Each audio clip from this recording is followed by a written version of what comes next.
Okay, here we go. We said we was gonna do it. This is my first live stream of 2024. So let's get ready to get into it. Man, this is gonna be a good one. This is gonna be a good one. We've got a lot going on. The aftermath of what happened New Year's Eve. We already know that. We've talked about it, we've discussed it. I think a lot of people, they got their ideas of what they want to do for 2024 all together. What up, Logan Block, my brother? Hey, man, is the sound coming in pretty good, or is it, I need to change something? Because this is gonna be a long live stream, so I got to make sure that the sound's coming up good, man. What up, Silver Fox King James in the building?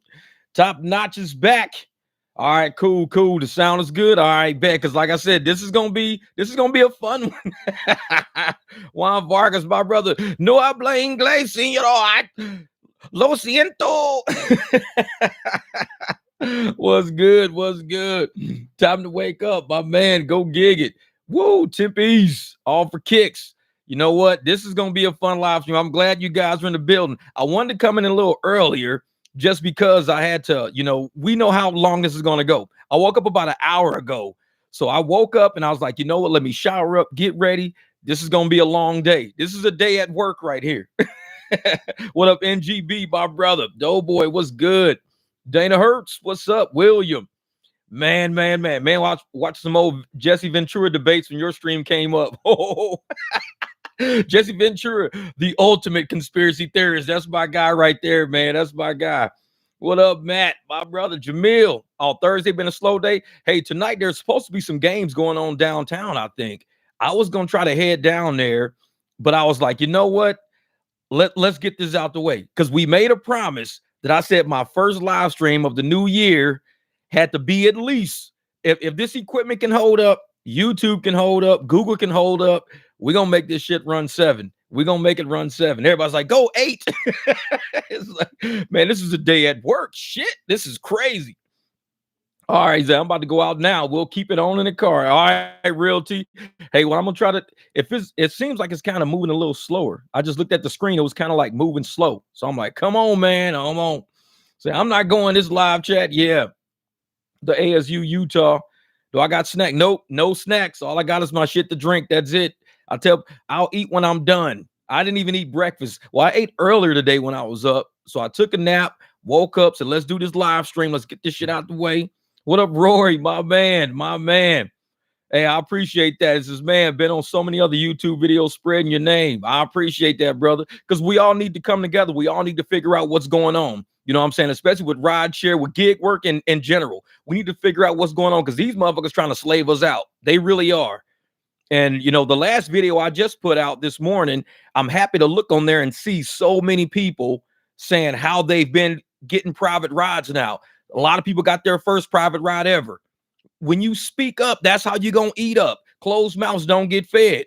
So you got to go out there and let people know who you are. Let them know you a driver. So I appreciate you guys for letting me know, on that last video. Jeff, I went out. I got my first private ride. This is how much it is, how many days a week it is. And now you got a compound on it. Stack on that. That's one guaranteed. Do it twice. Do it 3 times. Do it 4 times. If you got 6, 7, 8 solid clients, you don't need to be having strangers in your car every damn day. If you got 7, 8, 9, 10 solid clients, you taking to and from work.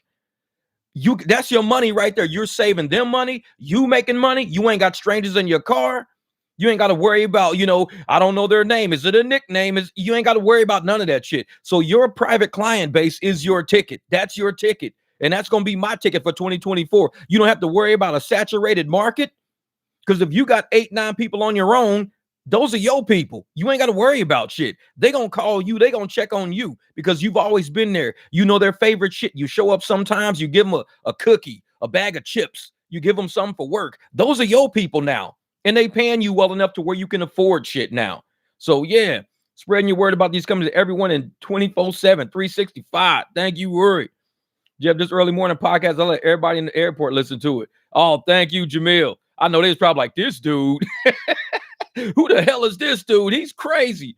It's like, shit, I tell people, everything's crazy when you're new to it. Flying in an airplane was crazy. Selling in a metal ship was crazy. A train that worked, off of coal and shit was crazy. Everything was crazy when it was introduced. A fucking electric car was crazy when it was introduced.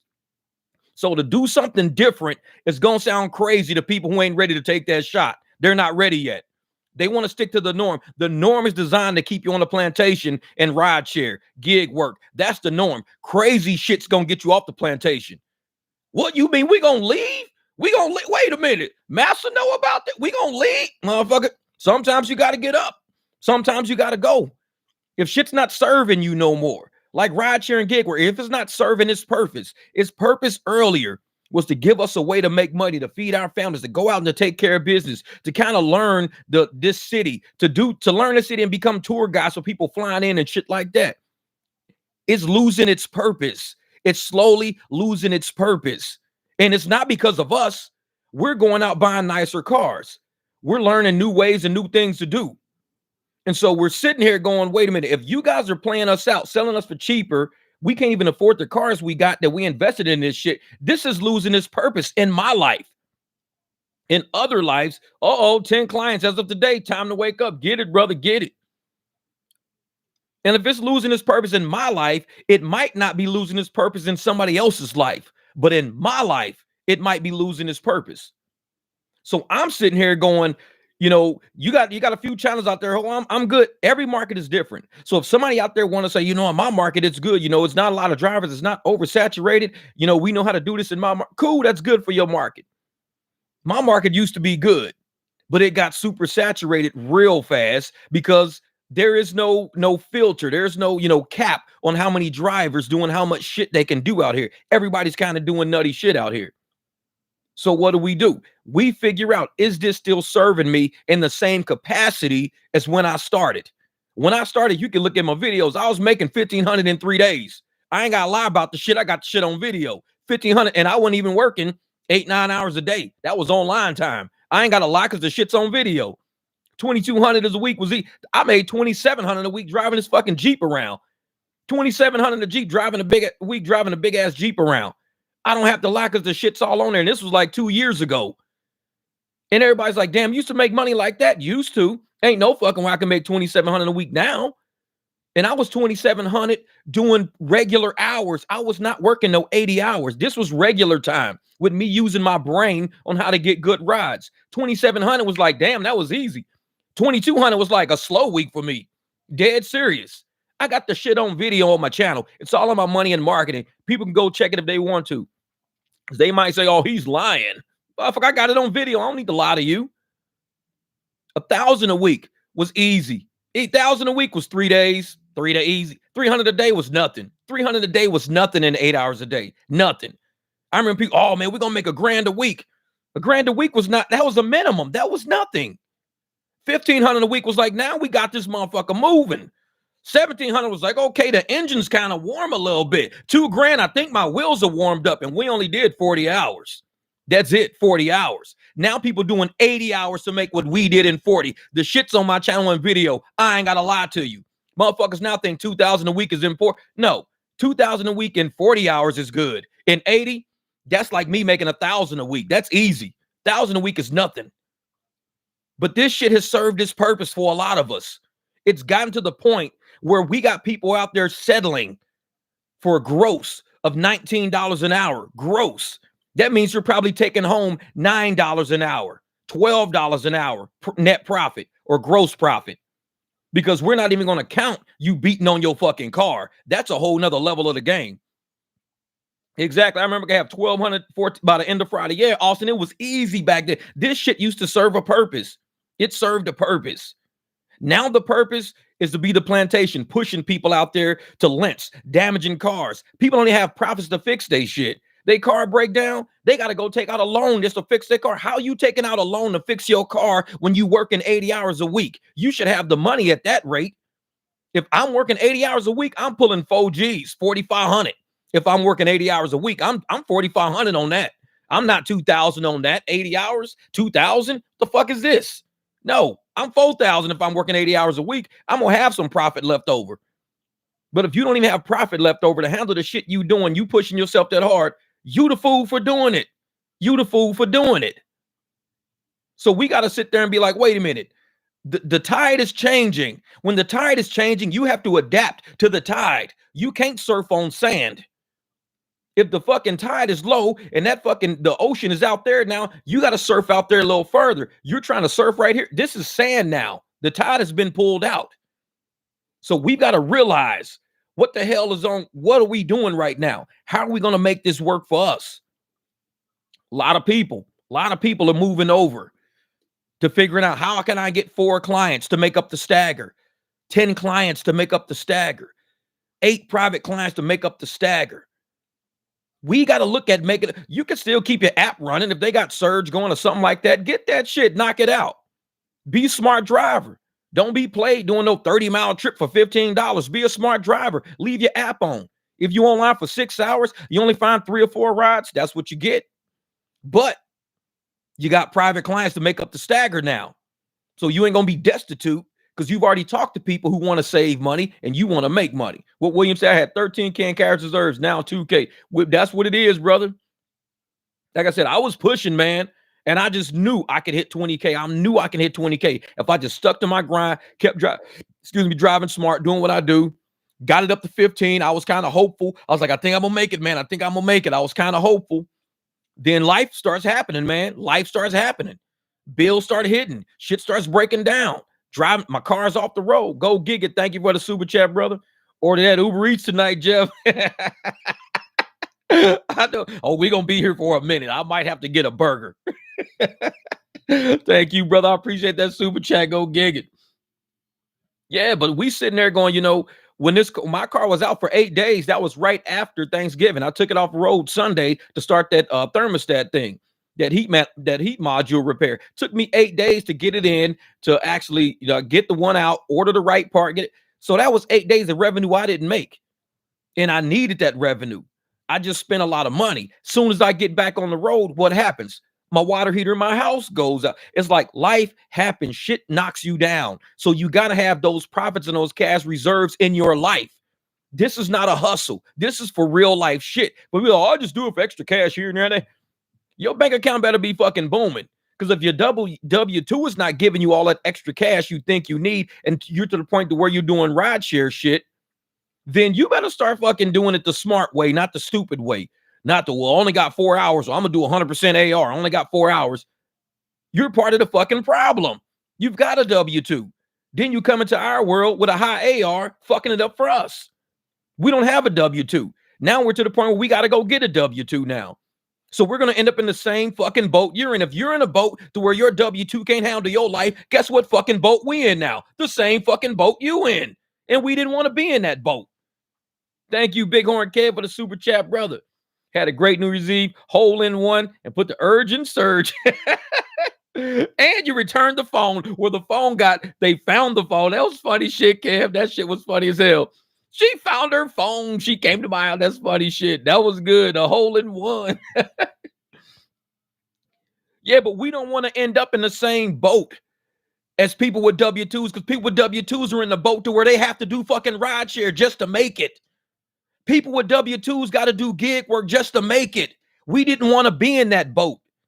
So we said, let's do gig work smarter. Let's make these profits, be about these profits, make this money so we don't have to go get a W-2. W-2 people said, hey, man, they're making a lot of fucking money over there. Let's go do that. If you're going to do it right. Don't come fuck it up for us. Because now we in the same boat you in now. Now we going back to a fucking W-2. Because you got people with employee mentality doing shit in the contractor world.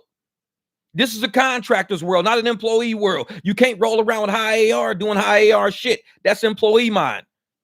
So now you done fucked up this industry, and all the people who didn't want to be at a W-2 are now like, fuck, I got to go back to a W-2. Why? Because all these W-2 motherfuckers came over here now.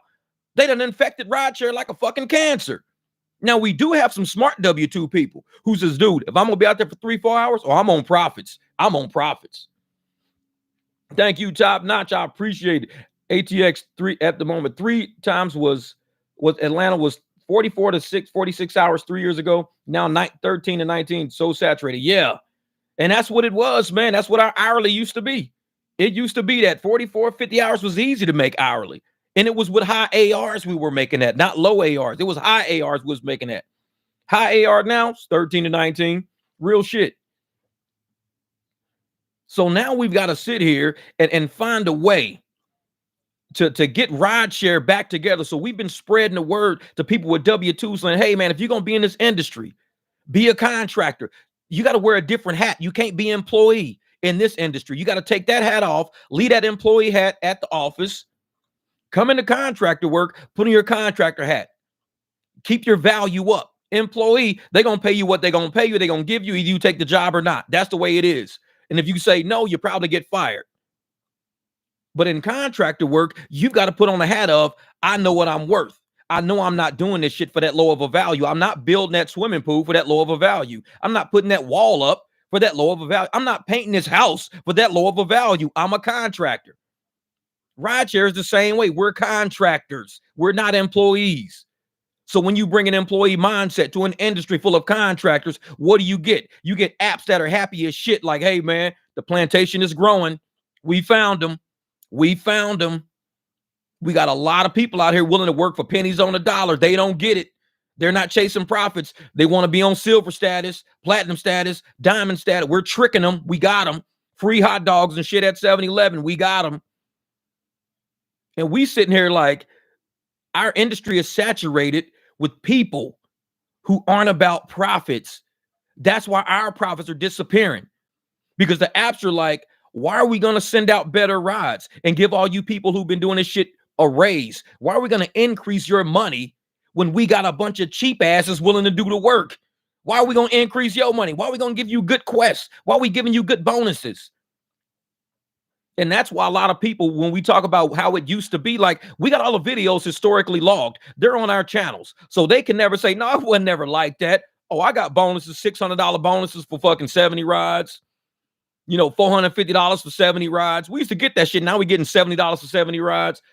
We got that shit logged. It's historic. They see how it was before it got oversaturated, but they're not quick enough to say, damn, when it wasn't saturated and all you guys had high ARs in the 70s, 80s, and 90s, you were making amazing money. My AR is that right now, but I'm not making that because the fares are not like that right now. The way that they're playing everybody right now, it's not to where we can go out there and get those banger $2 a mile rides on Lux. Get those, $25 surges, $50 surges at the airport all day long. $50 tokens used to sit over at Sky Harbor all day. Any given day, you can sit and get a $50 surge sitting at Sky Harbor any given day. It used to be like that. It didn't have to be a holiday. It was just regular. Just regular. Yep, too many immigrant drivers that take everything because they don't understand the value of a dollar. They thinking $15 is great. What up, Flex? They think $15 an hour? Yeah, but on American soil, it's not worth that much, y'all. We got to educate them about American soil. This is not where you from. So when you do that shit on your soil, yeah, it's worth a lot. This soil, no, this is a pretty expensive piece of land to live on. But up top notch, have you heard about expediting with cargo vans? And you're right, they got zombies working for shit on the dollars. We can't compete with stupid. Yeah, what's that? Oh, I appreciate that first super on the live stream. Appreciate that top notch. The expediting with cargo vans. No, I haven't heard about expediting with cargo vans. I haven't heard about that yet. I know Lane, Gig Geezer, he actually used to do more rideshare delivery and stuff like that. He went cargo. So he's got an entire channel based on how to get the cargo started, how to get these loads, how to get. So I watch Lane sometimes just to get an idea of what is out there. Like I said, I watch a lot of YouTube content. I'm watching Gig Geezer. I'm seeing how he's work. I'm listening to him. I got him halftime. I'm cooking breakfast. I just got him playing in the background because I want to hear how his day went, how things happened. How did he get his loads? What apps are he using to get those loads on? And like I said, rideshare and delivery are not the only options many of us have. Some of us have like trucks or SUVs where we can go to Home Depot, pick up loads on roadie, stuff like that. There's a lot of different apps out there. And I'm sitting here thinking, if these rideshare apps know they got what up driving the wealth, if they know they got all of these immigrants coming in who really think $15 an hour is amazing money, they're not going to give it. They're not going to say, well, Jeff, he wants, $40, $50 an hour. Some of my videos, you can see I was making $80 an hour sometimes, $70, $80 an hour. Those are all on videos. I mean, that was for the week. That was my average for the week. $70, $80 for the week was my average. That was not even a important week. It was just what it was. But now, same week, I'll be lucky to hit $40 an hour. Lucky to hit $40 an hour. Because it's gotten so saturated. Like, why should we give Jeff this much money when we can pay these people less and they're happy to take these rides? They put them in trip radar, they disappearing like that. Oh shit, $9 for 19 miles, I'll take it. $9 for 26 miles, I'll take it. $11 for 31, I'll take it. They doing that shit. And I'm sitting there like, wow, these fucking people, man. What up, Frank? Yeah. What Victor said, hey, Jeff, I told you about Lyft last quarter. Didn't work for Lyft New Year's Eve or New Year's. Me neither, man. Me neither. And I'm sitting here looking at, Lyft today. I was looking at Lyft. They had surge all in Tempe. I just turned the app off. It's like, I ain't going over there. Hell no. I ain't shit. I haven't even decided to work for Lyft yet. I haven't even decided if I want to do contract work for them yet. I'm still looking at maybe building my private client base is more important than fucking with them right now. I might use some of their app to help build my client base. Hey, do you guys do a normal ride every day? Is this what you do every day? Nah, I use Lyft once every blue moon. I don't really use it. Okay, there's no reason to even talk to them motherfuckers then. Enjoy the ride. But if somebody's like, man, I'm so sick, I'm spending $400 or $500 a month using this damn app, I can't really. So what do you do? Like, where do you got to go? What place you got to learn how to introduce that conversation with people? Learn. With driving the website, I'll make like $40 an hour because of Jeff short rides. Exactly. Hey, and that's good money because in $40 an hour, you're probably spending $5 in fuel that hour. You're spending $5, probably going about 25 to 30 miles in that hour. You're spending $5. That's it, because I'll get 25 miles a gallon. It costs me $4 or $5 for a gallon. So I can drive, even with dead miles involved in me parking in parking lots and shit like that. I could probably go 25, 30 miles total, make $40 an hour. Actual driving, I might have went, let's say, instead of, I probably went anywhere between 15 and 20 actual driving at $2 a mile. But with dead miles and everything added, I probably went 25, 30 miles in an hour.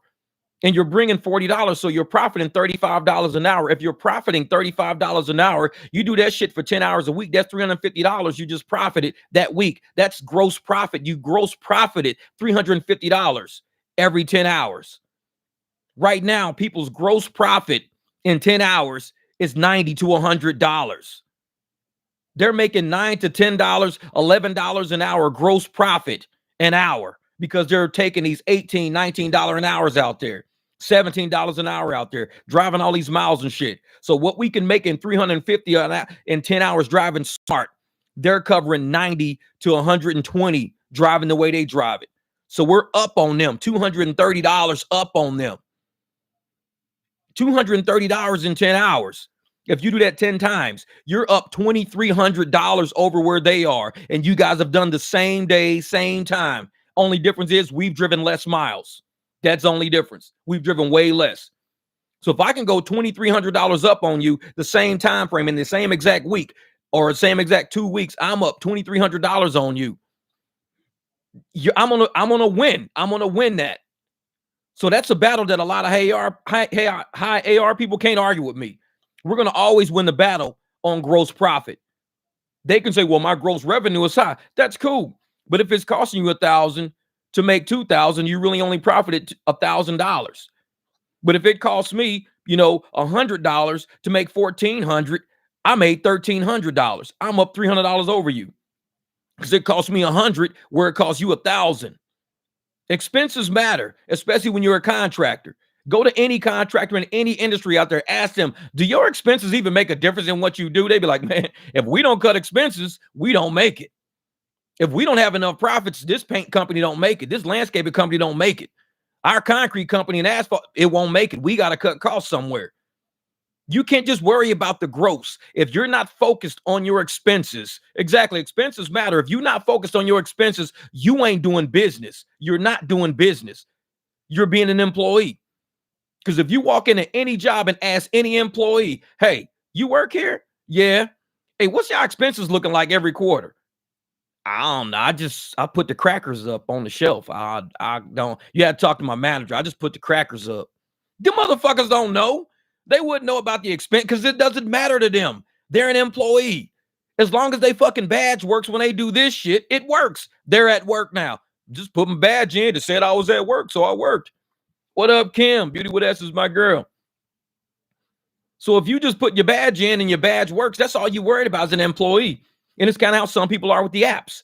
They turn the apps on. Ooh, I could drive. I'm still on. I could drive. Yes, yes. All right, let me turn it on. Ooh, first ride, $3.62 for 7 miles. Man, I'm already working. I'm already working. No, that's a waste of time. Because when you sit there and take that 372 for 7 miles, that the app kicks that shit out to people who they know are gonna take it. The next ride's gonna pop up. It's gonna be like $8 for like 4 or 5 miles. I'll take that because I'm sitting on a $4 surge right now. I'll take that. Let's go. So you got to pay attention to what the employee-minded people are doing out here versus what we're doing out here, because it does fuck up the market of drivers altogether. It really does. Yeah, I don't mind the company getting their money, but I look at the fair deal for me. Yeah, Q-Lights, that's it. What's up, Connie? What's good? And I'm sitting there thinking the apps could make more money, more profits if they reduce their overhead. We know what it looks like when executives are greedy, when people are overstaffed. How is Lyft and Uber and all these places, they got rid of so much staff. Think of all the staff they got rid of over the past year. All the staff, all the buildings they got rid of, all the offices, all the little outlook posts they got rid of. They didn't need that shit the whole time. We've been driving since that shit's been gone.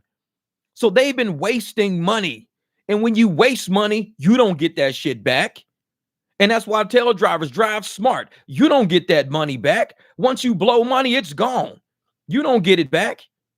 So don't spend it to begin with. Don't beat up your car and bang up your car. Now you got to replace a front fender, replace a rim on the side, replace tie rods and goddamn rack and pinions and shit. That money's gone. Once you spend that money, it's gone. You don't get it back. You got to make it back. And so now Lyft and Uber, they're digging themselves out of holes right now of being overstaffed, overcompensated, paying executives too much, paying staff too much. They're digging themselves out of a hole. And we sitting here the whole time working. And we sitting there like, why are you taking money from us? The ones who are out here in the streets doing this shit. You taking money from us so y'all can eat. We willing to work more hours and do more driving. We'll do that. But our ARs could go up if you made the offers a little bit better. Because if nobody accepts the offer, nobody makes money. The app don't make money. We don't make money. So you got to get they're so fucking greedy. They want to do that shit. Charge somebody 28 and pay us 11. That's greed. That's fucking greed. That's them trying to dig themselves out of a fucking hole. That's what that is. So if you charge somebody 28, be fair about it. Give them a $28 ride. Pay the driver for a $28 ride. Say, you know what, Jeff? We're going to give you fucking $20 out of this, and we'll take 8 out of this. Because this is actually a $28 ride. She expects a nice car, clean car, a car that fucking works and won't break down on the way. She expects that. Because if you don't pay me for that, guess what? One day my car is going to be dirty as a motherfucker. It's going to break down because I can't afford to fix it. The shit might break down on the way to getting her somewhere because I can't afford maintenance on the motherfucker. That $28 ride is going to be a headache for her ass. And she's going to be like, well, every time I pay for a $28 ride, the cars are breaking down. Fucking wheels are flat. Back tires are bald, popping and shit. We had to stop and get air at Quick Trip on the way. I'm like, what the fuck? I'm paying $28 for a ride. Well, that driver's only getting 11. He's not making a lot of money with these rides. So instead of a $28 ride, she's got to bump herself up to a $52 ride just so she can get like an XL and it's just her by herself, or get a black just because it's her by herself. This is how they're pricing. They're pricing the lower tiers out. That's what they're doing. Yeah, it was an upfront. Yeah, upfront is a pay cut, man. That's right, Silver Fox, man. And when they sat up there, what Silver Fox say? I was driving 50, now it's 60. Yeah. And when they took away Lux and they took away Select and Premier and all these tiers, all they did was saturate the lower tier. That's what they wanted to do. They didn't want to pay a driver, because why are riders right now? Riders are paying the same amount they paid with Lux.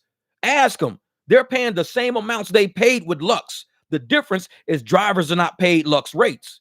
Drivers are not paid Select rates and Comfort rates. The riders are still paying what they used to pay.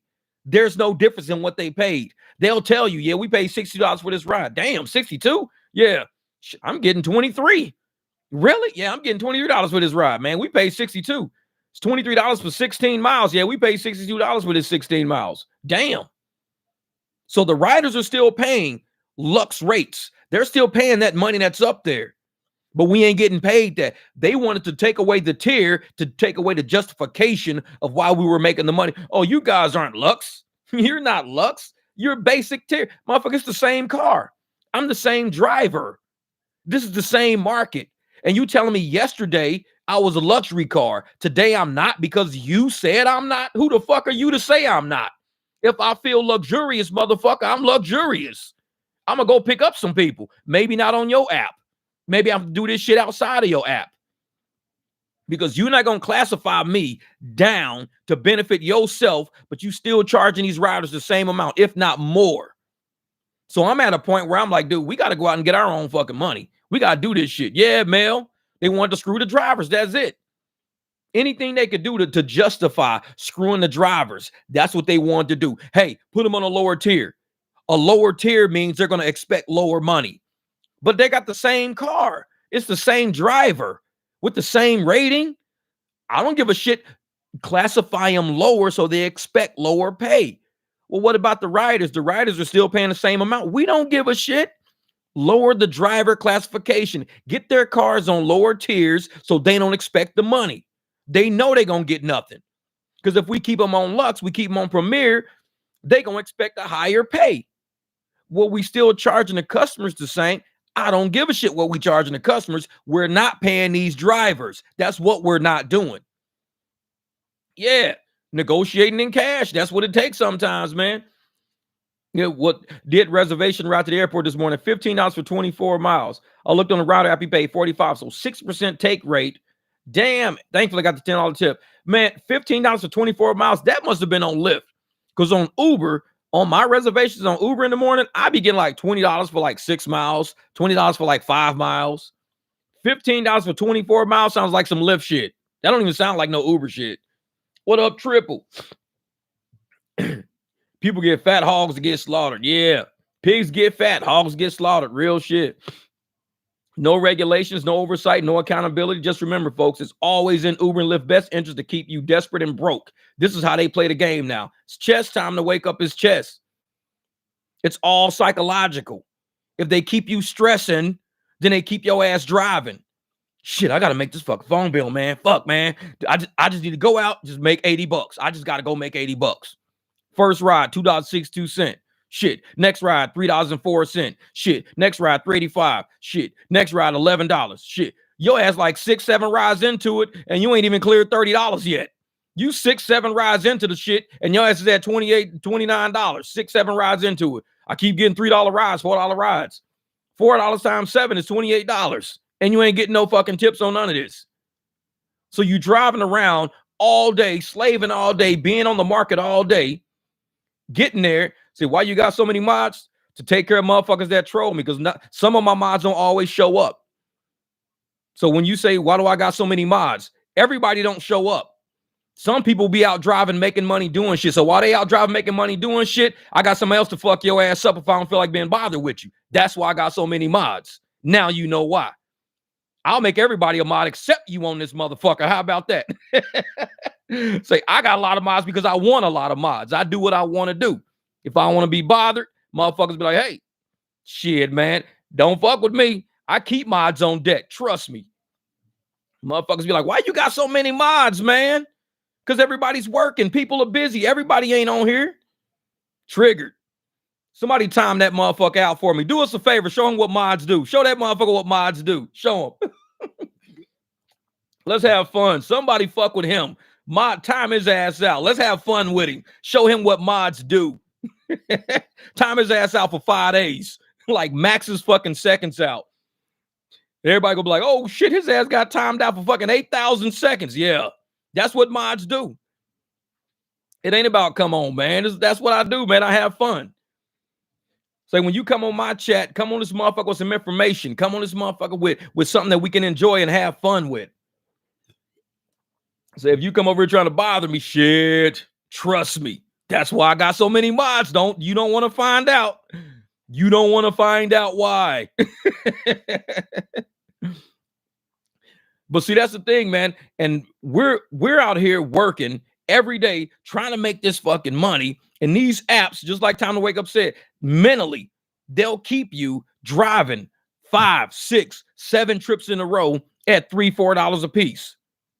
$3, $4 a piece. I mean, what you're gonna get $18, $24, and you done did 6 rides. I used to average, I was looking at one of my, I used to average $20 a ride. 6 rides would pay me about $120. 6 ride now, I might get 24, maybe if it's $4 a ride. All of them are short, 1 mile, 2 mile rides, little hops and shit like that. Because I'm not taking no nature hikes. No. Because you take nature hikes, just think if I'm driving at 50 cents a mile, if I want to make $50,000 a year, that means I got to drive 100,000 miles just to make 50 grand. If you driving at a 50 cent a mile rate, you have to drive 100,000 miles on your car, oil changes, tires, batteries. Fuck, you got to drive 100,000 miles to make 50 grand at a 50 cent a mile rate. So if you want to say, hey man, my benchmark is to come close to 100,000 as I can. If you drive for $1 a mile, you got to drive, or $50,000, $1 a mile. You got to drive 50,000 miles at $1 a mile. If you want to hit 50,000 miles, you want to drive 25,000 miles, do $2 a mile. So you can slowly start moving your shit up. $2 a mile, $3 a mile. Because sometimes we get $11 a mile. Sometimes we get a $20 a mile ride when we get a tip or something like that. Sometimes we get some pretty good bangers. So a lot of times when you see people out there saturating their own earnings, going into taking these 30 cent a mile trips, 50 cent a mile trips. No, I'm not driving 109 miles for $70 and then I got to turn around and come back. That's 1,800 seconds. I don't know. He'll figure it out. Yeah, so if you got to drive 109 miles in one direction, not a guaranteed ride back. So that's 218 miles total. 218 miles, and they gave me $70 to go to Tucson. So at $70 to go to Tucson is the 218 mile ride for me. That's 30 cents a mile right there. That's 30 cents a mile. Why do I want to do 30 cents a mile to make that $70 when I can just stay in my own region at $2 a mile? I can get $70 doing 35 miles here. I can get $70 doing 35 miles in my own region versus $70 to go 210 miles, 3 hours of time there and back. But some people really do that shit. They'll take somebody down there, then they'll turn around and come back. And I'm like, why would you do that? Well, it was $70. And I'm like, you're not thinking, man. You're not thinking. You can make $70 in your own region. And that's why a lot of times your own private client base, that's your new region. You don't have to worry about going outside of where you go. If you can set it up to where all your people are in a row, if you can set it up to where all your people are in your region, you don't have to leave your reach. So you ain't got to worry about a saturated market. You ain't got to worry about a nature hike unless your private clients will say, can you take me? I'm going to give you $60 instead of the normal. If you can take me, cool. Then when you get out there, turn the app on, see if you can get a ride back.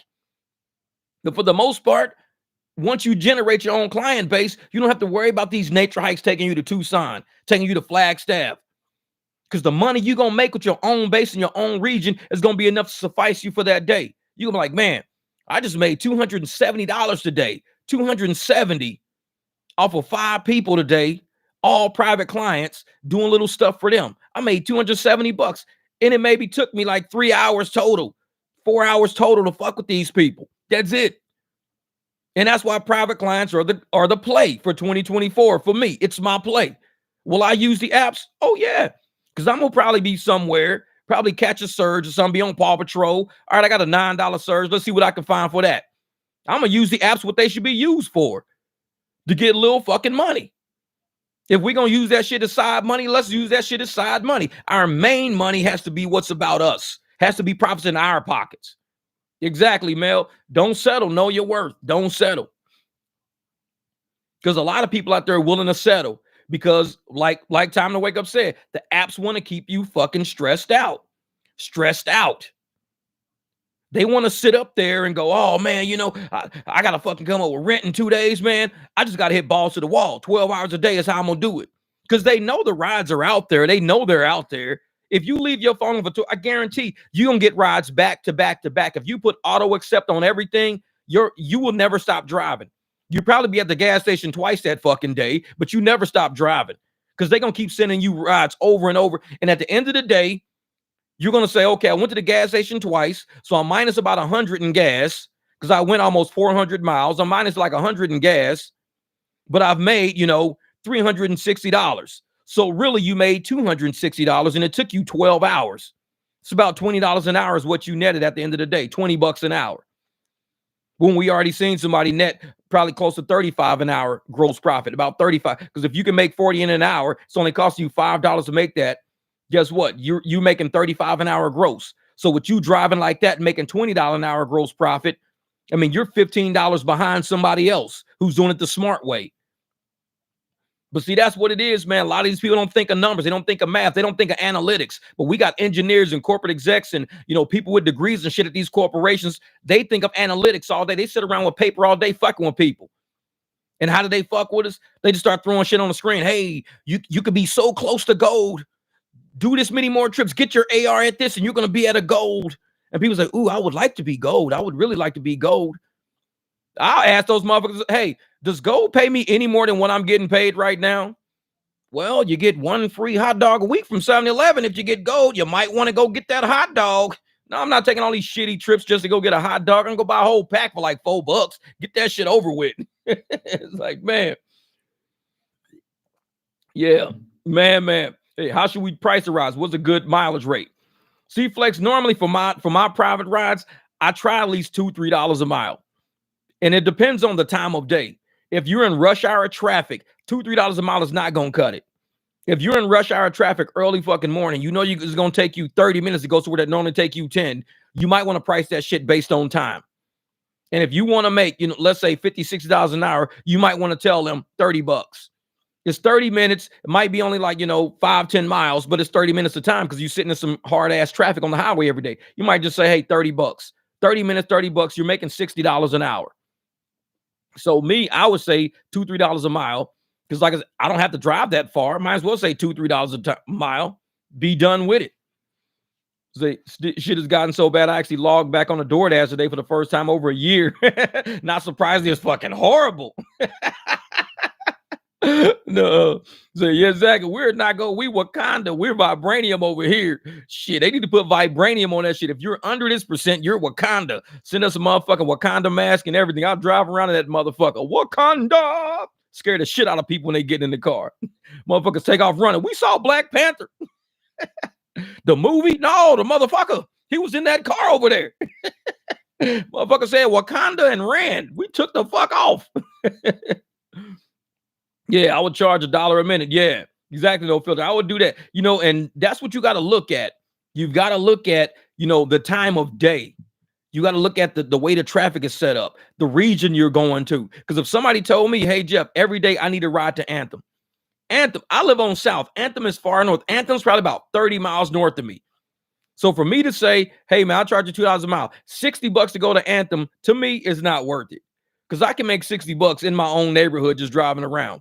Anthem is a far ass drive. I'd have to go like $80-$90. That's a long ass ride. Because like I said, if they wanted somebody to charge them differently, if they lived in my area, said I got to go to Anthem every day, I'd ask them, how much does the app charge you? Guaranteed they'd be like, the app charges me like $90 because that's a far ass ride. It's a far ride. And so I'd tell them, okay, let's do like, 75, 80. But it ain't going to be no, I'll charge you $1 a mile. No, just fuck that shit. That's like 35 miles, $35. And I got to turn around and come all the way back. But see, when I'm in Anthem up there, if it's in the daytime, I can start my app up to see if I can bring somebody at least back down to Thunderbird. But at night, when it's 2-3 o'clock in the morning, ain't nobody leaving Anthem. When you're up there, you're up there. Trust me.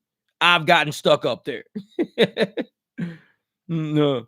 Joker Man says, I tried another gig today and another driver took all the delivery from me today. What job was that, Joker Man? What was that? I know. Instead, they're going to send us Tyrone the crackhead mask instead. Exactly. Fucking Lyft. These motherfuckers get their shit off of Wish. We asked, hey, can you send us a couple of Wakanda masks? Sure, we'll just order them off of Wish. Motherfucker get some goddamn Tyrone Bigham masks. Like, this shit ain't fucking Black Panther. Oh, man, we sorry about that. We ordered them off of Wish. We thought it was a Black Panther on a package. Motherfucker Tyrone Bighams. We be sitting there like, like Wish. Lyft always ordering shit off of Wish. Them motherfuckers, they old janky ass servers. Like, fuck that. Go share. Okay. Uh-oh, how does Go Share work? Uh-oh, they got all these Go Shares, Ride Share, Play Share, Share Shit Share. Like, what the hell? What's going on with them? Yeah, William, and that's another thing, man. We've got to, I want to go by ASU and market myself as an airport driver. And this is why. Because if you can get into the dorms or get anywhere near and let people know you're an airport driver, they can't find, because ASU is so close to the airport, the rides are shit. They'll be trying to pay you like $6 to go to the airport, $7 to go to the airport, $5 to go to the airport. That's what the apps will try to pay you unless you got Surge on your phone. But they're charging these people $24, $25 to go to the airport from Tempe. But they're giving us $5, $6 out of that shit. That's why if you go there and market yourself, hey man, I'm a guaranteed hit, guaranteed ride, $20 a pop, straight to the airport, $20. Okay, I'll do it. Even if you said 25 a pop, let's do it. Okay, I'll do it. Because for them to sit there and be scared, they don't even get, they be missing their flights and shit. They be missing because they can't get to the airport. Nobody's taking those rides. It's too short. And that's why in Phoenix, Waymo's now going to the airport because they're picking up everybody from Tempe, driving straight down fucking Washington, cutting down 44th because they won't take the highway. So they'll take, University to Priest up to Washington down to 44th, cut through the highway that way. They won't take the highway. They'll just cut down streets and everything, bypassing all the highways. So that's why Tempe and Waymo, like Uber and Waymo, are going to try to overtake Tempe. It's all the airport rides they want because nobody's taking that shit. Nobody wants to sit there through airport traffic every day, $5, $6, honking horns and shit, getting our motherfucking cars bumped and all that. It's like, no, we ain't doing for the $5 because I need to generate profits for the day that I need that shit buffed out. If I'm not generating profits and my car gets fucked up, that means I got to come out of my pocket with no profits to fix my shit. We're business people. Yeah, 50 minutes at the airport in a Waymo, taking streets the whole time. And a Waymo, it won't let you add a stop. You can't go through a drive-through in a Waymo. Hey, can I add a stop? Where to? Just Starbucks. Already called it. It's already ready. All right, I'll drop you off in the front, run in and grab that shit and come back out. I did a lady like that one time. I picked her up from Ross, and she was like, I got to add a stop. I got to go to this Starbucks across the parking lot. That was the lady that I canceled that one time. She was taking too long in the store. I got this shit on video. She was taking too long, so I canceled her, and I'm driving out of the parking lot. She hit me up for another ride, so I got the cancellation fee, and so I drive back to the store. She was like, I'm sorry, I was in line. The people was taking too long. I said, oh, don't worry about it. So I got the cancellation fee, plus she said, as soon as she got in the car, she said, oh, I got to add a stop because I got to go to this Starbucks right here. She added the damn stop in her phone.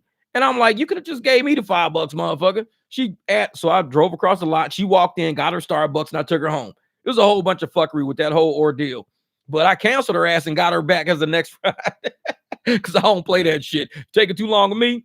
And she was like, I'm in line right now. I was like, okay. So I waited till it timed out. I called her. She was like, I'm almost there. I said, okay. Canceled. Got my cancellation fee, tried to drive off. She hit my ass right back.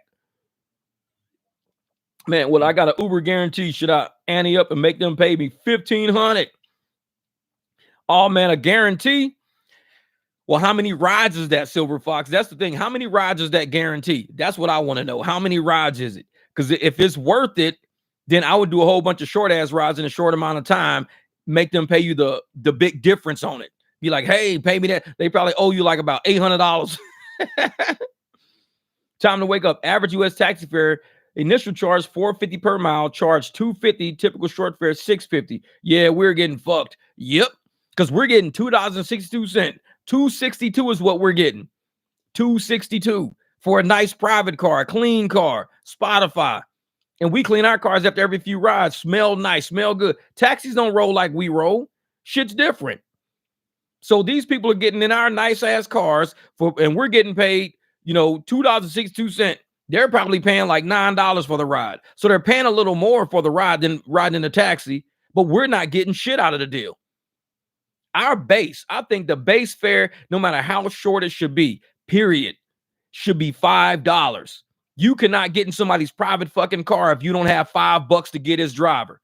If you ain't got $5 to get a driver, call a neighbor. Be like, hey man, can you take me to the store and back? Why? Because this driver's only getting $3. That's it. He ain't gonna come get me. He's getting $3. He ain't taking me to the store.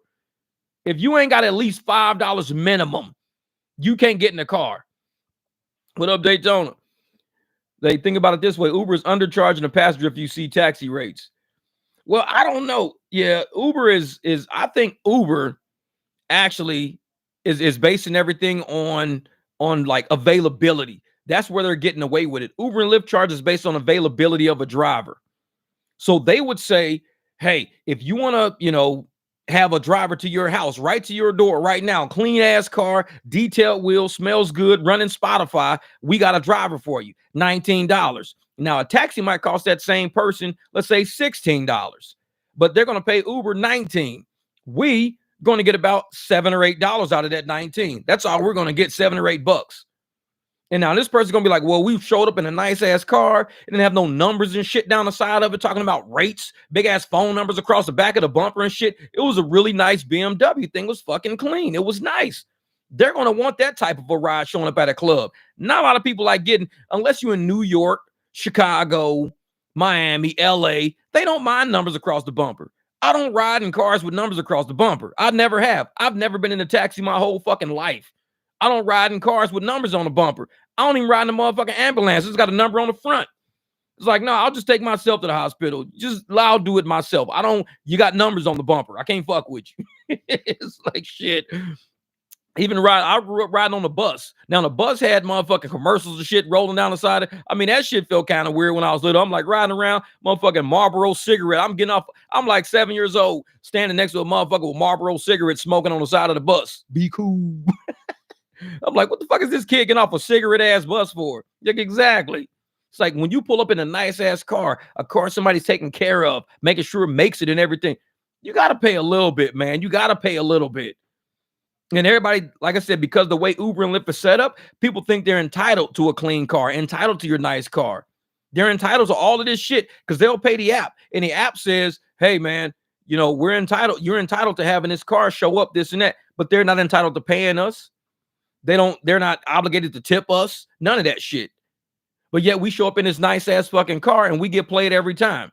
That's why if we're going to sell something, sell ourselves. Don't let these apps sell us, sell ourselves. Because if they ever rode in a cop car, it's kind of like Uber. Exactly. Think about it. I have. But man, I'm sitting there thinking, if you're going to sell yourself, you could probably make, like I said, you're going to get double what Uber's going to pay you any fucking way. So right now, you're already generating profits already. You're going to get double what Uber's going to pay you.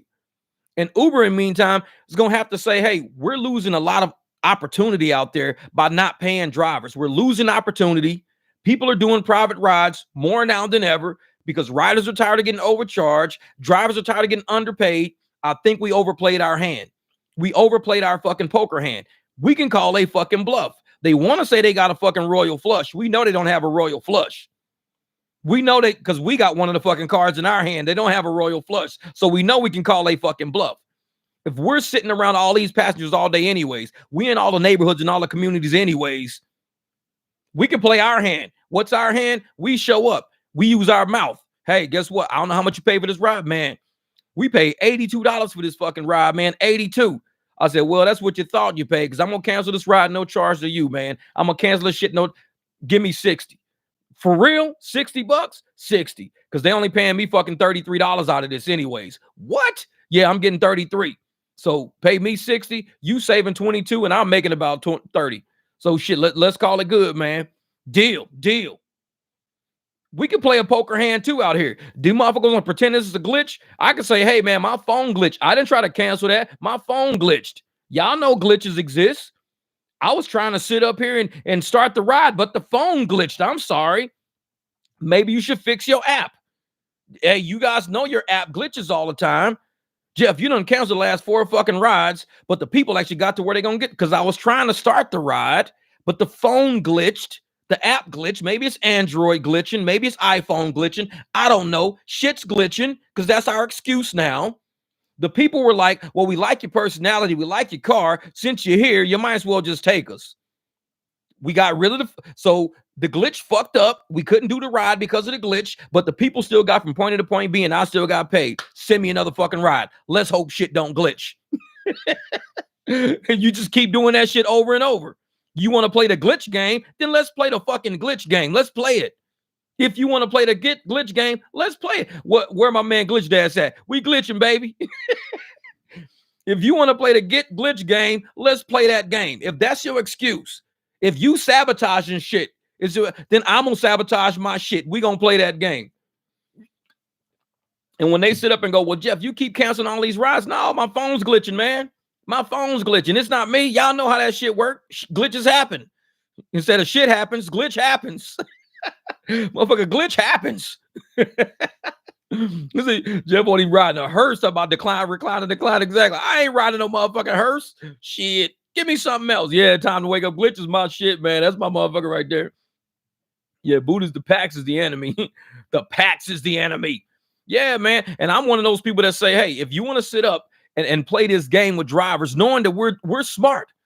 Because how do we predict shit was going to happen on New Year's Eve? Because we talk about, I don't know, man. Thanksgiving was fucked up. Christmas was fucked up. I don't know, man. New Year's Eve, y'all know some shit brewing. We said that shit on the live stream on December the 30th. Shit's brewing, man. I don't know, man. This shit just don't sound right. Sure enough. Like I said, you can't fucking script that shit. They think they getting away with it. That's a good shirt. Glitch happens. I know it. Put on the back, cash rides, because glitch happens. Like shit. Get your fucking business cards together. Get your QR codes together, because glitch happens, motherfucker. Glitch happens. You might fucking sit up there and try to start a ride, and guess what? Your phone glitched. Uber and Lyft's like, why are you canceling? I'm not canceling. My phone glitched. Y'all know how that shit works. Shit happens on y'all servers all the time, right? My shit's glitching. I'm working on it. But in the meantime, the people like me. I like them. They fucking paid me. I took them. They didn't want to wait for another ride. Glitch happens. What up, rideshare Lisa? Don't get lubered. Talk to me about private rides today. Exactly. And that's how we got to do this, man. If that's the game they want to play the fucking game, because they expect us. No accountability. They never once said how the glitch happened, how the code happened, whether it was internal, external, a server burnt the fuck out, a router fucking collapsed. They never say how the glitch happens, ever. They claim to solve the problem, but they never tell us as contractors what the problem was and what the solution was. And usually that's how shit works. If a house catches on fire, what do? They put the fire out. They investigate the fire. The fire department says, oh, what happened was there was a space heater left on. Space heater touched the fucking curtain. So make sure you guys do not put your space heater next to the curtains. They investigate and tell everybody in the neighborhood why. So people ain't just freaking like, oh, man, is my house next? Is my house going to catch? What happened? How does this fire happen?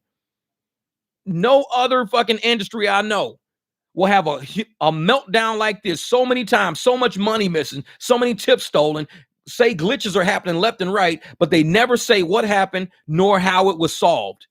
Never seen. That's why I'm like, the Justice Department should be investigating these motherfuckers, because I think it's intentional. It's sabotage. That's why, because if I say my car broke down, well, what happened?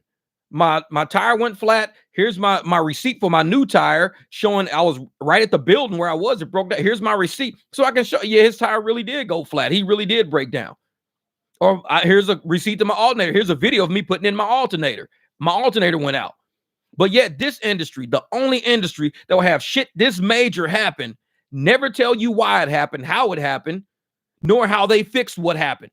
They're not going to tell you because nothing fucking happened. It was a sabotage. It was intentional. That's why they're not telling you what happened or why it happened. Oh, it's proprietary information to tell you what. No, it's not. If a server crashed and went down, but the only server, the navigation server didn't crash because it was showing us how to get to people. The request server didn't crash because it was showing us, the requests were coming through. The passenger server didn't crash because they had the right passenger, right name, the right address, the right pickup, the right draw. All the shit worked except the one part that fucking paid us. Okay, that's a weird fucking glitch. It's like, okay, you think I'm that fucking stupid to say everything crashed or nothing crashed except the way to fucking pay me. Everything worked perfectly. Even it pulled up my account. It had my right information, my right AR, my right cancellation rate. It had my right fucking tier. It had everything was right. Even had my right name, had my right car, my right light. Everything was right on the whole app except the way you fucking paid me. And you said, oh, the app was glitching. Okay. Yeah, man, exactly. How ride flow, how stupid do we have to be? And for these channels to jump around to my some, yeah, it was a glitch. Yeah, it was a glitch. Motherfucker, do you know what digital sabotage is? Do you know you can go in and fuck something up on purpose by removing code or inserting a stop button? You can put a stop, go into any HTML code, and you can put a stop in there. It could say stop money from transferring from this account to that account. You could put a stop in there. So everything happens up to that point. Once that point hits, there the transaction, and then you go up under that code and you hit another like begin again. So you do a stop, begin. So it stops the driver getting paid, stops tips from happening. Allow passenger to tip, just put an N in there for no. You got a Y for yes, put an N for no. Passenger tip, N for no. Okay, passenger tip, just put a $1 on there. Max tip, $1. Because if they can do a max tip at $50, if they could say, what's the max tip? $50. Nobody can tip more than $50. We got it coded. You can't tip more than $50. You don't think these motherfuckers can go through one day and put max tip $0, max tip $1? And that's why we seen all these fucking $1 on our screen all the time. Like, why are we only getting $1 all day? We getting one. I never get $1. I done got $1, $1. Hey, you guys, between the hours of us running that surge special, make sure the max tip for that whole hour is $2. That's it. Max tip $5. That's it. Because we're running a surge that hour. So whatever these people are tipping us, the tips are actually the fucking surge. It's like, so they're gonna tip him 10.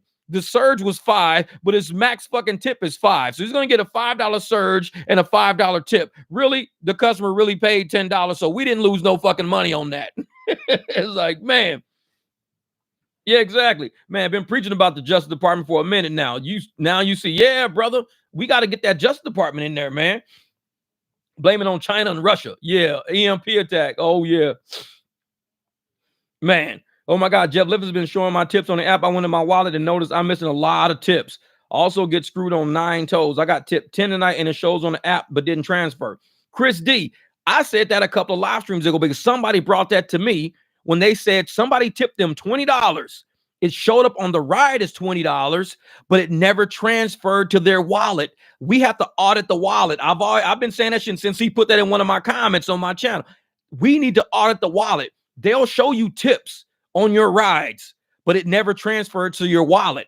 And now just what happened to Chris D is what happened to him with that $20.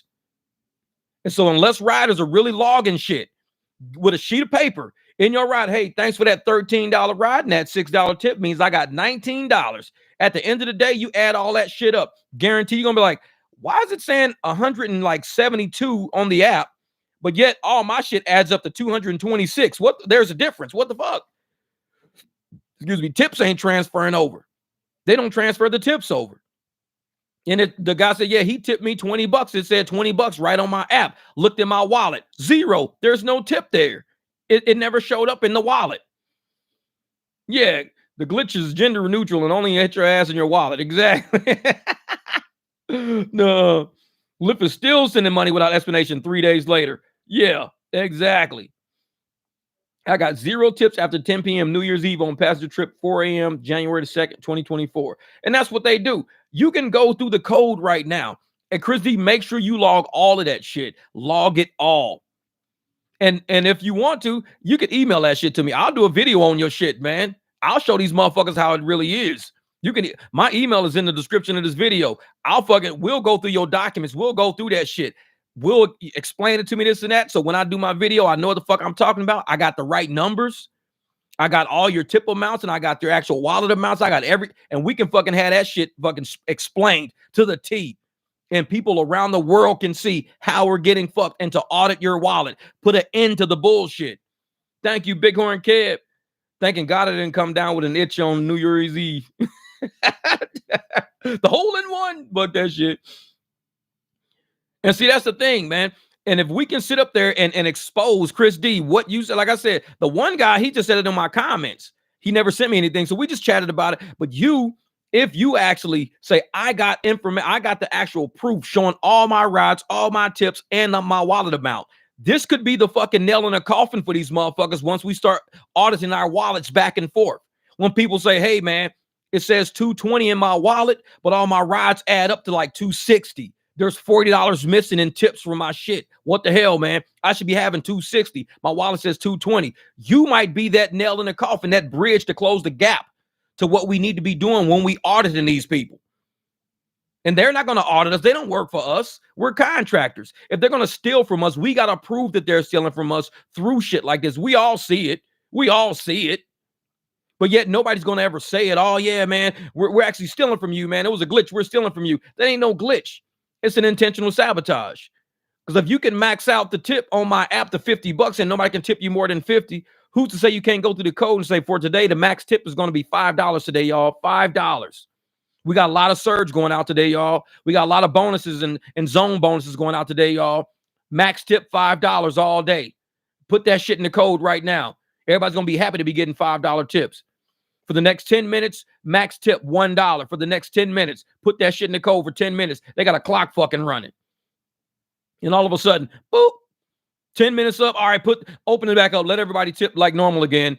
And for an hour, everybody's getting $1 tips. Like, what the fuck? We get all these $1 tips for? What the fuck? Then all of a sudden, okay, here's one for $8.13. All right, that's maybe they fucking with people, man. They're intentionally sabotaging these algorithms and these apps to make sure drivers don't get what we work for. They take what we earn. And it's like, until we come up with proof and we show people on videos true historic documentation of everything, they're going to keep doing it. They're going to keep doing it.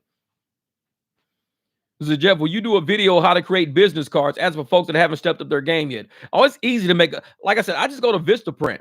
And I went to Vistaprint to make my card. So as soon as you log on to Vistaprint, you create your account. It gives you options on what type of cards you want to have. So you think, do I want one with square corners, round corners, whatever? You just kind of looking at the cards you want. And you can either have pictures on it or no. I always get my cards blank. I put my own picture on my card. I don't know where one of my cards is around here. Usually I got one. But I put my own picture on my card. So I make sure I get a blank slate. Just a completely blank card. And it lets you import what picture you want to use. I import a picture of the front of my car so people with my card remembers what car I have. That's it. If I just put me on there, they'd be like, well, which dude was this? What car did he drive? I don't know. So I put a picture of my car on front. Then I put my phone number, YouTube channel, on the back, I put my screenshot, my Cash App and Venmo, got those on the back of the car because you can import stuff for the back. So you move that screenshot of your Cash App QR code, your Venmo QR code, Zelle QR code, PayPal, whatever QR code you want on the back of your car, you screenshot it, import it on there. And that way, when people want to pay you, they just turn your card over, hit it with their phone, tip right there on the spot, or pay you for the ride on the spot right there. Yeah. Watch American Psycho to get the business card mindset. Like, I gotta fucking get this. Yeah, this Vistaprint walks you through the whole process. It's really straight and intuitive. You can get your car straight up in like 15, 20 minutes, as simple as can be. Yeah, it's very simple. Time to wake up. Very simple. And like I said, a few websites, and I like easy websites. I've always been like, even when I used to work corporate America, all the executives I used to work for used to be like, Jeff, our method around here is keep it simple, stupid. Keep it simple. You don't gotta, have no spinning globes and dancing monkeys on shit every time you fucking give a presentation. Keep it simple. Let me know that's why all my shirts, everything I do is very simple. I don't do shit too complicated, shit too busy. Everything is simple. You keep it simple, straight to the point. And that's how executives work. We don't have a lot of time to dance through a maze of shit. What are we looking at? What is this? Hey, oh shit, a monkey's fucking dancing. Oh shit. Oh hell, he jumped from that tree to that tree. Oh, we're talking about fucking revenue. Okay. Yeah, no, you don't need all that shit in the presentation. Sometimes just boom, boom, boom. And that's how I like Vistaprint. They're very straightforward, direct to the point. Ain't a whole bunch of flair to that website. It's not. It's like the lowest flair website ever. So I'm like, hey, IRS is watching Venmo cat. Yeah, try to do cash routes if you can. That's right, Daytona. And the thing is, we got, Nikki Haley is running for office right now. Nikki Haley, she was like, we're gonna not put up no 87,000 IRS agents to go attack middle America. We're not doing that. We're gonna use all that money to secure our borders and bring the infrastructure back in this country. I like the way she thinks, because you're using people to go attack people who just want to wake up every day and make an honest living. When you're attacking people who are trying to make an honest living, guess what those honest people do? They turn into dishonest people. They start robbing. They start looting. They see there ain't no fucking hope in being honest. It ain't no hope in being honest. It ain't no hope in having a job. They're going to work you 80 hours a week. Then they're going to take all your fucking money in taxes. Then they're going to lean all your shit. Then they're going to fucking garnish all your... It ain't no... Why are we trying to be honest in America when we got dishonest people running the fucking show? Making an honest living. We don't even have honest people running our fucking country right now, talking about making an honest living. We don't have honest politicians. We got a bunch of liars and fucking conniving, corrupt thieves and shit up there. And we talking about making an honest living. You got to fight fire with fire. You got to fucking fight back. I don't like Haley. Yeah, a lot of people probably don't like her. I just like what she said. I don't know her much. I just saw some shit on TV she was saying today. But I'm sitting there going, you know, if you want to sit up there and talk about us making an honest living, going out working our ass off every day, we should get some of that benefit. Why are we working our ass off, but the elites are getting the benefit of us working our ass off? That don't make sense to me. You got somebody with dirty clothes, dirty, sweating, you know, giving up the opportunity cost of doing something else, but running a car into the ground, being out in these dangerous ass fucking streets every day. We can get shot any minute. Freedom of speech. Super Troll, that's the kind of shit you say in the church. You can walk in a church and say whatever you want to say and say freedom of speech. Walk into a church in America and just start rapping like cuss words, lyrics, saying the N-word. See how quick they throw your ass out the front door. It's always freedom of speech, but you always need to recognize what room you're in with that speech. If you don't have a fucking filter to realize what room you're in with the speech you speak, you get put out of that fucking room. So I applaud freedom of speech. Just recognize where you're saying it. You cannot walk into a LGBTQ fucking rally just saying like anti-gay shit because you think it's freedom of speech. You're going to get kicked out that fucking room. You can't walk into a convention full of black people trying to uplift each other and lift each other up, and you walk in talking about white supremacy shit. You got to know what room you're in. Free speech is cool, but know what room you in when you practicing that free speech. Because around this motherfucker, this is the barbecue. If you come in there trying to attack anybody, including me, you might get kicked up out this motherfucker. I keep it real. I keep it real. So free speech comes with the little fucking asterisks on the end of it. Free speech. But know what fucking room you in when you speaking. That's all. Exactly. Read the room. And William, not a lot of people have it up here. Not a lot of people are intelligent enough to walk in and read a room to say, I know where I am. Motherfuckers will walk in a room and just start running their mouth. Do you know where you are? You can't walk into a Crip set talking blood shit. You walk onto a Crip set talking blood shit, you might not make it off the set. Read the fucking room. Everybody's wearing fucking blue. You got on red. Know where the fuck you at. But some people don't have it up here. They just walk, oh yeah, motherfucker, what up, cuz? What up, cuz? What up, motherfucker? You wearing red. What the fuck are you talking about? It's like you can get your ass whooped. Read the room. Use your brain. And I'm here to help you. Maybe this is something you didn't figure out until fucking January the 4th, 2024, the concept of reading the room. Once you learn that concept, maybe you're going to learn that concept on this fucking channel. Because a lot of channels, I don't go on those channels. You know why? I don't like that room.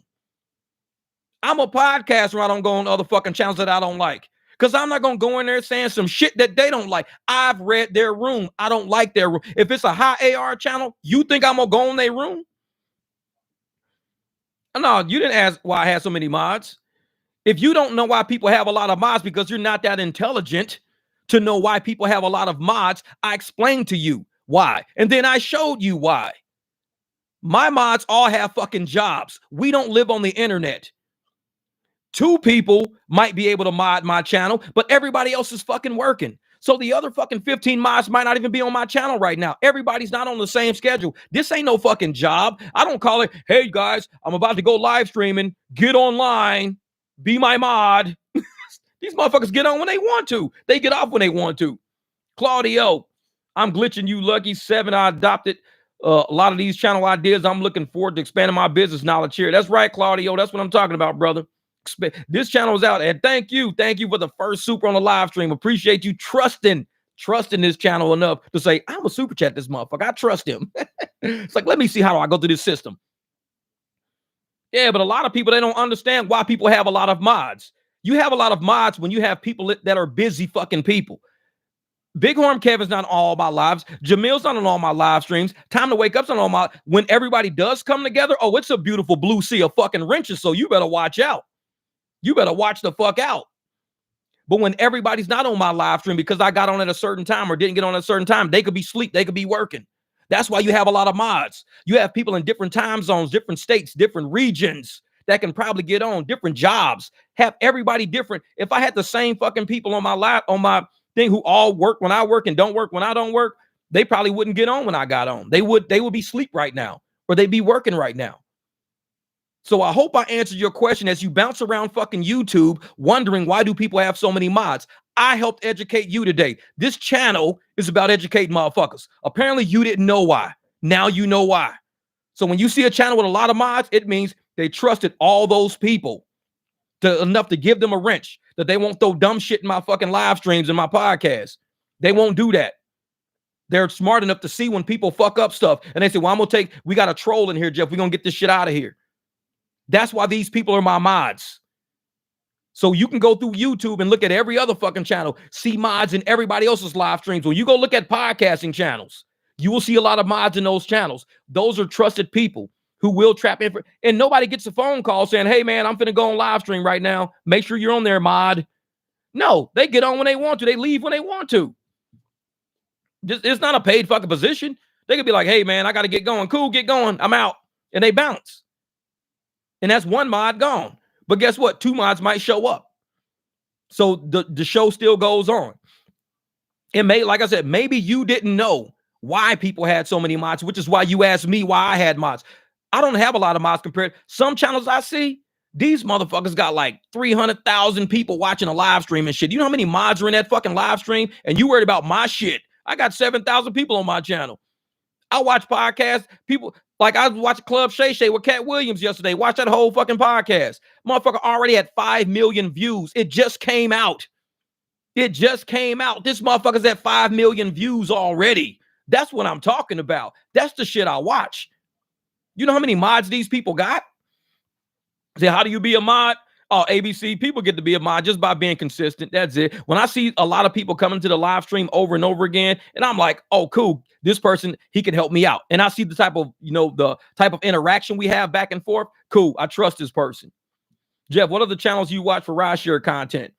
Oh, I watch all of them. There's almost not one channel I don't watch. I was watching with Dash and Trader the other day. Fucking funny shit. Man, Adolphus, my brother, what's good? Thank you, my brother. Yeah. See, and that's right, Kev. Kev says it. I make people mods. That's my level of trust in them. Nobody ever asked me to be a mod. None of these people ever asked, hey, can I be a mod? The time will come when I know people will be out fucking working and doing shit, and I need to increase it because I might not see a few mods. So I'm like, you know what? I don't have a lot of mods in my shit. I need people to watch. So I'll go get 3 or 4 more mods that day and just make those mods. That way, the live stream can continue. I might be able to talk about something. And one day I'll say, hey, anybody got that link? Any mod can go grab a link and post a link. If I say, can anybody find it? They can go find a video, post a video. All my mods have 100% mod rights. And I'll let them do that because I trust these people. These are people who, some of them I actually met in person, some I didn't. But it's people that I trust through their interaction and comments on other channels as well as on my channel. Because I see shit on other channels too. So they can't just come on my channel and be fucking fake. Because I'll know. Because I'm like, I've seen you on another fucking channel. So the people that are mods on my channel, I trust these motherfuckers. I trust that they got drivers in the best interest. I trust them to that degree. They have drivers at heart. So like you said, you may not understand why people have a lot of mods because people have jobs. Everybody's not a mod at the same time. Everybody's not a mod on the same podcast at the same time. People do other shit. People sleep. They go on vacation. They do whatever. What up, Jesse? My brother. What's good? Me and Jesse was hanging out in the parking lot. We was downtown hanging out in the parking lot one night. Shit. Yeah, man. But I was down there. I was watching Dash and Traders one, and I guess he got booted off of DoorDash for some shit he did because this is what happens. We got a drug problem in America. We got a big drug problem. Everybody knows it. Not saying Dash Traders on drugs. We got a big drug problem in America. So you go by these drug stores like Walgreens, CVS, and all of this shit, and they tell people, if there's drugs involved in the transaction, like a DoorDash drug order, a prescription pickup or something like that, you have to go to the inside counter. It's not like just picking up something that's not prescription, like cough syrup. That's easy. Okay, cool. But if you're picking up like some actual narcotics or something like that, they might want to get you on camera, verify you. That's all. They just want to verify you. Who knows? I don't do DoorDash. I don't do Uber Eats, but I would understand the psychology behind it. If you want to verify me picking up somebody's drugs for them, verify me. I'm cool with that shit. Ain't no big deal.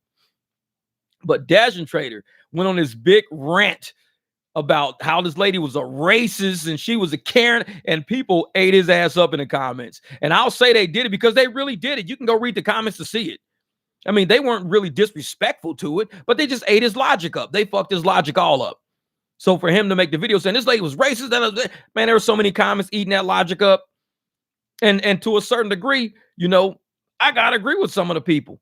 I mean, I watched it all. I didn't see any of the level of racism being exposed. Maybe the lady was trying to protect her job. Maybe she probably gave some shit out to somebody one time she wasn't supposed to. So she was like, hey, man, you got to come inside. Because I gave drugs out one time to somebody that I wasn't supposed to get. But she didn't say that because she didn't want to put herself on the hook for that. But she probably got reprimanded for that. Who knows? But I don't know everybody's fucking life. But if somebody says, hey, can you do me a favor? Can you come in and pick this up? Cool. No problem. But he was upset because he sat in line already. So he sat in line, and then he came in. There was a couple of people in line when he was in there. So he got upset. And he was like, oh, man, you know, she was all racist and telling me she was trying to switch her story up. She was saying this, and it doesn't make a difference. I don't know why people switch their stories up. But if you tell me to come in and get it, I'm going to hang out in line. I'm going to wait for a minute. I'm going to get my shit and go. I'm not going to ask for the sake of creating content to create controversy. I'm not going to do that. What up, Paris? So I'm not going to create controversy. Hassan, when are you going to start promoting yourself as a private driver? Oh, bro, I got videos on my channel when I first bought this BMW almost 2 years ago. You got to look back in 2022 and you will see me with some private driver videos. I've been doing this shit for a couple of years now. I just don't do it on a mass scale. I need to get my shit up because I trusted the Lux platform. That's where I fucked up. I trusted the Lux platform and then they rug pulled every fucking body. But so Dash and Trader was creating content. That's what he was doing. He was creating content because he saw an opportunity. And I'm not stupid. I'm a smart fucking person. When I'm not like high IQ fucking smart, like, oh man, I'm a fucking genius. But I'm smart enough to realize what people are doing and why they're doing it. Perceptive. Let's say that I'm perceptive. I could see through shit. I'm very perceptive. So I'm sitting there looking at how the video is going. And I'm seeing how the conversation is going. It sounds like a setup. It sounds like the questions presented to the lady were not questions of inquisition, but of accusation. So if I'm inquiring something and I'm saying, hey, well, why is it sometimes I do this and do that? And you guys, oh, well, because, you know, this and this. Okay, cool. That's my question of inquisition. I just want to know. I'm asking to ask. Some people ask to fuck with you. That's when they start accusing you of shit and doing shit because they want to create content. We see content creators do it all the time. They come in with cameras and they fuck with you just to get a reaction out of you, or they fuck with you so they can get out of them what they wanted to get out of them. Some people want it to be a certain way, so they narrate the situation. It's not inquisition at this point. It's acquisition to lead to a situation because you know what you want to record because you're thinking content. That's what you're thinking. Content. Exactly, Kev. Trying to get likes instead of the truth. So you're thinking content, not thinking of the reality of this woman right here might have been going through some shit with her job and she probably can't give out medication through the drive-thru no more because she probably fucked up. That's probably what happened. But she's not going to say that, oh, well, you know, I gave medication out the window the other day to a lady and it was the wrong medication. She could have fucking died if she would have took it. It was the wrong medication. You don't know what that lady went through. So if I'm asking for a point of inquisition, hey, why is it sometimes I give it to me through here, but now, oh, well, you know, we're just told, you know, this and that, and we got to start doing it. Okay, cool. That's all. I'm just curious, seeing if it was like, okay, cool, no problem. It's done. Get the bag. I'm out. But when you start fucking with somebody, now you're starting to go down the level of I'm trying to create content for people. And everybody in the comments, they fucking check that shit. They say, dog, I didn't see nothing racist. I think you made that shit up in your head. There was nothing racist there about that lady. And honestly, it wasn't. Because you don't know what that lady went through earlier that day or with her job or with her career to make her say, if I'm going to give out medication, I want to verify and validate who I'm giving it to. So I don't know. The Uber Select has ceased in San Diego. Real shit, real shit. Every driver needs to convert as many Uber Lyft passengers to private rides. This is much more efficient and beneficial for drivers. Bottom line. There you go. Mic drop. Alcott said it. It's levels to this motherfucker. It's levels to this shit called rideshare. Levels to it. So yeah, so Dash and Trader, like, and it was him. He created the video. He made the video. He put it on his channel. Anybody can see it about him being deactivated. It's got like 6,000 some views. So it's a really good video. It's doing very well. It's good. I think it's a learning experience. I think it's a learning experience. It's a good video for other drivers out there, delivery drivers, rideshare drivers to know. Don't just be out there doing shit for content. These are real people's lives you're affecting. That lady's face is on that video. It's not blurred out. That lady's face is on that video. That video is going semi-viral for a delivery thing. It's going, 6,000 views to me. I think even 4,000 views, 3,000 views, that's viral for a rideshare delivery video. So her face is kind of going viral when you think about a lot of delivery drivers out there. Somebody's going to run into her and say, hey, I saw a video about you saying you was racist. Now, that could be defamation. It could be slander. It could be liable. It could get a motherfucker in a lot of trouble by labeling somebody a racist, putting their face up on it, call them a racist Karen, when everybody in the comment is like, bro, we didn't see nothing racist there. That's why you got deactivated. Ain't nothing racist there. There is no racism there. You could fuck up somebody's career or potential in their career, which in turn could fuck you up. And that whole video, I watched it. I didn't really comment much on it. I'm just watching and I'm like, I don't really see where the racism is coming from. I see there was a huge misunderstanding as to why you were in the line and you were frustrated about being in the line, having to come in and pick up medication. I could see all of that. That's the facts. You were frustrated. You had to wait in line. You said you was frustrated because you had to wait in line. You said you was frustrated because there was people in line when you got in the store. So you wanted to speak to them. All that. This is what you were saying. So all the truth you were speaking was for a narrative. It was to sell the fact that this lady that was doing her job did something that was race-based and not policy-based. But you don't know the whole policy. You don't know the whole. If you knew the whole policy, why would you be asking? Because it wasn't an inquisition. It was an accusation to create content. If it was an inquisition and you really wanted to know, you would have asked for informational purposes, learned what was going on, been okay what was going on. But if you wanted to create content, the quickest way to create content is to create controversy. Once you create controversy, that's when content starts taking off, because it creates conversation. It creates debate. It creates sides. It goes viral. That's what happens. And why do you think anytime people say something about politics, it goes, like I said, I don't really fuck with my TikTok a lot because I put some political shit on there and the political shit goes viral. Every time I speak politics on TikTok, I go viral on TikTok. I end up on X. I end up on fucking Instagram. I even seen some of my TikTok shit on YouTube. I don't even put my TikTok shit on YouTube. Now, political shit, I seen political people like 100,000 subs on these motherfuckers' channels grabbing my TikToks with my face on their fucking channel. And people like, Jeff, why don't you grab your own TikTok video and put, because I don't like that type of controversy. I'm okay with my political aspirations. I'm okay with my political views. I'm okay with the political views of the people around me. Like I said, I'm a Republican that's been married to Democrats before. I've been married to 2 Democrats. So party don't fucking matter to me. It really don't. If it did, I'd be like, no, you're a Democrat. I can't fuck with you. No, I actually married those motherfuckers and they're Democrats. So what? Big deal. But when I do my political spiel sometimes on TikTok, it gets kind of out of hand. The next thing you know, it's 400,000, 500,000 motherfuckers is like, dude, this is great shit. I'm like, you know what? Let me shut down TikTok. Because that's not the direction I want my life to go. I don't want to be a political pundit. That's not what I want to do. I enjoy helping people. And I know politics helps. I know it helps. But I'd rather worry about shit at grassroots level. Getting this fucking money. Business cards, QR codes. Taking care of the fucking bills we got in front of us instead of something that major. That's macro. I'm still at micro right now. I'm at a low level. I'm trying to do low level shit. So, man. That's right. The end game is the companies want to eliminate us. That's what they want to do, eliminate us. Yeah, I think the main reason why drivers don't convert their Uber passengers to private rides is because they might not be available when the customer calls. Oh, Hassan, that's happened to me a few times.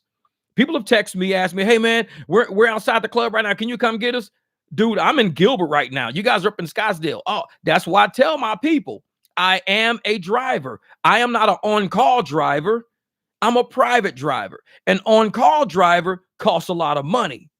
An on-call driver means he will drop everything he's got going on to come get you. That costs a lot of money.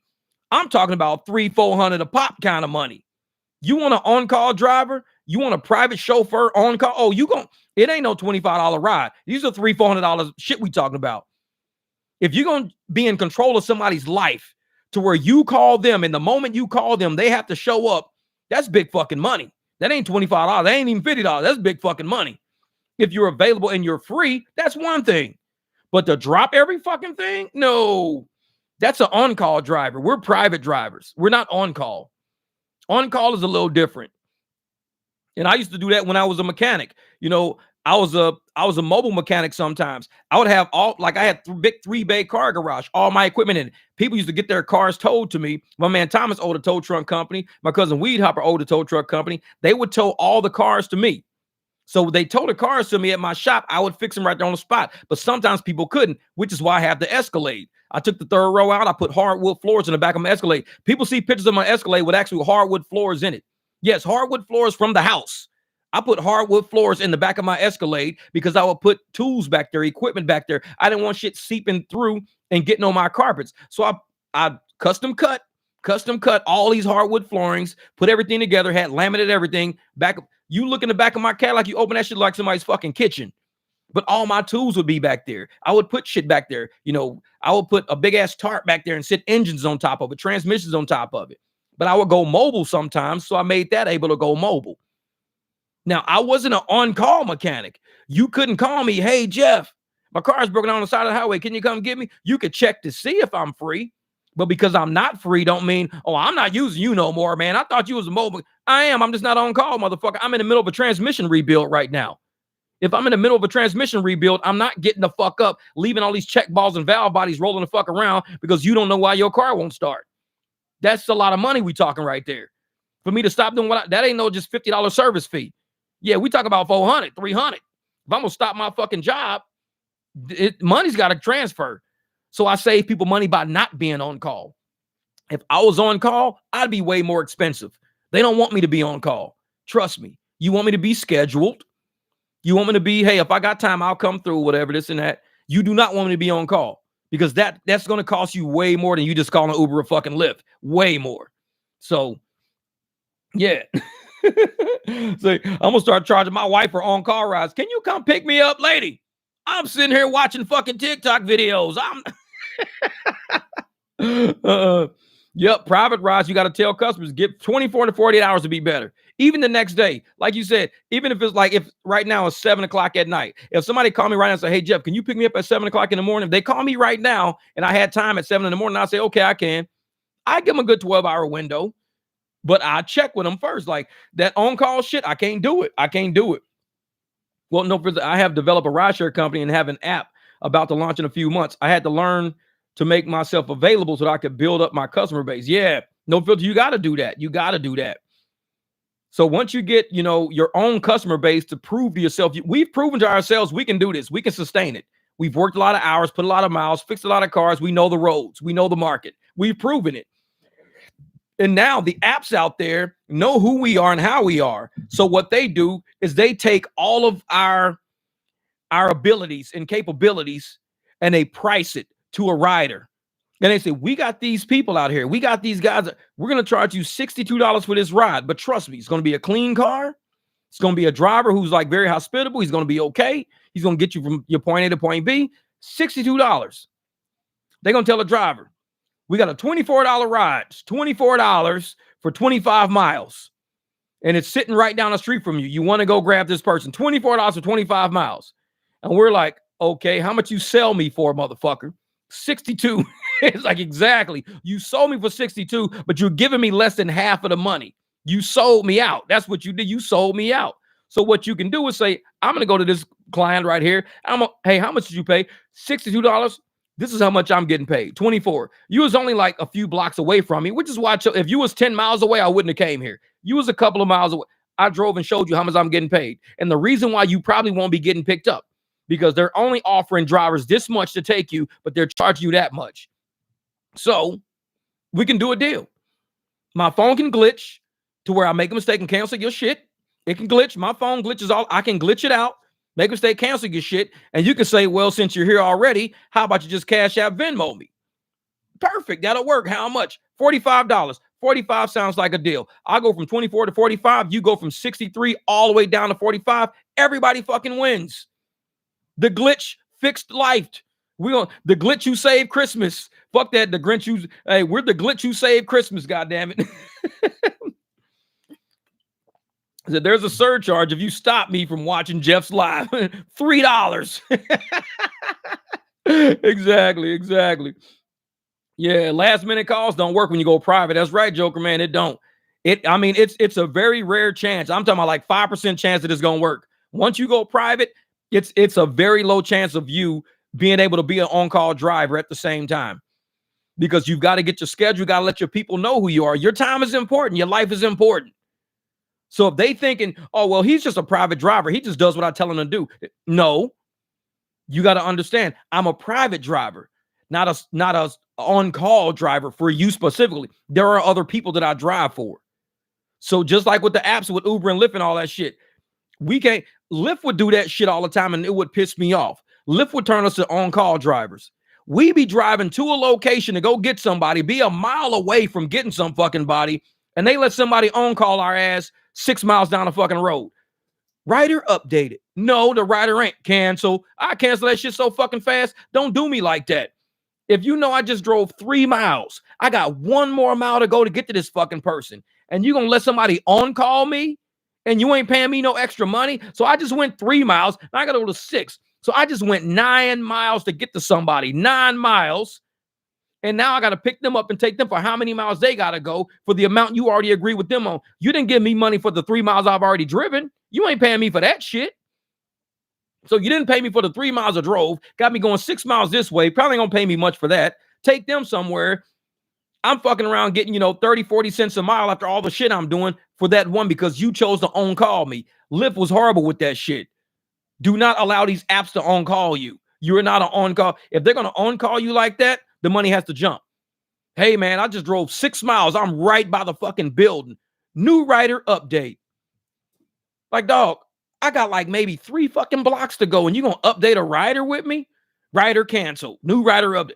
And you sitting there like, now I just drove 5 miles. I got to turn around and drive 5. That's 10 miles you had to drive so far to get to this motherfucker because you got on-called by Lyft. That's one reason why I used to hate Lyft all the time. Stop doing that switch rider shit. I don't like that because it's a waste of time. It's a waste of energy. You were already hyped up, pumped up, ready. You got your music going, shit going. You went, hey, man, this dude, Tony. Oh, Tony, man, he looks cool. He's ready to get it in. Let me play some motherfucking Kanye for Tony. Shit, I'm in the car jamming, rocking the fuck out. All of a sudden, Gertrude from Walgreens. I ain't playing no motherfucking Kenny G. I'm in the motherfucking Kanye mood now. I don't play Kanye. I'm kicking it like a motherfucker. I'm in the car jamming like a motherfucker. And now I got to pick up Gertrude from Walgreens. So I got to fucking turn my shit out and play Kenny G for this motherfucker. No, I'm not doing that. No. So I'm like, cancel shit. Gertrude at Walgreens like, why is nobody getting my ride? Because, bitch, we been playing Kanye for the past 20 fucking minutes. I'm not changing from Kanye to Kenny G. And he said, I have a turkey named Gertrude. Gertrude the turkey. Trudy the turkey. Shit, tell Gertrude we're gonna come pick her up and play some Kanye. Gertrude might like Kanye. Now that's the Gertrude I'll pick up. She might like Kanye shit. She be like, let's go. She ain't nothing but a gold digger. But Gertrude the turkey out there kicking it like a motherfucker. She gonna be in rap videos wearing a gold chain. We're gonna have Gertrude on a rap video. It's like, what the fuck? Hey, if Big Boy from Outkast can run around with an owl on his fucking arm, then we can run around with a turkey. That's our fucking pet turkey. We got Gertrude the turkey, goddamn it. No, Big Boy can't with that motherfucking Kenny G, Kanye the Nickelback fucking name. No. Oh, time to wake up, man. Gertrude sounds like she's gonna have 4 bags of 80-pound cement to be taken home with her. Oh, speaking of that, I got video in my phone. Oh man, I'll fight you in the comments. Y'all, the next video I put out, I gotta put this. I actually got some cement recorded. I was at Home Depot picking up some shit the other day, and I actually recorded that shit, man. That shit was funny as hell. You just I should have put it on today's video when I dropped it this morning. I totally forgot about it. But it's good video. That shit's good video, man. Oh yeah, Lyft Trip Radar is on call. Basically, that's what it is on call. Because you see them sitting there, and a lot of them are just like in the area. So you hit to see what it is. I hit dismiss quick as shit. Because a lot of times, if you don't hit dismiss, they'll match you to that shit. And I'm like, man, I didn't want to do that. I just wanted to see how much it was. Like, no, now I'm gonna it's gonna make my AR go down because I had to decline the shit. I just wanted to see what it was. No, silent bubbles require 100% attention. Yeah, exactly. It's like, don't touch that shit, because if you do, you touch it, they gonna send it to you. Go gig it. Congratulations, Jeff. Because of your wisdom in driving Uber and Lyft, have a specialized team to watch your channel because they're losing too much money. Exactly. They're like, wait a minute. This dude's back on. Let's go see what they up to. Like, motherfucker, welcome to the barbecue. Get your chess pieces set, motherfuckers, because we coming, goddamn. We the 300. I told you, motherfuckers, we the 300. We coming.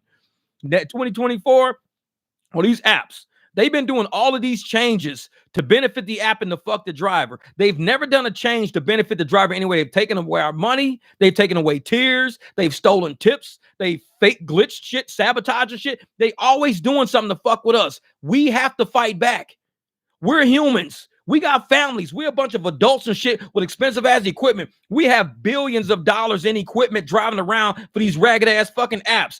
Billions of dollars. And we just gonna take this shit? Nah, doubt it. We got to fight back. And this is what 2024 is about. It's about the fight back. You done fucked with us for Christmas, fuck with us for Thanksgiving, fuck with us on New Year's. Are we fighting back? I guarantee we're going to have enough fucking private rides to where when they starting to throw a surge out there, they surge are going to have shit compared to what we make on private rides. Oh, man, $4 surge? Whatever. Mother, you better throw up like some $20 surge. Even when we on New Year's, Uber threw up $30 surge. But it was for like 40-something mile trips. So each trip was like, I think it was something like $46 because but it was like a 34-mile trip, something weird like that. I'm like, so you're giving me $13 for like 32 miles, and then you're putting a $30 surge on it, so it looks like I'm getting $43. So it was like $43 for 32 miles, but because it had a $30, I declined that shit. I said, no, because for a 32-mile ride by itself, I should be getting at least $25. At least $25. Minimum $25. But yet they dropped that shit all the way down to $13 and they added a $30 surge to it to make it $43. That should have been a $55 trip for 32 miles is what it should have been. 50 on New Year's Eve, $55 for 32 miles. I know my shit. So to see a $46 ride for a 30-something mile trip, I'm like, with the $30 surge added, I was like, nah, I'm cool on that shit. So I only did like short hops. I did all short trips, man. Fuck that. I'm not doing that. $4 rides in San Diego's are super goofy. Adolphus, I cannot believe in San Diego, one of the most expensive places to live on planet Earth, got rides that are exact same price as it's the cheapest place on this fucking earth.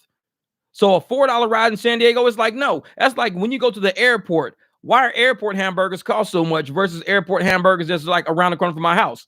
Because you have to price based on where you at. Price the shit based on where you at. The McDonald's around the corner don't have to pay as much for their property as in the airport what they have to pay to be. So that's why airport prices are higher. Their fees are higher at the airport. Cost of living in San Diego is kind of expensive. So drivers in San Diego should be priced commensurate to what it costs to live in San Diego. You can't be driving around making $25,000, $30,000 a year. Talking about I live in San Diego. No, you live on the streets of San Diego. That's the difference. You can't be telling them, oh, I live in San Diego. No, you live on the streets of San Diego. Tell those motherfuckers was right. You do not have an address in San Diego. You live on the street. You park wherever you can and take a fucking nap. Because at $4 a fucking ride in San Diego, you're not getting a house in San Diego. It's not happening. But yet they're pricing fucking people like that out there. And it's fucking bullshit, man. Yeah. $4 when they give me over the Coronado Bridge. Real shit. Yeah, Daytona Surge is a scam, man. And a lot of us been peeping that shit out. I was talking about that a long time ago. You know, that on the intro video on my screen is the day outside the airport with a $10 surge I think I had, or $12 surge. And I was scouting rides and I was telling people how they were trying to pay me 20 cents a mile, giving me $2. They said, okay, it was a 10-mile ride for $14. I had a $12 surge though. So it was 10 miles, $14, $12 surge. So really it was 10 miles for $2. That was it. And I'm like, I am not taking 20 cents a mile from the fucking airport. And there's people in the comments, oh man, but it's $14, man. Motherfuckers ain't thinking, man. They're not sharp. Some people are not. Man, but it's $14 for 10 miles. You should take that. Use that $12 surge. I'm sitting there like, it's $2. There ain't no fucking ride you've ever taken that's paid you $2 to go 10 miles. None. Anybody who's done that shit is stupid. So why am I going to sit at the airport and pretend that I'm stupid? I'm not stupid. I'm going to sit at the airport and decline that shit because it's $2 for 10 miles. They're giving me a $12 surge to make it $14 for 10 miles. No. If I got a $12 surge on a 10-mile ride from the airport, minimum I should be getting is $24 right off the fucking bat. $12 surge plus a $12 ride. I should be minimum getting $24 for that 10 miles from the airport. And these motherfuckers like $14 for 10 miles. And you sit on a $12 surge. Take it. I'm like, yeah, you would. You would. That's the thing. I wouldn't do that shit. You got to understand how these apps work. These apps basing everything on, they auction shit in their own search engine. They search for the stupidest riders first. The high ARs, the idiots. Once those idiots take all the shit off the plate, the only thing that's left is some good shit. That's why people's like, man, how do y'all find these good rides? Because y'all taking all the shit rides. If you stop taking all the shit rides, guess what would happen? The shit ride price would start rising up. The floor would come up. So there would be no more $2 rides, $3, $4, because nobody would ever take them. It's just common fucking sense. If 100% of the rides out there under $4 were declined, 100% were declined, the apps will say, we're losing opportunity. They're declining 100% of any ride under $4. We're losing an opportunity to get that rider. We're losing the opportunity to get that ride. So therefore, make every ride at least $4.50. Guaranteed, they're going to start going places. 100% under $4, decline them. Unless you got a surge. If you sit on a surge, that's different. But for people to be out there taking $3, $4 rides at face value, I might get a tip. Yeah, you might not. These fucking ragged ass apples steal it from you. You might not. They probably got the algorithm set. Max tip for the hour, $1. That's it. Because we got a surge zone over there. So we're going to use all your fucking tips you get to fund our fucking bonus zone over there. So you might get a $5 tip, but the max you're going to see on your screen is $1. Because we giving that $4 to that driver over there. Because we got a $4 bonus zone going right now. So thank you for fucking getting that $5 tip. Thank you for your services. Thank you for working so hard. You know, being cool with that driver, that rider and shit. Appreciate that $4 you just helped us out with. It's like, man. So France ride minimum for Uber is $9. Exactly, Tristan. That's what I'm saying, man. $9. That is a fair amount for a minimum ride. A private car, private vehicle, cost living expenses, shit like that. $9 is that's fair. I would say that's very fair. That's more than fair. But yet here we are sitting in America. Just imagine, I could do maybe 4 or 5 rides an hour if I took all short rides. If my minimum is 9, that's $36 to $45 in 1 hour just based on minimum rides alone. No surge added, no nothing. $36 to $45 I'm making in that hour. And I'm only doing like 2-mile rides, 3-mile rides. That's it. So I'm not using no gas. The most I might drive in that whole hour. If each of those 5 trips was 3 miles apiece, that's 15 miles. Let's add about another 5 for dead miles. So 20 miles. 20 miles, I can make $36 to $45. So you're averaging $2 a mile, basically. And because your minimum is up. But if your minimum is $3, like we got it here, $3, you do 5 trips an hour. You're doing $3. That's $15 you just made. $15 in that hour. And you're going the same amount of miles because the miles are the same. The minimum is different. So you're going the same 15 to 20 miles. But guess what? You're only making in that whole hour, you've made what? $15. That's it. So you're netting, you subtract that from the $5 in fuel from that, you're making like $10. You're making $10 gross profit in that 1 hour. We're over in France, they're making 36 to 45 in that same hour. You're making 10. That's like saying it costs 3 times as much to live over there as it lives over here. But we know that's not true. It's very expensive to live over here. So I tell people, if that shit's not hitting your minimum, cancel that shit. Don't even deal with it. Don't even bother it. Too many people out there trying to, and that's why they do these challenges and these ride bonuses. Too many people are trying to get these. Oh, I got to do a 270 rides. I'm going to take all the shit rides I can take. And at the end of the whole thing, they're sitting here like, I didn't really make no fucking profits at the end of the day. I'm like, and I tell people, if you want to know how much profit you made, screenshot your bank account on the last day of every fucking month. That's your life. Your bank account is your life. Screenshot that shit on the last day of every month. That's your life. Don't look at what I made this week because you're not looking at your life. You're just looking at what the apps gave you for being out there fucking around. That's what you're looking at. Look at your real life. This is real money. These are real jobs. We're dealing with real people, real situations. Screenshot your bank account. Even if you do it like today, the 4th.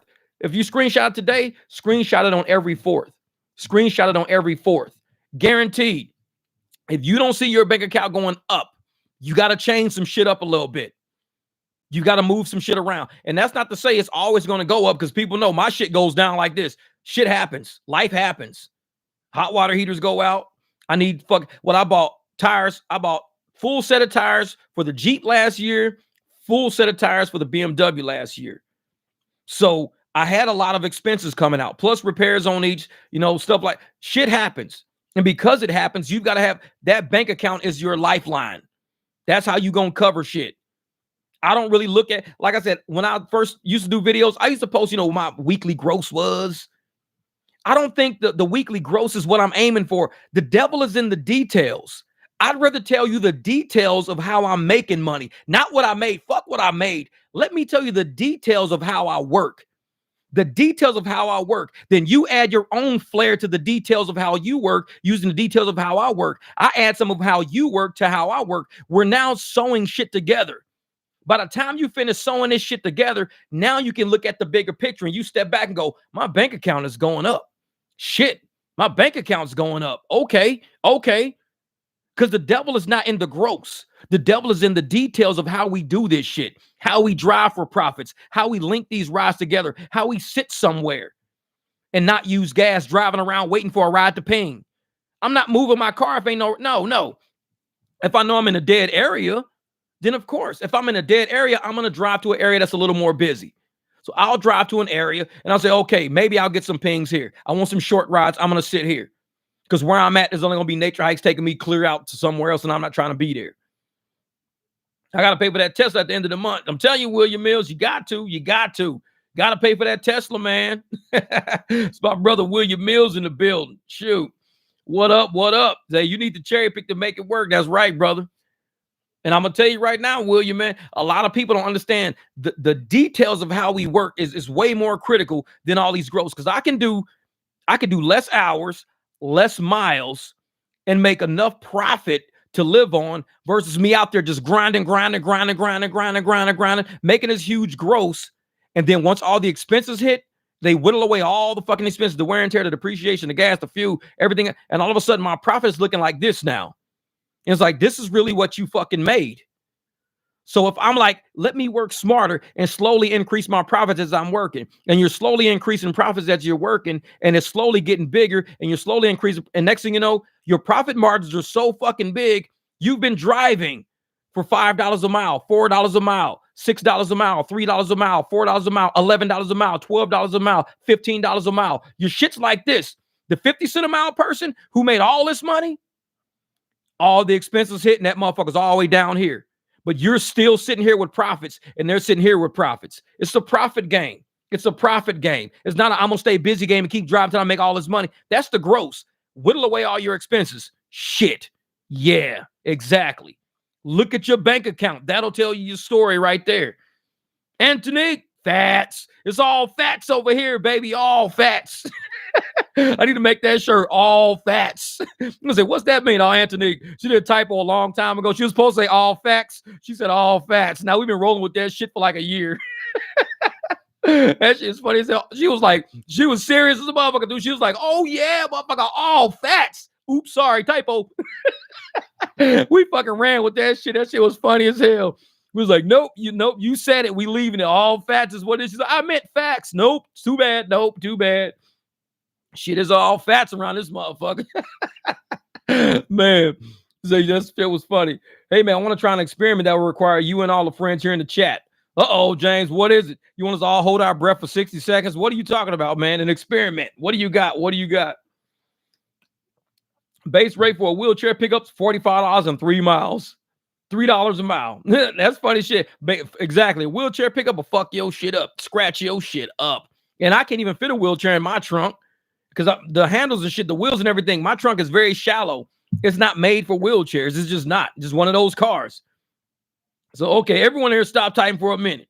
Uh-oh, what are you going to do? What are you going to do? You going to try to type? You going to try to do something? I invested in a wheelchair accessible van.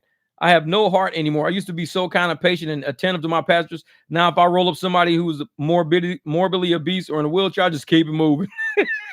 You're like, oh, I can't do that. I can't do it. I ain't doing that shit for $4. Find another sucker. Exactly. Oh, and like I said, well, my car being so small, they got to see that shit on the app. They have to see it on the app. They got to go, you know what? This dude got a little ass BMW. Look at us. We ain't fitting that little ass 3 fucking series. It ain't like it's a 7 series. This is a 3 series. So I tell people all the time, pay attention to the car. And there's been times I've rolled up on people. They don't even know what car they're looking for. I'll be sitting there. Then I've arrived. I'm just sitting there. I know it's them because I can see the picture. I'll hit the fucking horn. And they go, oh shit. Yeah, well, we didn't even know we had what we were looking at. You know, what car did we get? We didn't even know what car we got. I'm like, how the fuck you not know what car you get? And you're requesting a ride. And I'm sitting right here. It's like, we didn't even know, man, it's a BMW. We didn't even know we were getting a BMW. It's like, how do you not know? Did they switch drivers on your ass or something? How you not know? Like, shit don't make sense, man. Shit don't make sense. James talking about something. Everybody stop typing for 1 minute. I don't know, man. It's going to be hard to do in the live stream. Say average cost of living for most rideshare delivery drivers is $4 or $5K a month on necessities. Most driving not hitting $1,500 to $2,000 a week consistently to make up for that lack of health insurance, retirement. That's right, Austin. And I'm glad you said that, Austin, for real. Because I speak about that all the fucking time. You clearly see what I see. We're doing all of this work. We're doing all of this shit. Everybody with the retirements are corporate employees. They're all sitting there getting retirements on our backs. What do we get after 7 years in the game, 10 years in the game, 15 years in the game? What do we get? These motherfuckers never say, hey, you know what? We're going to do a 401k match with drivers now. 401k match. If you guys want to use some of the funds you earn every week, we're going to pay you fair. We're not going to fuck you over no more, which I highly doubt. But let's just say for the sake of this experiment we got, we're going to pay you fair. And we're going to say, we'll take out 10% of your money every day or every week. We'll take out 10% and we'll apply that towards the IRA 401k retirement. So when you're finally done driving, you actually have some money when you're done, and we'll match that and we'll invest it into this company that you're fucking working for. This shit's on your back. So why wouldn't you invest in a company that you're working for? Right now, I wouldn't, because they fucking us over. They fucking us over, right? So I wouldn't do it. But if they told me, if they were honest companies and straight up, they would like, just keep putting it into this and we're going to roll it into like IRAs, 401ks. We're going to do this. So when you're done driving, you're going to have something to show for all the years, all the miles, all the conversations, all the puke you had to fucking clean up, all the repair. You're going to have something to show for. Right now, ain't none of us got shit to show for it. Ain't none of us got shit to show for it. And everybody at corporate has everything to show for. They've got retirements, 401ks. Their kids got college funds being paid, college trust funds being built up on our backs, telling us, well, driver's expenses are too much. That's what somebody just said in one of them articles. Driver expenses are too much. How are driver expenses too much when y'all not paying us shit? That means you guys are funneling all the money to yourselves, to politicians, to your friends, but you want to claim driver expenses are too much. Without drivers, you motherfuckers don't make no money. Without a car to put somebody in to drive forward, you're not making no money. So it's your expenses that are too much, and you're trying to shift the blame over to drivers. Oh, you guys are costing us too much. No, motherfucker, you're costing drivers too much. Get it right. We do this business. Y'all costing us too much. And since y'all app ass is costing us too much, we're going to start doing private rides now. So we're going to take away that. You think we cost too much? We think y'all cost too much? Then I guess this fucking relationship is over. You can find cheaper fucking drivers out there. How about that? We're going to find riders that pay us what we're worth. And you can find cheaper fucking drivers. And we'll call that shit good. And I guarantee they have to be like, okay. We'll give you guys bonuses to come back. Because that's what they do with new drivers. We'll give you a bonus to come back. We'll give you a bonus. Come back. I thought drivers cost you too much. It's like, if drivers cost you too much, why are you giving all these fucking bonuses to new people who have no experience? But the experienced people who know how to save time, save money, proper customer service, know what the fuck we doing. You shortchanging us. The more experience you get, the more shortchange you get. The newer you are, oh, it's like having a new motherfucking girlfriend, bringing her flowers to work, sending her fucking cakes for lunch. That's what new drivers get. Oh, Uber loves me. Lyft loves me. They sent me a cake to lunch. They sent me a motherfucking bouquet of flowers to my house. Uber and Lyft love. I got a bonus. Oh my God, I got a bonus. The motherfuckers that's been doing that shit, been grinding this shit through for years, what do we get? Stolen from. No, that wasn't a $20 tip. That was a $5 tip. The fuck you mean that was a $5? I saw him type 20 in. We got to fight for our fucking money. We've been doing this shit for a while. So don't give us that drivers cost us too much. Y'all be fucking with us too much. And we know that. We're experienced enough to know that. Yeah, you got to bend over just to get a fucking bonus. Fuck that, man. And I'm sitting there looking at what Daniel say. I had to pick up at Bed and Bath. She came out in a wheelchair with some curtain rods. I looked her dead in the eye and drove. Daniel's like, that motherfucker like Gator on Jungle Fever. Next time you go look at Jungle Fever, look at Gator on Jungle Fever. That's Daniel right there. That motherfucker's like, that lady came out of bed behind his ass, turned a motherfucking gator. He's like, you know I do it, mama. I do it. I do it. Don't make me go hit no old ladies over the head, mama. You know I do it. Give me the fucking money, mama. I know you got some money. I know it, mama. Don't make me do it. I hit an old lady over the head. Yes, fucking Daniel's ass. Second Gator was funny as a motherfucker, man. Flex, that shit was real. And he made Jungle Fever worth watching. That motherfucker had me dying laughing with that shit. Gator and Halle Berry did not look like Halle Berry in that movie. If you played that movie and you was like, hey, that's Halle Berry, motherfucker today be like, what? She did a good ass job being a crackhead. She does not look like close to a crackhead, but she did. She looked like an actual official fucking crackhead in that movie. Like, man, to go from that and to go to like the glamorous movie she's in now, you never be like, there's no way this lady would ever end up being a crack. She played that shit good. Yeah. Same reason corporate America will conduct isolated layoffs for founders who are capped salary and benefits. Exactly, Dalton. And that's what it is. The money is hung up at the top. The money is not hung up at the bottom. They want to create the illusion that the bottom is the variable. The top is fixed. Because once they got contracts, oh, you got to pay me this much for this much and this much for this. They all locked in. All the variables we're doing are making sure they get what they're contracted to get. That's all we're doing. Making sure he gets his 23 million, make sure he gets his 4 million, make sure she gets her 6 million, making sure each one of these 4 people get their 1.25 million that we all promised them by fucking shorting all these people at the fucking bottom. And you know how we short them?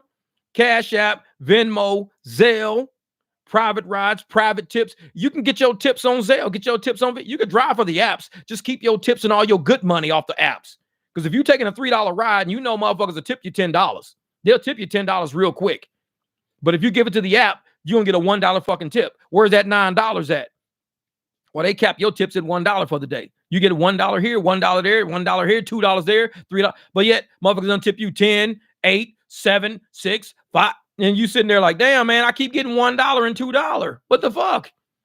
They done cap your ass because the people at the top are the actual guaranteed money. We're all variable money. Deactivate us when they want to, fire staff when they feel like it, lay a ton of motherfuckers off. And we got to come back and say, listen, we understand what the game is. We see the game. We're not, a lot of us are experienced. The new drivers are not experienced. They're excited. Ooh, I get to do what I be seeing on the internet. I be seeing people on YouTube, $2,000 a week. Ooh, they be driving like 80 hours a week. I don't have to ask nobody that I can keep working all day. So you telling me I can start my app at 6 a.m. and drive till 6, 7, 8 p.m.? You say I could do it? I don't got to ask nobody to keep working? Ooh, I love this shit. How much cotton can a cotton picker pick? Motherfucker, I'm not trying to do that shit. No. It's like, let me fucking work my own schedule, max 8 hours in a day. Hopefully I'm working part-time 5, 6 hours a day. should be able to generate some decent profits, doing some pretty good rides for some good people out here. They want to tip me, fine. I don't want to keep my car on the road for fucking 12 hours a day, wrecking my shit, tearing my shit up, don't have profits to fix my shit. Now I'm driving around with duct tape holding my fucking bumpers on. Why? Why don't you just get a new bumper, Jeff? I don't got no money, motherfucker. I can only afford duct tape. So I went and bought some fucking duct tape. That's it. I'll fight you in the comments this here. Hey, I'll fight you in the comments. I got video for you, man. I got my next video I put out. I should have did it on a video this morning. The next video I put out, the intro is just for you. Just trust me on this one. The intro is just for you. You're going to be dying when you see that shit. Man. But no, man. And it's like, that's what those new drivers do.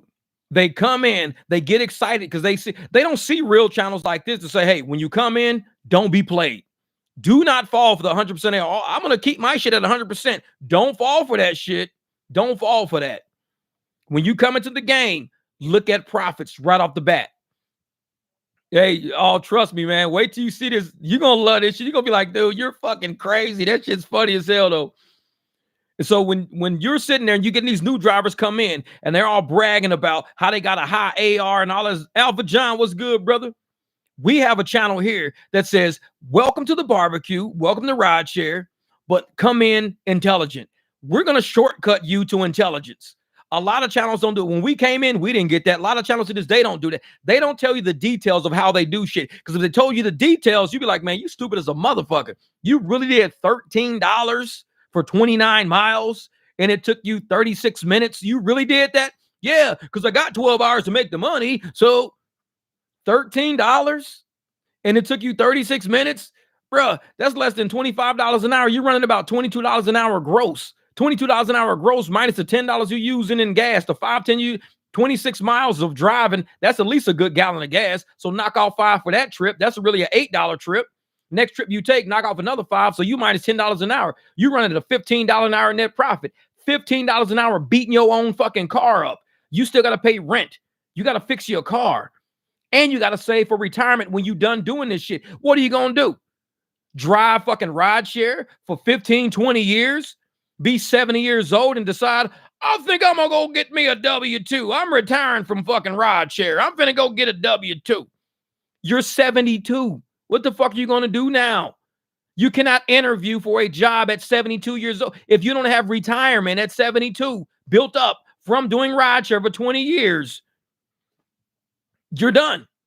You can't say, well, I'm just using rideshare just to get by right now. I'm going to get a real job when I'm done with rideshare. Okay. So when you're done and you're 70, I'm going to go fill out a job application over here at Hardee's. I'm going to go fucking cook at Hardee's. I'm going to try to be a manager at Hardee's at 70. You're going to slip in some fucking grease and break your hip at fucking Hardee's. Stay the fuck out of fucking fast food restaurants if you're that old. You're going to slip in grease. Trust me. Them floors are greasy as a motherfucker. You need agility to work in fast food restaurants. Why do you think most of the times when you look back there in the kitchen and shit like that, you see younger people who are more agile? Their hips are more steady. Their ankles are more fucking steady. They're walking in grease the whole fucking, and I know they're walking in grease because when they step on my mats in my BMW, when I pick them up from Taco Bell at night, there's grease in my mats that I got to clean out because I could smell that shit. It smells like grease.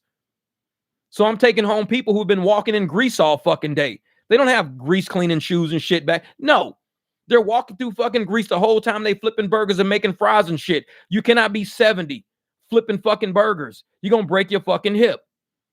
How did Stan fall? I don't know. We asked for a fucking Big Mac with extra cheese and super sauce, and next thing you know, all I saw is that motherfucker's hat fly off. Exactly. You're 70. You can't work in fat. That's for kids. So they tell me, but I smell like straight lard. Exactly. Hey, lard ass. I ain't heard the word lard in fucking how long? Dude, who the fuck flex? Where you come from, dog? Like, where the hell? This motherfucker came up with lard. I was like, wait a minute. Who the fuck says lard? I haven't heard that word. Sounds like a motherfucker, you smell like some 1981 lard. Get out of my fucking car. That shit's fucked up. He straight said lard. Who says that? Man, that's funny shit.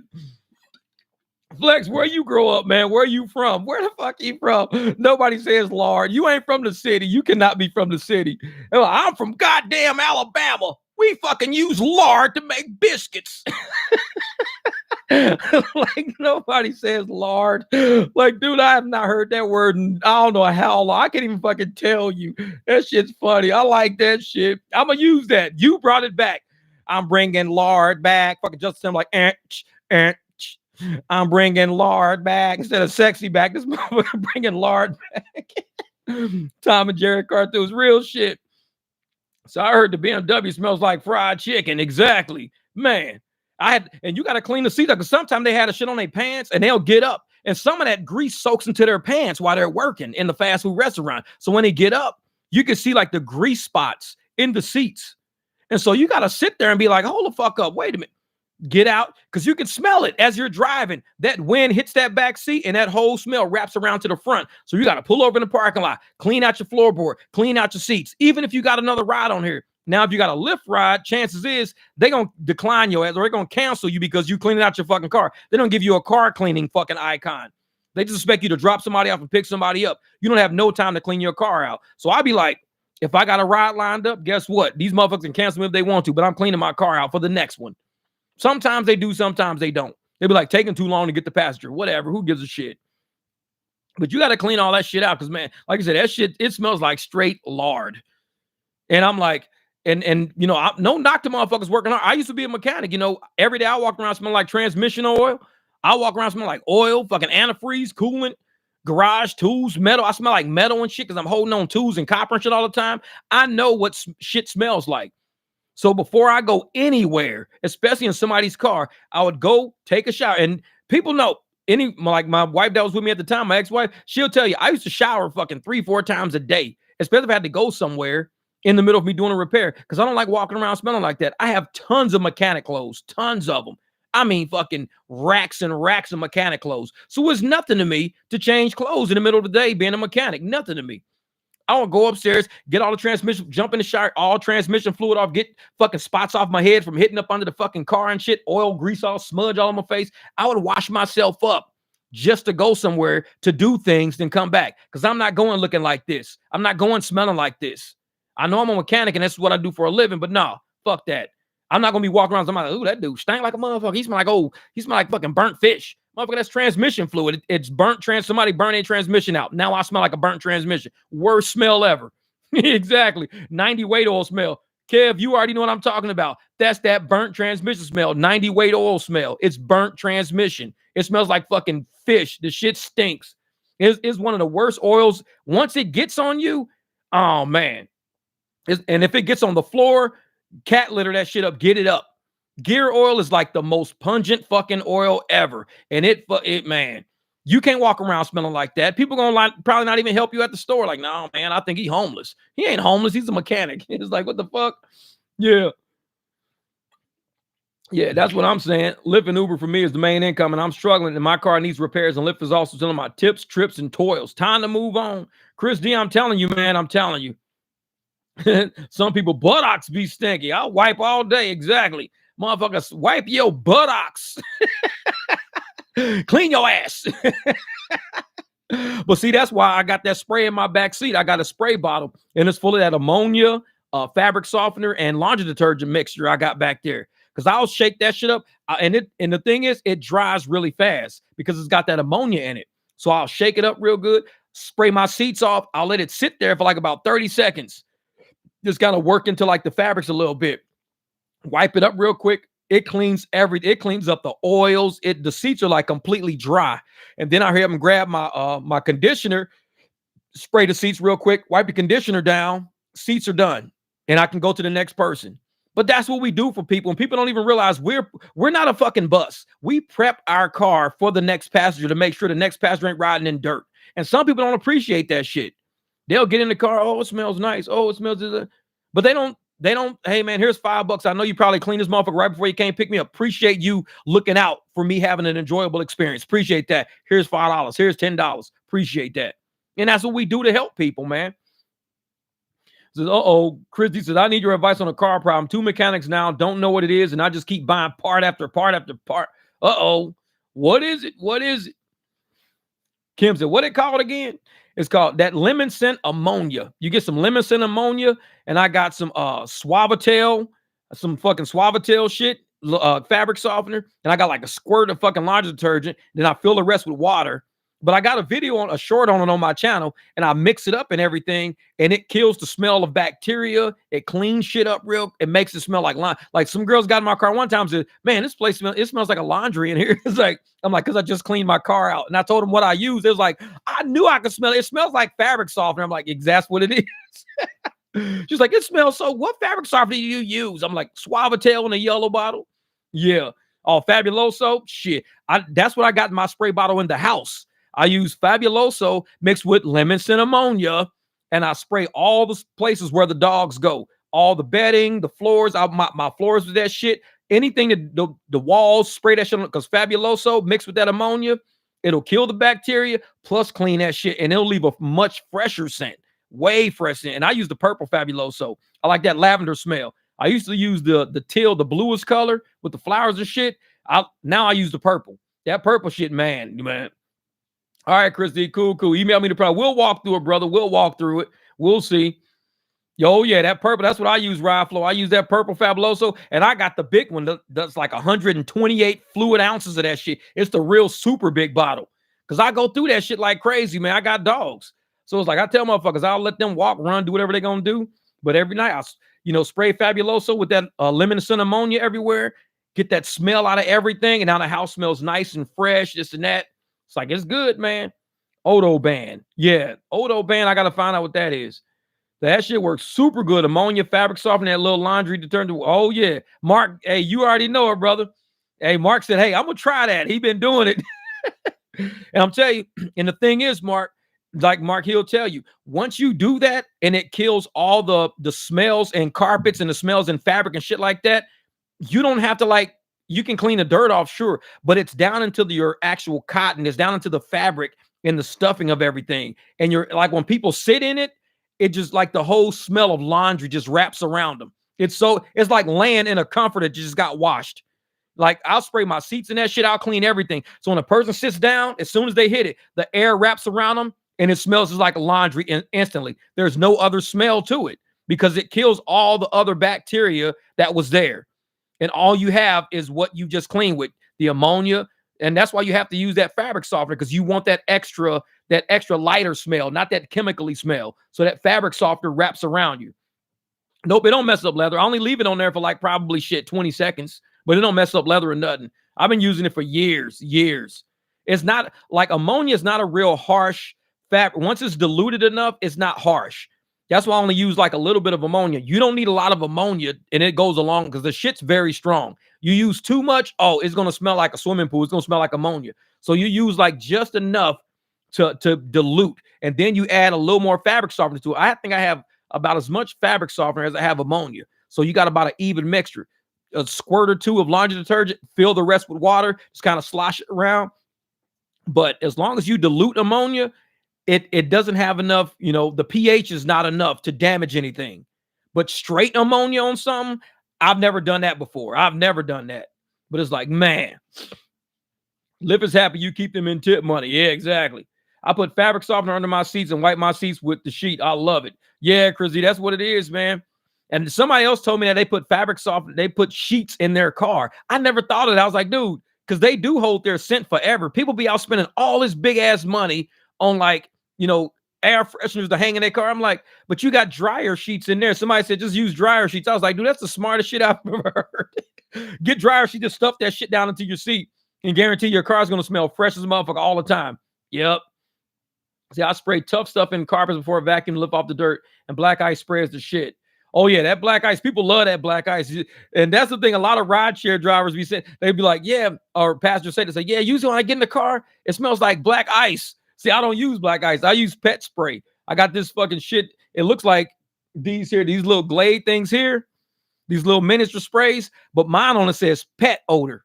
So the one in the car says pet odor, but you spray it, and then you only got to hit it once. You hit that shit once, your car smells like that for like at least 30, 40 minutes of just driving. It smells good. And I usually get the double ones, the little Glade thing, pet odor, but I get 2 of them in a case. And they last me months, because you rarely go through them. You, like I said, you spray it once, lasts you a good 30 minutes. You cruising around with that shit. Before you go pick somebody up, don't spray it. Like, if you get a ride and it says 5 minutes to get to them, spray that shit and let the windows down, because it is so strong. It will, the whole car will smell like you just did it. It's that strong of a spray. I love that shit, though. 7 years a slave. See, Fit King. Look, like, what is I do that. Okay, I wipe my dogs down with fabric sheets. Logan, you stupid. He wiped his dog down with fabric sheets. But that's smart shit. Now, that would actually work with my husky. You might be onto something, Logan. I might have to create a fucking dog product. Motherfucker, what? Because my husky, not only is her hair staticky, but she smells like a husky. So I got to give her a bath every once in a while. So I will do that fabric shit with her, because it might keep some of her hair from being staticky as hell and sticking to everything and flying all over the place. That's a good idea for huskies, man. I'm going to try that shit. I'll let you know how I go. If you see my motherfucking dog in the picture, look like she got stuck in a light socket because her motherfucking hair is sticking straight out, you know the shit didn't work. Like, dude, what happened to your dog? Why is her hair sticking straight? Like, man, I wiped her down with the motherfucking fabrics. It created more static than not, man. I fucked her up. She's got to walk around like that till the static die. Is that one from the Circle K bathroom spray? Yeah, I think it could be. See, this one, this is like Glade Aqua Waves. That's what this is. Glade Aqua Waves. And what it is you put them in those little small things. I got them hanging all through the house. But you put them in there and they got like 2 little batteries in it. Every like probably 30 seconds it goes. And as the mechanical arm pushes down, it sprays like every 30 seconds. But I put these, boop, right inside of my car, and I roll with them. Oh, yeah, where you can purchase ammonia. Oh, you can find ammonia in the cleaning section. Like, you got to find bleach. Once you find bleach, Pine Sol, all shit like that, on the very, very bottom shelf, all the way at the very bottom, you'll see clear ammonia next to yellow ammonia. It's always on the very bottom shelf. So you just got to find, yeah, it's in Walmart. Yep, it's in Walmart. And sometimes you might find ammonia in a regular store, but it's probably near the laundry items. And the ammonia I get is always near the cleaning items. Like, the laundry has all fabric softener, shit like that. But to find the ammonia, you got to go around the corner. That's where you see Pine Sol, Febreze, all that shit. But yep. And that's how I take care of the car, man. Like, a lot of people, I got 104,000 miles on it now. Even my Jeep with 257,000. When I pick up people in that, they go, damn, man, it smells good in here. It's like 257,000 miles.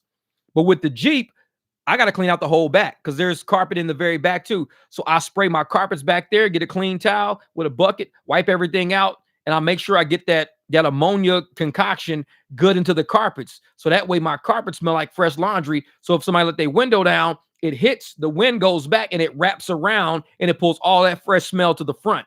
Because if you don't clean out your very back, everywhere, like even my posts where the padding is, I spray that padding down, wipe it down, get it off from being dusty and shit like that. Because once that wind hits and that wind wraps around, you don't want no old fucking smell because it's going to smell stale, old, plasticky. Like, ew, what's that fucking smell? What up, JTB?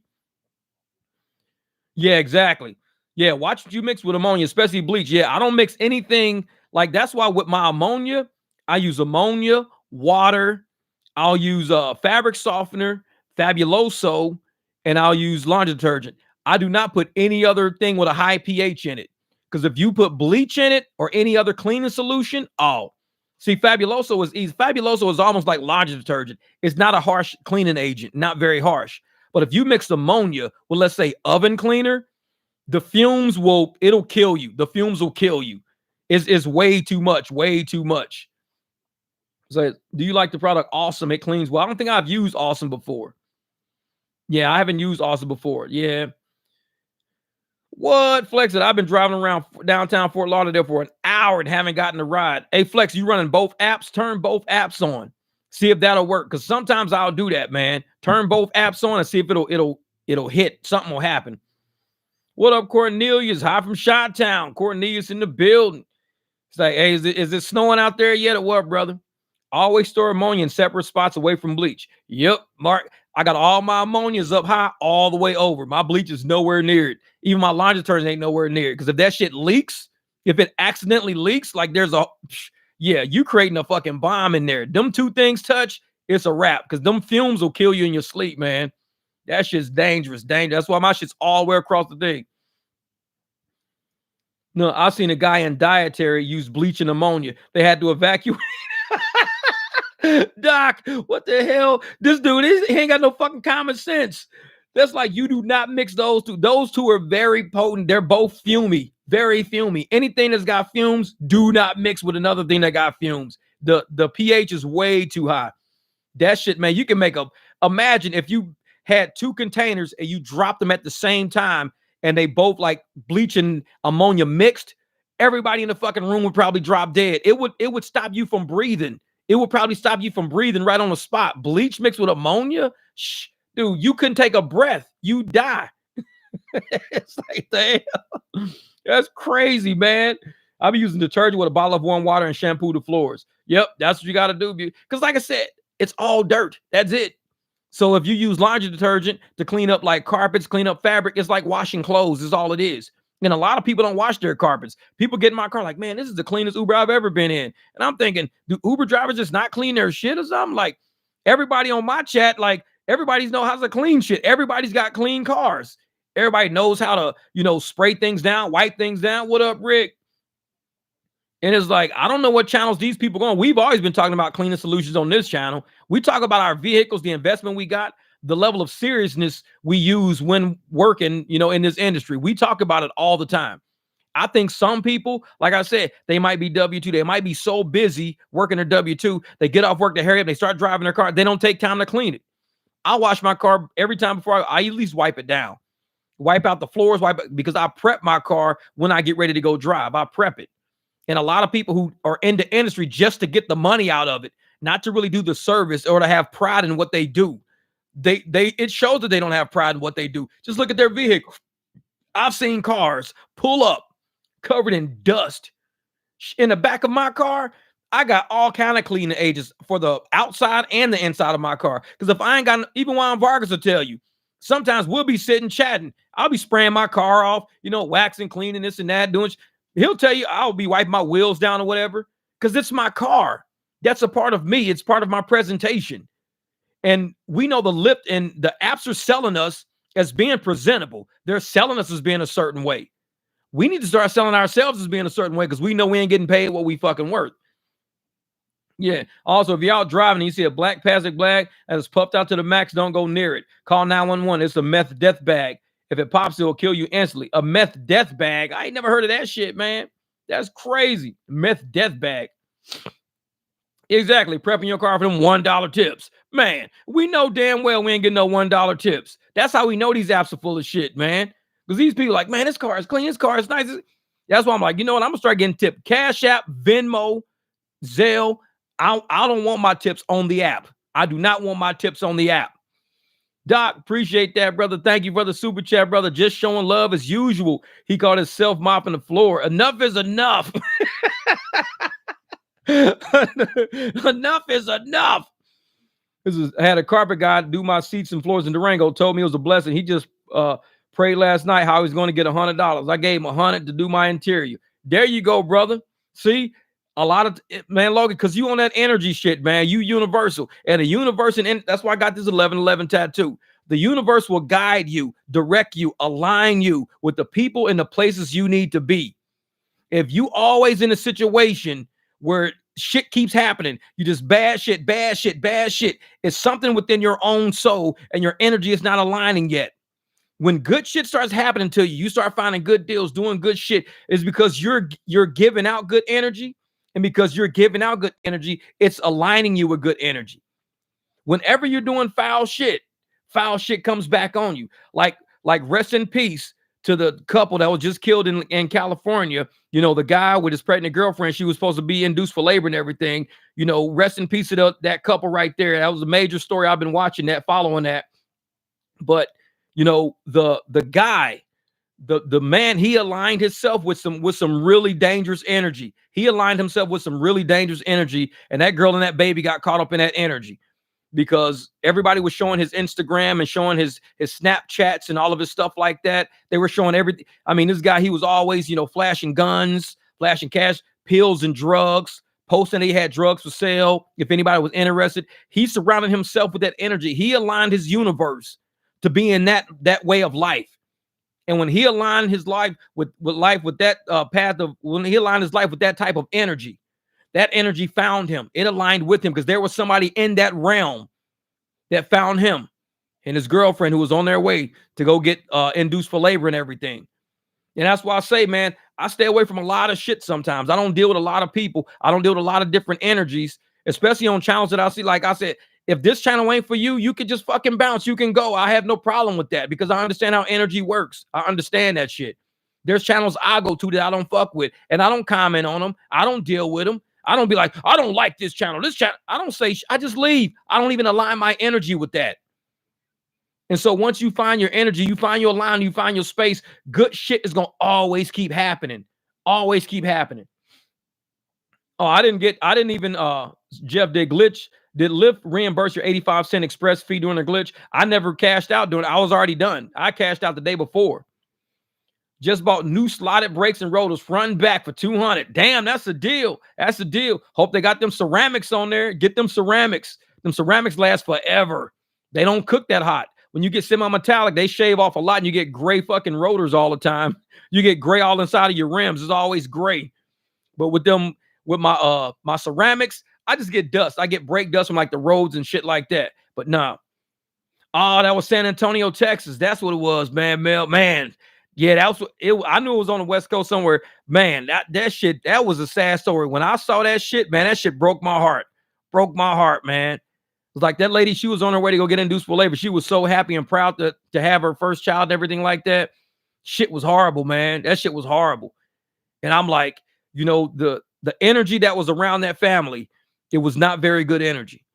And I know, you know, these young kids out there, they love to use their social media to say how they doing it big and what they doing and how I'm getting. But once you start flashing guns, cash, drugs, talking a certain way, acting this and that, people they're gonna be out for you. They're gonna be out for you. And it was sad to see how that story ended like that, man. Mr. Gambit's garbage race to LA right now. Shit, I bet. Oh, I know it's garbage race right now all through Phoenix. We got a game tonight. I ain't even driving tonight. $3.39 is the cheapest. Yeah. I mix it half and half with water and that shit lasts forever. And that's what I use to clean all my countertops and floors. Yeah. Rick's doing it.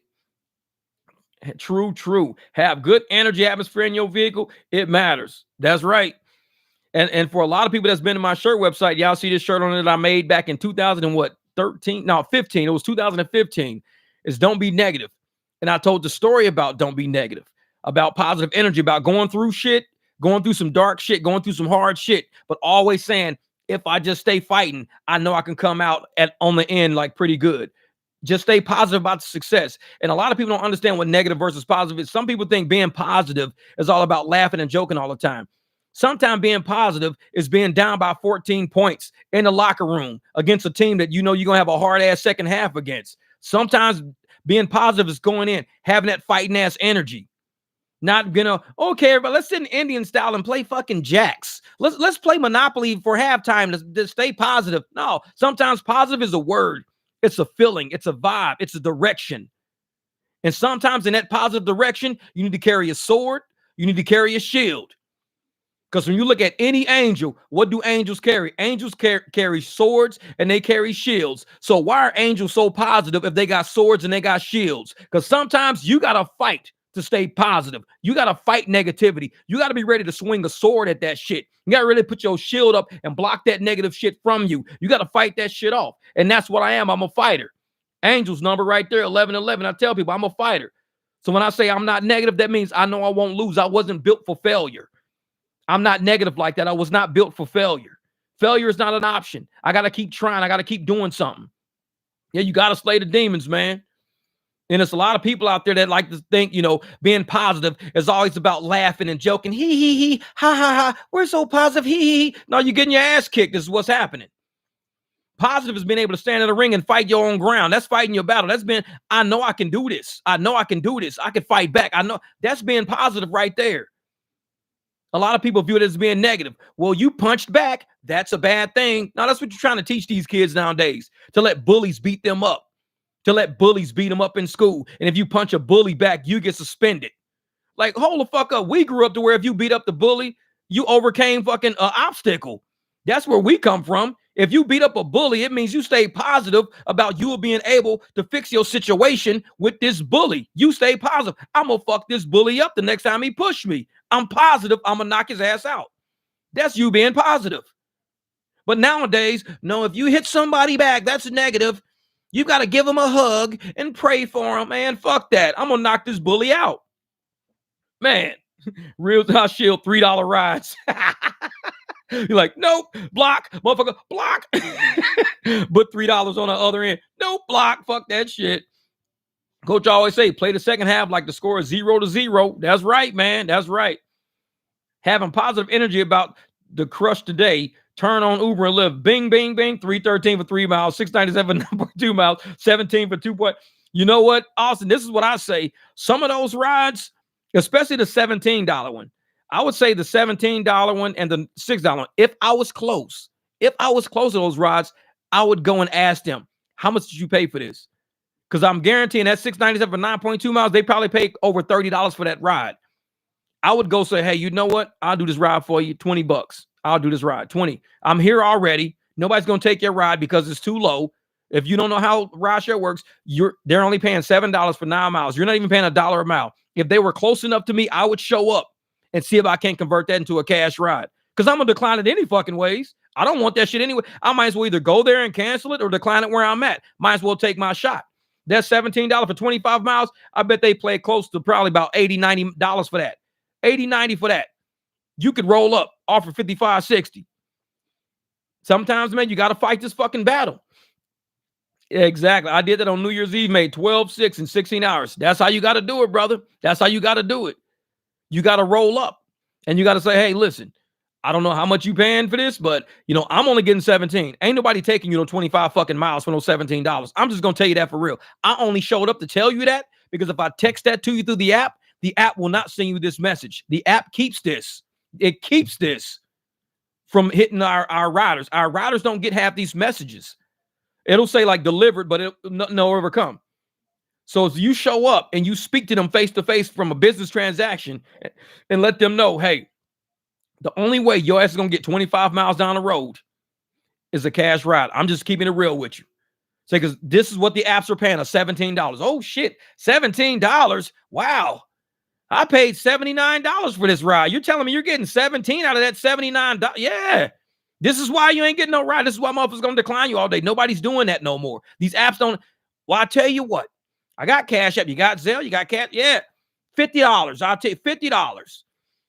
Exactly. Beauty with Essence. You got it right. You got it right. Motherfucker, dial up. Motherfucker, AOL dial up shit. It's delivered. It's processing. Yeah, exactly. Use your damn words. It's all about the conversation. That's right, Dalton. Use your damn, go in. Use that weapon. You got that weapon right here. Speak that truth to them. You ain't got to lie to them. I'm getting $17 for this. You ain't got to lie. Look, I'm getting, oh, damn, I paid $76 for this. Holy shit, you're only getting 17. Yeah. Let these motherfuckers know the truth. The truth is what's going to set all of us free. Sitting there playing these fucking games. And if they want to play the glitch game, just say, hey, I went to pick the guy up. My phone glitched. Could be your server. Could be my Android. I don't know. But my phone glitched. So I just took the guy for cash. Sorry. But we had a great talk. He was in my car. The phone glitched. Shit happens. We move on. That's what happened on New Year's Eve, right? That's what happened from August 2023 to October 2023, right? Shit glitches. You just move the fuck on. You don't explain shit. You don't got to say, well, it glitched because, and I fixed it this way. No, move the fuck on. They do that shit to us. You don't think we got the power? Exactly. Sorry, not sorry. They do that shit to us. So we're going to turn around and say, we're going to return the glitch favor to you. We're going to return that glitch favor to you. You want glitch energy? Is this what you want? You want glitch energy? Then we're going to bring fucking glitch energy then. If that's what we doing to play this fucking game. You want to sabotage shit? I might sabotage my own phone. You don't know. I might put the phone on extra sensitive to everything I fucking touch. It just happens. Oh shit, I made a mistake and canceled. I'm sorry. I keep canceling rides. My phone is on extra sensitive right now. Everything I touch is just automatic. Sorry. It's like, well, you keep canceling ride, man. My phone is glitching, dude. I got this. I'm trying to update the app. I'm gonna go update the app to make sure it don't cancel again. I don't know what happened all day today. I think it was something wrong with the AT&T, man. My phone was moving too slow. It was a glitch. I mean, if you sell me a glitch and I'm supposed to buy it, you took that shit off the shelf and gave it to me. I'm supposed to buy it. Thank you, Capital Property. I appreciate the super chat. Thank you so much. It's real shit, though. It's real shit. We supposed to buy the glitch. They sold us the glitch. They took the glitch off the shelf, put that shit on the counter and said, here's the glitch. That's what happened. Buy it. We couldn't even say, well, we don't want to buy that shit. We don't want it. No, we don't want it. We could. No, they sold it to us. They forced us. They put the shit in our bag. And we walked out the store with it saying, oh, I guess it's glitch. No, nothing we could do about it. Fucking glitch. Nothing we could do. I do it in my bag. It's on my receipt now. I had to fucking buy it. I couldn't even argue about it. But yet if we say glitch, will they fucking buy it? That's the difference. We say glitch, they gonna turn around. Well, you need to prove it was a glitch. Show us how it glitched. Tell us how it glitched. Did you fix the glitch? Is there any way possible that you can undo the... Oh, your shit glitches for like fucking, a day. How about my phone glitch all fucking day? And all the money I make is money I make. It happened for a day. Your shit glitched today. My shit glitched today. Uber shit glitched for what? 2 months? August 2023 to fucking October 2023. Maybe my shit might glitch for 2 months. How do I know? I can't predict the glitch. Can I? Can I predict the glitch? I mean, a lot of us predicted what was going to happen on New Year's Eve, but they said, oh, it was a glitch. It was accidental. It wasn't a sabotage. We predicted shit was going to be fucked up. Now, we didn't know it was going to be that fucked up. So can we predict the glitch? We can't predict the glitch. We could talk about it. We could, come up with scenarios of it happening. But when it really fucking happens, coincidence. Fucking coincidence. I talked about it and it's a fucking coincidence. Holy shit. Had no idea I was going to be doing cash rides all day, canceling fucking rides. Coincidence. Exactly, Megan. Exactly. Coincidence. It's a coincidence. Tempted to glitch all day tomorrow. Cancel every ride. Forget. Coincidence. Oops, sorry. My bad. Glitch. Fucking Uber glitched for 2 whole fucking months. Nobody knew about it. Oh, it glitched for 2 whole months. Nobody knew. No, it wasn't glitching. We know what the fuck it was. But if you want to sell me a glitch, if you want to take that shit off the shelf, put it on the fucking counter and sell it to me, and I can't even say I don't buy it, but you still threw that shit in my bag and said, have a nice day, sir. Thank you for shopping here at Glitches R Us. Then I guess glitches happen and there's nothing we can say about it. If you say it, then it happened. Sorry. I turn the phone off. That's my glitch every time. Yeah. Her glitch, their glitch, everywhere. Glitch. For real. I ordered Uber at 4:30 a.m. Tesla pulled up 20 minutes away to drive me 6 minutes. Only paid $10. He drove 30 minutes to make $5 in the Tesla. Wondering why he afforded a Tesla. He probably rented. Exactly. Also, he's trying to get them 30 rides out the way. You got to do at least 30 rides. He's trying to get them 30 rides out the way, or else we're going to take our Tesla back. Tell you what, you can have this motherfucker back. I don't even want it. It's like shit. Man. Yeah, first time a glitch, but year after year is not a glitch. And Kev, this is the thing. All these channels will still say it was a glitch, no matter what you say. They will. We know it was intentional. The people who fucking did it know it was intentional. Only the idiots think, oh, it was so unintentional, just a fucking coincidence. Well, guess what? We're going to have a whole bunch of coincidental cash fucking rides. A whole bunch of coincidental cash. And you guess what they're going to say? Well, we heard you talking about it online. Well, you heard us talking about them stealing our tips and fares online for how long? How long have you been hearing us talk about them stealing our tips and fares to where they steal our fucking tips and fares and people still don't believe they stealing our tips and fares? So it don't make a difference what the fuck we talk about online. It don't make a difference. The difference is us going out there getting this fucking money. That's the difference. They're going to be pissed when we getting money around their ass because we ain't sitting around talking about it no more. When we do something about it, that's when they going to get pissed. They not pissed about us talking about it because we've been talking about it. We've been talking about them stealing our tips, stealing our fares, canceling fucking rides they're doing. We've been talking about them doing shit to us. Ain't nobody gave a shit until the moment we say we going to start doing private rides. Oh, you don't have insurance. You can't do cash right now. You give a fuck now. Now you give a fuck now. Man, thank you, Michael West, for the super chat, brother. I did 2 rides on New Year's Eve, $11 Uber, $150 cash ride. Exactly. Exactly. Because people appreciate that shit. People appreciate that shit. So we can sit around all day talking about everything that happens. Well, Manny say, I lost my apartment, moving and living in a weekly rate motel for the next 2 months. And that's what I'm talking about, Manny.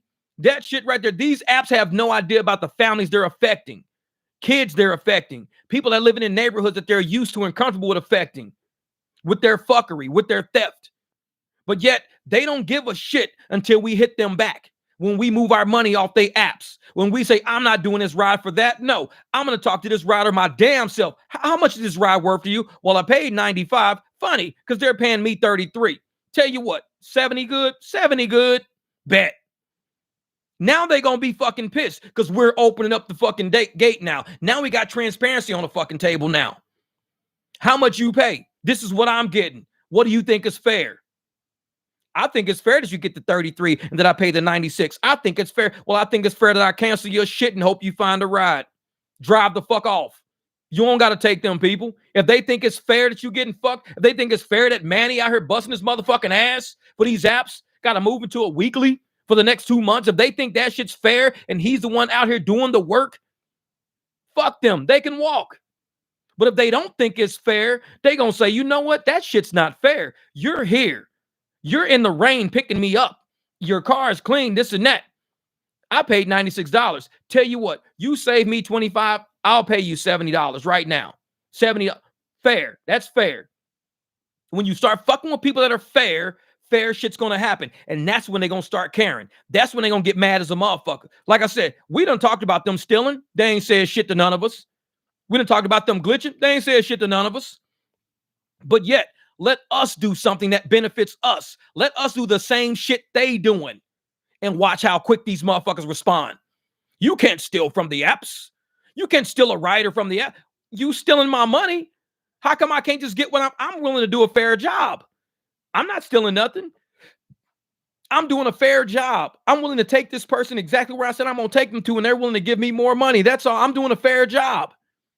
But you're mad because I won't let you fuck with me. That's why you mad. Because I won't slave for you. That's why you mad. It ain't that you mad that I'm doing the ride. You mad that I'm doing the ride for what it's worth. That's what you really mad about.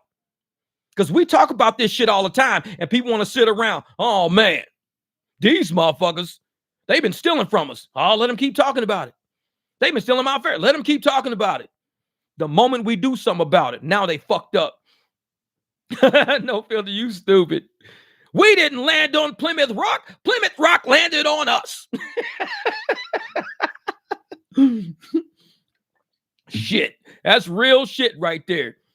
I'm gonna fucking walk up in Uber and say that shit. I'm gonna wear my motherfucking... We didn't land on Planet Rock. Planet Rock landed on us. Let's get this fucking money.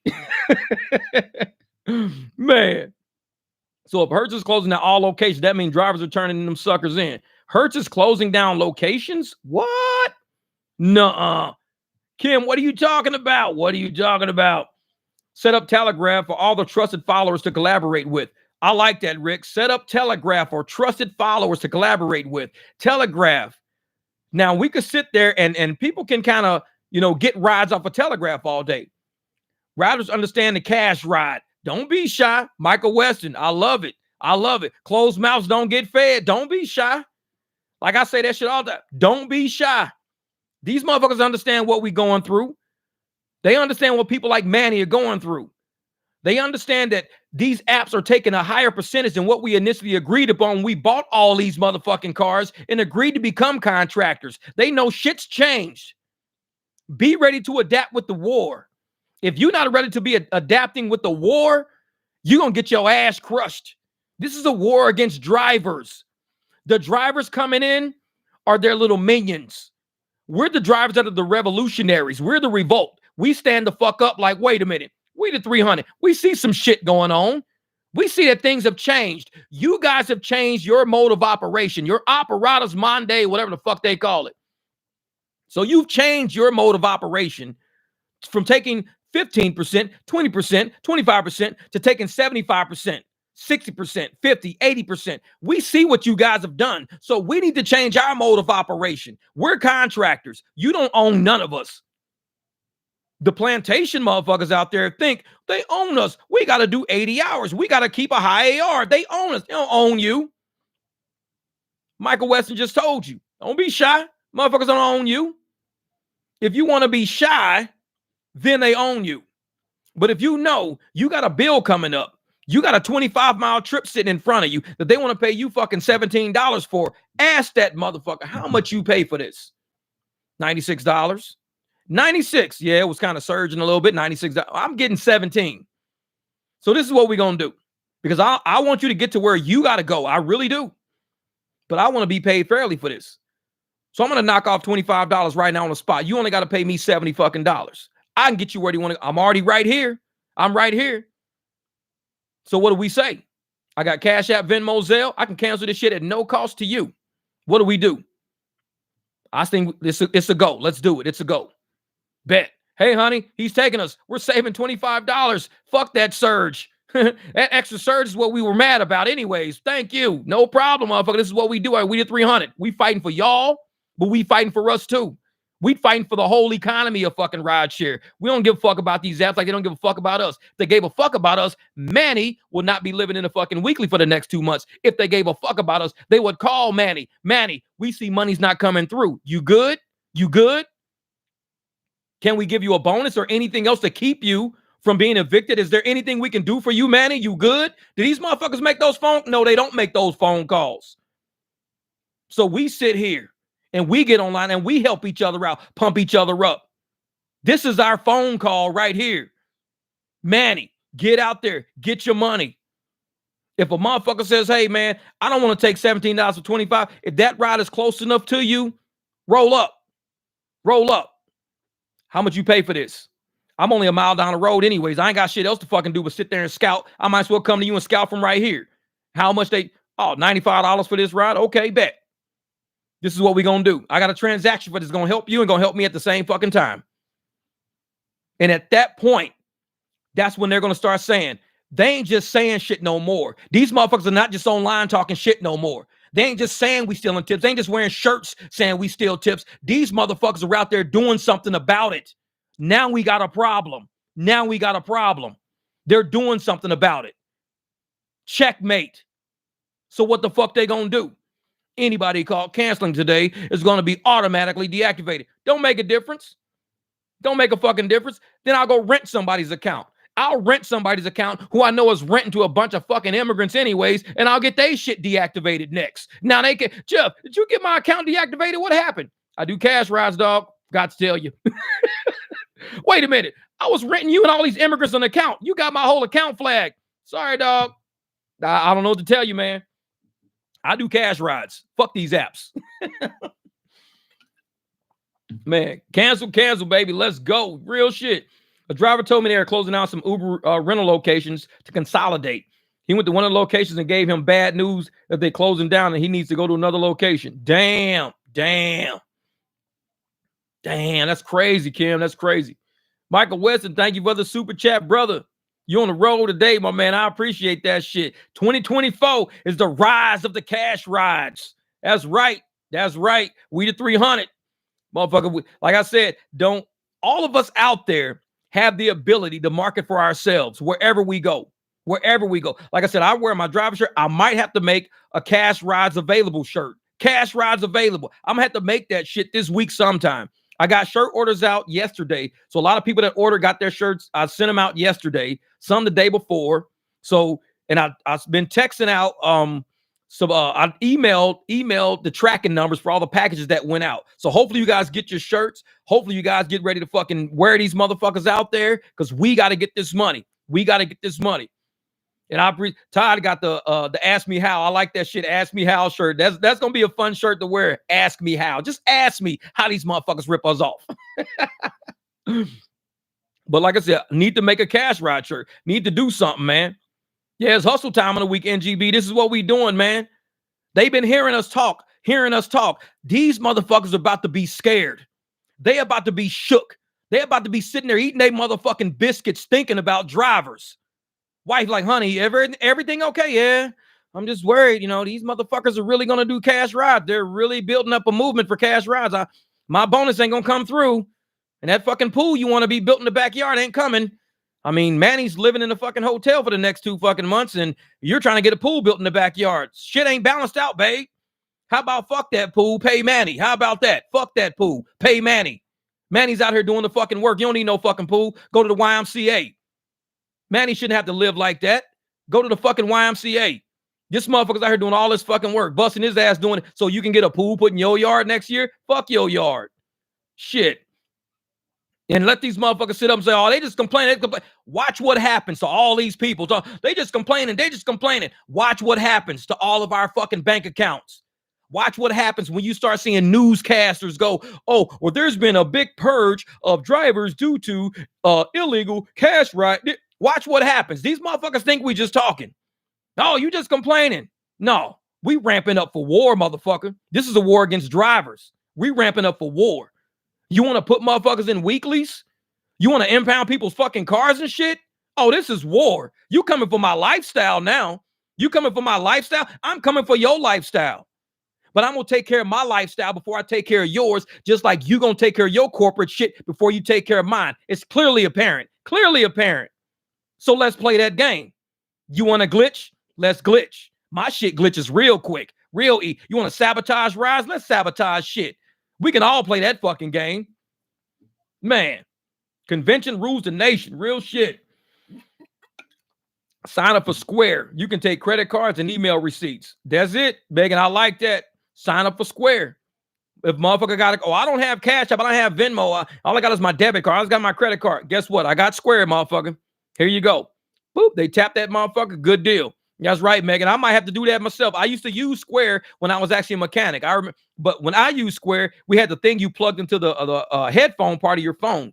So you plugged it in there, and the people used to swipe the card like that. That's when I had Square. So I believe I probably still do have a Square account sitting out there. Probably got fucking like $6 on that motherfucker.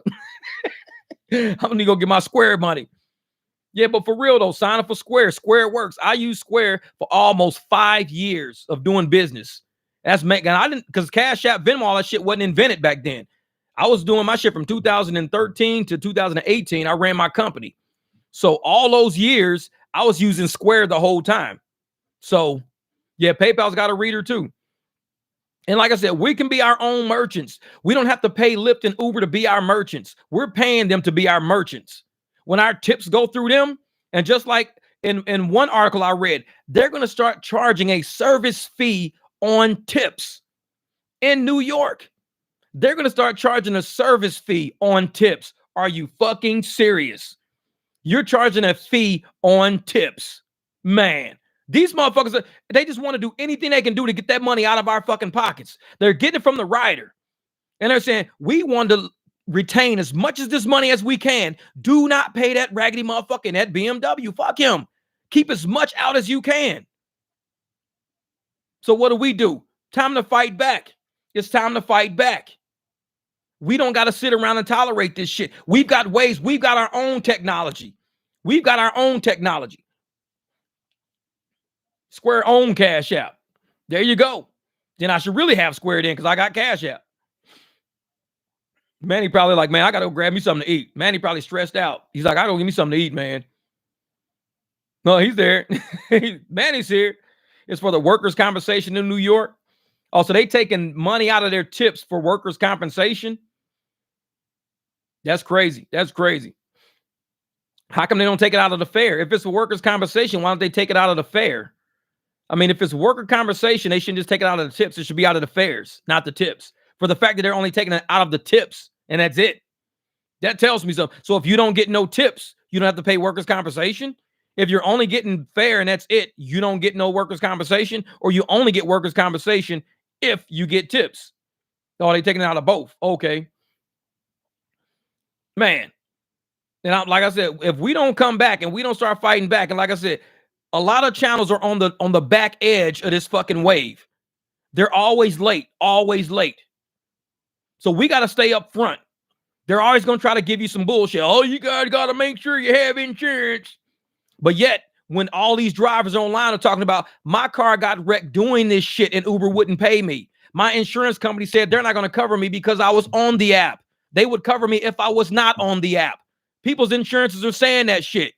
We would cover you, but you had Uber running at the time. So you got to go through Uber. Uber is like, we're not going to cover you. Need $2,500. You see the fucking game? They don't tell people the whole story. You need insurance. You need this. You need that. The moment you wreck on the fucking app, nobody wants to cover you. Nobody.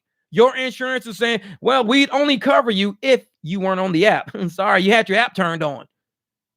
Uber is like, well, go through your insurance first, and then we'll cover. No. That's the thing. It's a fucking circle of fuckery is what it is. And that's what a lot of channels are going to tell you. Do this with insurance. Do that. They're always fucking with people. They won't tell you the truth. Yeah, real. We still live. Tell these motherfuckers the truth. If you want to go out there and get profits, get your money. If you ever want to bump your own insurance policy up to any level you want to instead of state minimum, bump your shit up. You have a right to. If you got enough private money coming in to where you can bump your insurance up if you want to, can't nobody tell you not to. Can't nobody, no. You can't bump your insurance up. No. It's been at that. You got to leave it at that. No, fuck that. If you want to bump it up, bump it up. Dude, I got state minimum. Can I double my shit? Oh, yeah. For extra $75 a month, perfect. I got enough private clients. I can pay extra $75 a month. I'm good with that. Bump it up. Yeah, you have to have commercial insurance in New York to do a lot of things. New York is one of those. California, New York are those states. Stephen Bowman, what's good, brother? I had to buy rideshare insurance. For my insurance, it cost me $75 per month. Yep, that's what I'm saying. You got to bump that shit up. I tell people that's what my insurance is running. I pay $460 a month for all my cars involved. But I don't think that's a bad deal. It's not a bad deal because if anything was to happen to me, like I said, I got to talk to one of my attorneys. I'm going to talk to one of my attorneys. I got to text him today. No, it's too late. I'll text him tomorrow.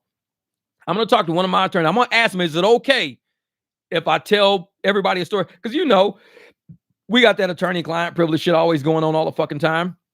So before I say anything about my interactions with the attorneys I deal with, I'd want to at least tell him, hey, this is a Phoenix attorney, and this is blah, blah, blah, blah, blah. I want to run down a list. I'll check with him first, though. I'm going to check with him because I want to put him on blast like that. But let's just say, this motherfucker is good. He's good. What? They just shot and killed a driver in Seattle. What? NGB said they just shot and killed a driver in Seattle. Like right now?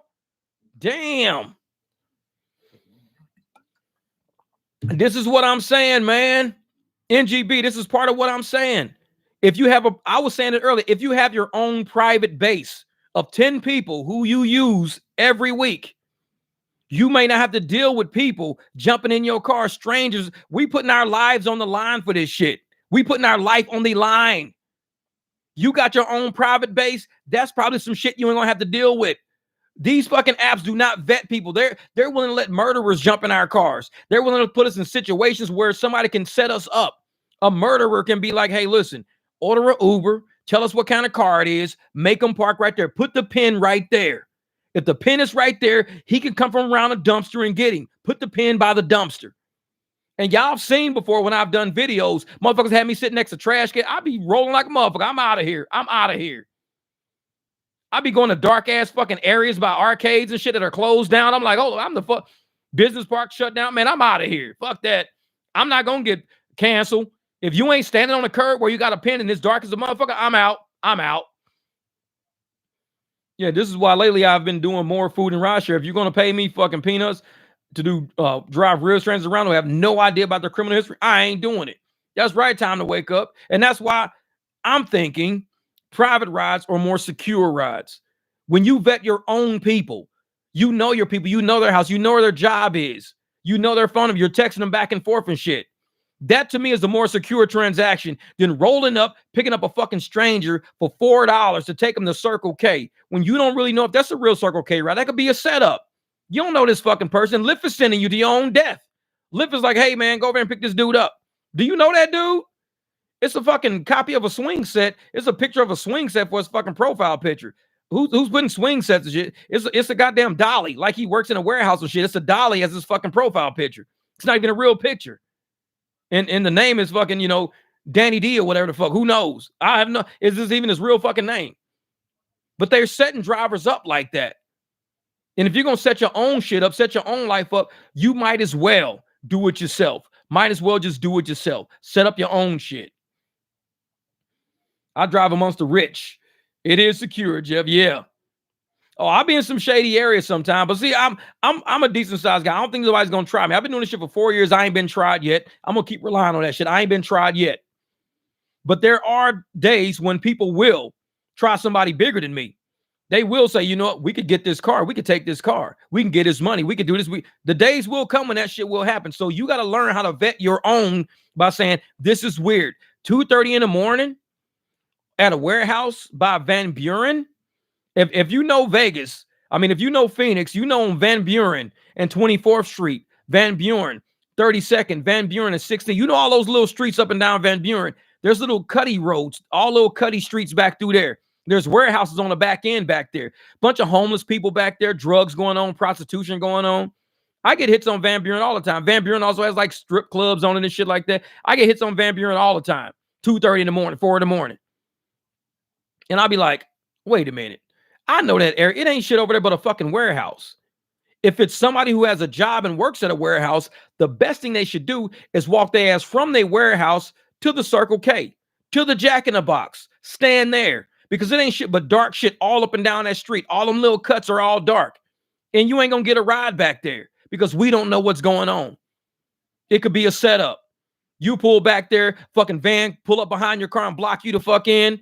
We don't know what's going on in them little cutty roads back there. So I don't go back there. You got to know your region. New drivers don't know their regions. Be like, yeah, driver, just been driving, 4 months to feed his family. Killed on Van Buren. Because he didn't know. He didn't know. Don't do them 2:30 in the morning rides up and down Van Buren. Make those motherfuckers walk to the Circle K. Make them walk to Jack in the Box. They say, well, I ain't walking no fucking Jack in the Box. Well, good luck getting the fucking ride. Like Kim said, I'm going to go to a different area. I'll go downtown. I'll go somewhere where I know people have fucking money. I'll go Gilbert, Chandler, Scottsdale. I'm not going up and down Van Buren where I know there's drug deals going on. There's no police around. There's prostitution going, homeless people. And if you are a warehouse employee, it sucks to fucking be you that you got a job that works in that area and you're standing in that area waiting on a ride. The best thing for you to do is to walk to Circle K. That's the best thing you can do. Man. I thought you were running Vegas. Summerlin is becoming mini LA. Summerlin is becoming mini LA. I'll stay next to Ridges and Summit. The Masons have become some good clients too. Man. Oh yeah, y'all stay busy over there in Phoenix. It's slow here in Nashville. Oh, Phoenix stays. The reason why Phoenix stays busy because we get a lot of people coming in from out of town, from cold places, and they come here for vacation, weddings, shit like that. The problem is the money's not here no more. The rides are here, fucking crazy rides. I can turn my app on right now, probably get rides for the next 10 minutes, but ain't none of them worth shit. That's the difference. They ain't worth shit. They're not worth they used to be because the apps have fucked up somewhere and they're trying to make their money back. So these motherfuckers better hope. Ain't no ride no half mile away from me because I'm going to go to that motherfucker and negotiate. A mile away from me, I'm going to go to that motherfucker and negotiate. If I'm driving in the direction anyways, 2 miles away from me, I'm going to drive to that motherfucker and I'm going to negotiate. 10 miles away from me, you ain't got to worry about me. I'm not driving no 10 miles to negotiate. Fuck that. Man. So Jamil said, you're right. Jeff, we drive for profits. 100% right. Details and profits. That's what it is, man. Cancel those areas at night. I'm telling you, Capital, I cancel those areas because it's not worth the risk. You can complete a bonus if you do 5 more of these rides. Well, that might be your last ride if they fucking kill you in that alley back there. That might be your last ride. So don't let that be a ride towards your quest. But man, I only got like an hour. Don't let that be the last hour you live. Motherfucker, get away from that area. If somebody in that area needs a ride, they need to walk to a well-lit area. They need to walk. What up, Greg? What's good, brother? They need to walk over there to a Circle K where there's cameras, lights, it's lit up, the whole parking lot. These little back-ass alleyways, these little fucking grungy-ass, chain link fences and shit, and it ain't number one street light on the whole fucking street, and they want to be picked up by... Nah, I'm cool on that shit. I'm cool on that. Because I don't know if that's going to be the last place I pick somebody up. Now, what I have done is picked up somebody in an apartment complex, and I've driven them to a warehouse like that so they can go to work. So it's kind of like the inverse. How do I not know they're going to drive me to where I'm going to get my ass handed to me? I don't know that, but I don't usually know because I'll be like, okay, Van Buren. All right. So the dude's walking out. He's got, the security vest on work. Okay. He's a security guard, probably working at night. Sure enough, 9 times out of 10 it is. Sometimes it's just a guy just going to work, left his car there the day before or something like that. So it's like, man, see, robbers and carjackers don't always look like robbers and carjackers. Stay safe. Yep, Megan, you right. Because some of them look like average, everyday fucking people. They could be going through something right now. You don't know what the fuck they going through. They could be going through something. They get in your car wearing a fucking, a regular button-down shirt, motherfucking pair of fucking pants, and they just like, hey, we're good, we're good. You get in the car and all of a sudden they got a knife. It's like, hold the fuck up, man. I'll pick you up because I thought you was cool. I'm about to go kill my ex-girlfriend. I'm gonna kill you first. Like, all right, motherfucker, you might want to try that shit on somebody else. Because I'm not the one you want to fuck with. Trust me, I'm not. Because I will drive this motherfucking BMW over that fucking cliff and we'll both die right now. Fuck with me if you want to. Man. Hey, Jeff, just wanted to give you your new Harriet Tubman. Just made me an extra $10. I really needed it tonight because I'm getting my lunch handed to me out here tonight. Thank you, Time to Wake Up. Man, you got it, brother. You got it. If that's your money, keep your money. Fucking Harriet Tubman, that shit. That's yours. Keep it. And I'm tired of these apps pulling that shit on us, man, because they was doing that shit on New Year's, giving me real nice surges, and I'm in the surge area, so I would just decline the ride. I was like, I'll decline. Get rid of the fucking ride, this and that. I'm done with the shit. Next motherfucking ride come up, the surge is half of what it was. I'm like, oh shit, so they changed the surge. They sent me a nature hike knowing I wouldn't take it. The next ride they sent me was half the fucking surge. They played me for my surge.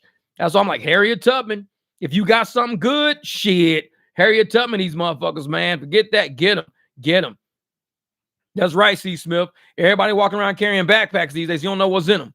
Shit, I'm going to start carrying me a motherfucking backpack in the front of my car. What's in the backpack, driver? Same shit that's in your backpack, rider. Well, I don't feel safe with you driving around with a backpack. Well, I don't feel safe with you getting in my car with one. So, hey, it's a wash sale. This is how I ride with the strap. Good luck fucking with me. Exactly. I tell motherfuckers, I said, Jeff, what's your weapon? This fucking gas pedal? Because I run this motherfucker right through this subway. You keep fucking with me, we're going to both be eating motherfucking ham and cheese sandwiches in about 5 fucking seconds. You fuck with me if you want to. It's like, God damn, man, I was about to carjack this dude. This motherfucker hit the gas pedal. We went right through the front of Subway. I woke up salami all on my fucking stomach and shit. Like, yeah. And I'll be like, fuck this car. I'm going to get paid for this car, but you finna get your ass whooped. Man, real.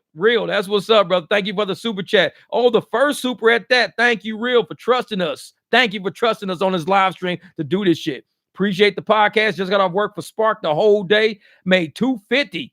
Not trying to make money with Uber, which I doubt it. Raggedy motherfuckers. Hey, go out there and collect that money. Collect it. Anything smart, take it. If the shit ain't smart, don't even deal with it.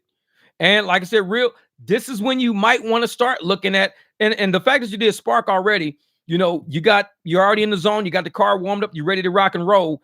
Look at doing some of these rides as almost private rides. You know what I'm saying? Because you might want to convert some of these people. Because if they sitting up there, you can see you getting $15. Let's say you're a mile away, but they want you to do a 24-mile trip, and they're going to pay you $15. You're only a mile away. What's a mile?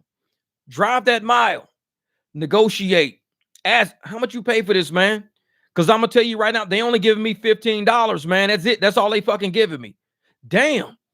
I paid $72 for this ride. You paid $72. They giving me $15. Well, that doesn't seem fair. You're right.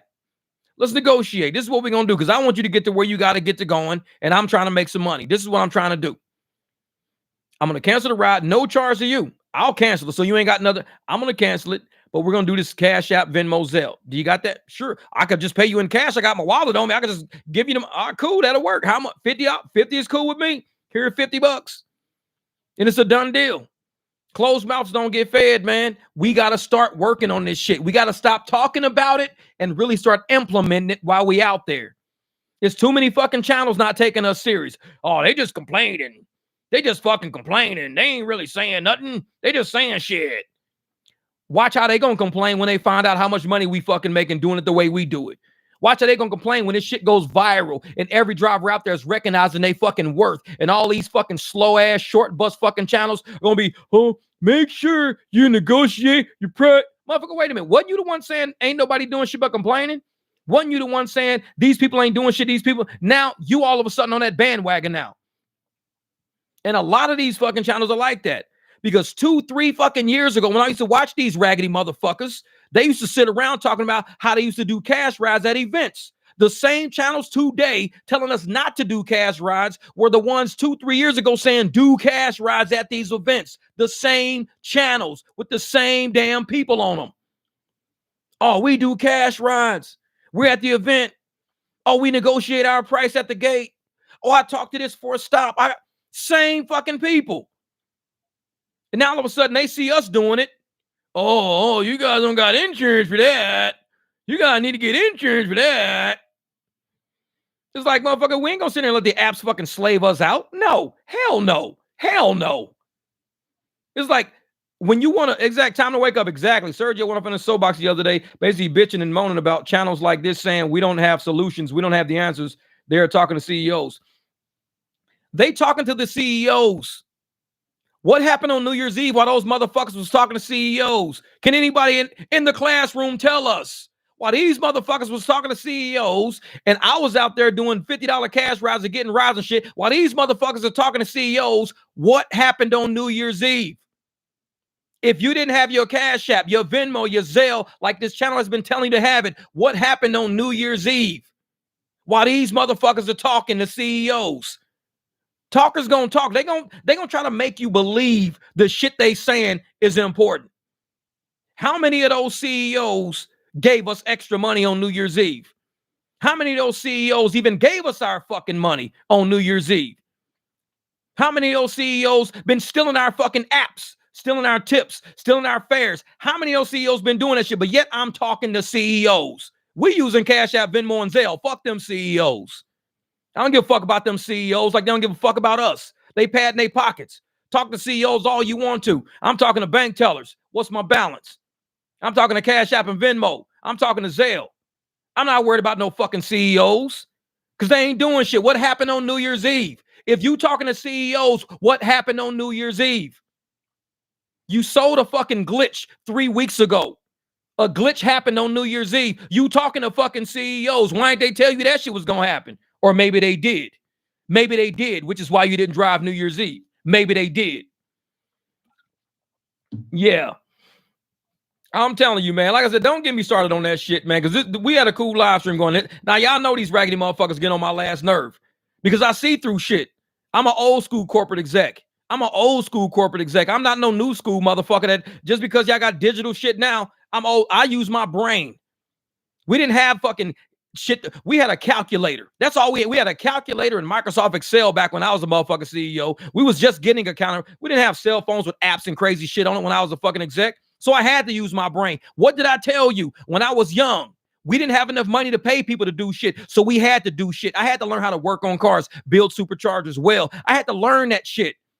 When you don't have technology doing your work, you're forced to use your brain. I was forced to use my brain my whole life. You think I just stopped using that motherfucker? No. Yeah, I'd be more impressed if we could talk to legislators. Exactly. Talking to CEOs on kissing their behinds. Exactly, man. I'm talking to bank tellers. Fuck them CEOs, man. I'm talking to bank tellers. He said Jeff might have an encore as a comedian. It's real shit, man. Real shit. Man, thank you, Logan Block.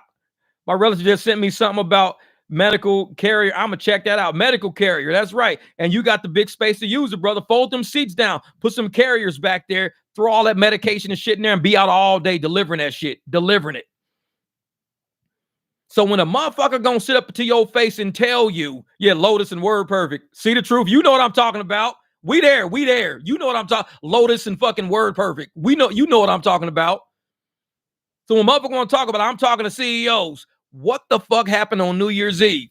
Since you talking so much, you got so much. Why did drivers get fucked over if you're advocating for drivers to not get fucked over? That happened on New Year's Eve. That just happened.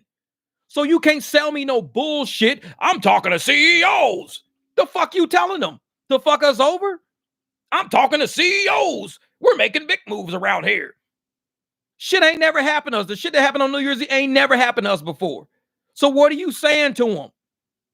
If you really talking to them, what are you saying? We're over here talking about Cash App, Venmo. We're solving drivers' problems. Drivers' problems are cash.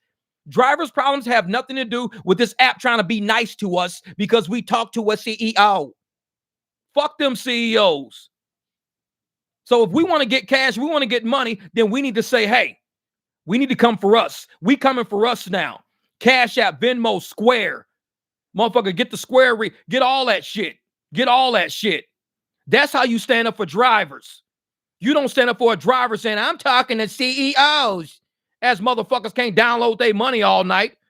Ain't gotten their tips, ain't getting no rides. Fucking up. Done scared so many people they had to turn their fucking apps off. They so scared. But I talk that CEO. Okay, motherfucker, whatever. We don't play that shit around here, man. We don't play that shit around here. Ain't got solutions. Motherfucker, you know how much I got in my Cash App, my Venmo, and my Zelle from me not fucking with these apps? Solutions is logistics. I'm getting people from point A to point B. Logistics. The solution is not us trusting these ragged ass apps. I don't trust them because they're going to come with some bullshit lies is what they're going to come with. That's what they're coming with. Bullshit lies. And people to sell those bullshit lies. That's what they're coming with. So what do I say? I don't fuck them apps like that. I ain't got no reason to talk to no fucking CEO. I need to be sure to open up my bank account and see my actual money in there. I need to open up this app to make sure my tips are there. You ain't fixing tip theft. You ain't fixing fare theft. You ain't fixing fucking a proper percentage of the fares that people are charging. You ain't fixing that. So guess who got to fix that? Cash App, Venmo, Zelle, Square, cash in my motherfucking hand. That's who fixes that. Because you talking to CEOs ain't fixing none of that shit. So don't pretend you have a solution. Because New Year's Eve just fucking happened while you was talking to CEO. Motherfucker, please. Don't start with me on that shit, man. I keep it 100. Don't start with me on that shit. Like I got in my last video I put at the very end. Like I said, I just watched that Cat Williams Club Shay Shay shit. At the very end of the video I put online this morning. The very end. What did Cat Williams say on that? I don't do clout. I don't even recognize clout. Cat Williams said that shit. I don't do clout. I don't even recognize clout. When you a man, you stand on your fucking own. When you a man, you stand on your own name, your own fucking work. You don't stand on somebody else's fucking, oh, he's a CEO. I'm with him. You his bitch? You his bitch? You stand on your own. I don't need to stand next to no fucking body. I'm like Cat Williams. I don't do clout. I don't even understand clout. I don't do that. So when you start rolling on your own and doing your own fucking thing, I'll respect you as a man.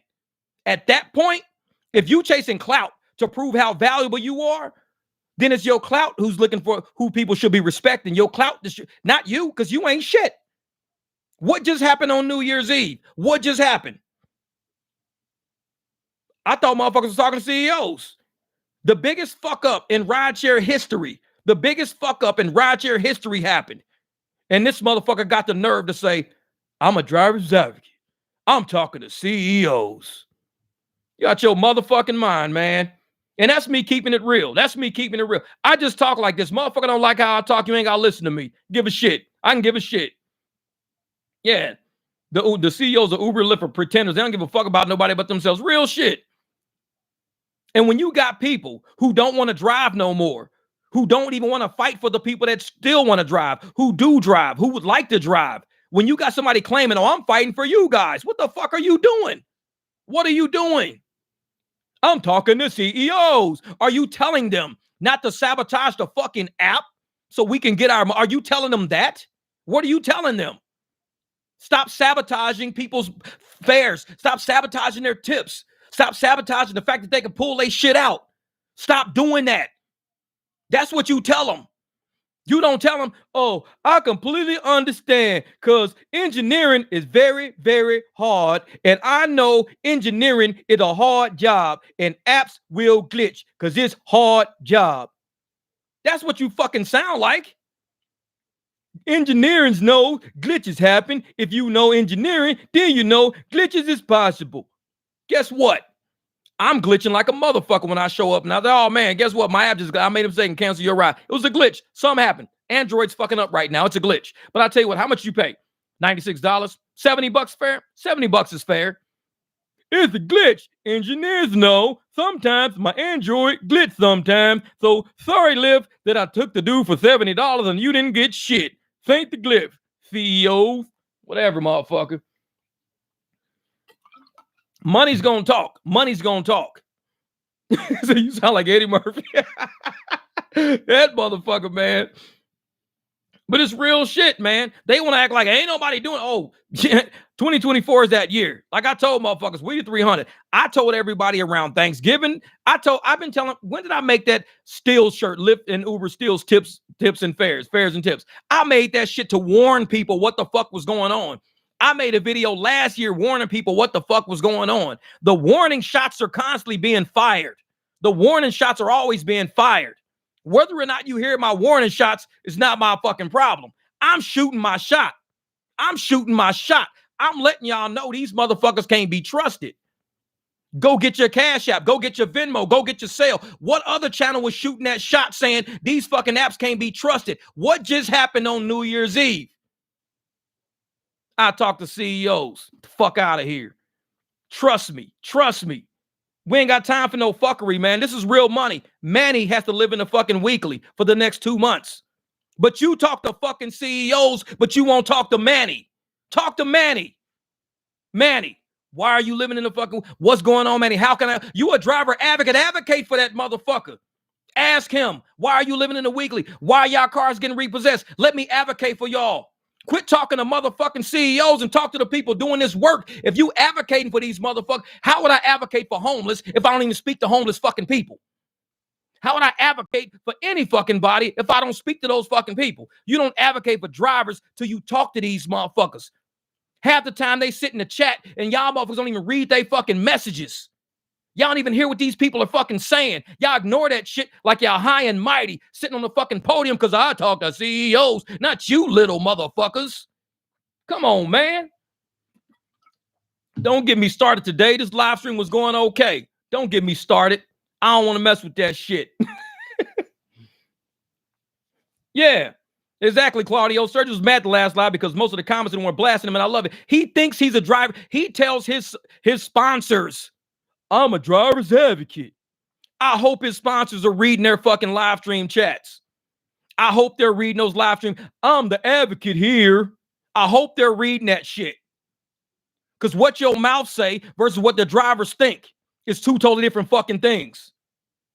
Man, these fucking people out here are real people with real lives, with real fucking problems, and we doing real work in these streets for these real assholes sitting up in corporate, taking too much of the fucking fare to where they got people losing their cars, losing investments, not keeping up with bills, but they got record fucking profits. How do you have record profits and Manny has to live in a fucking weekly for 2 months?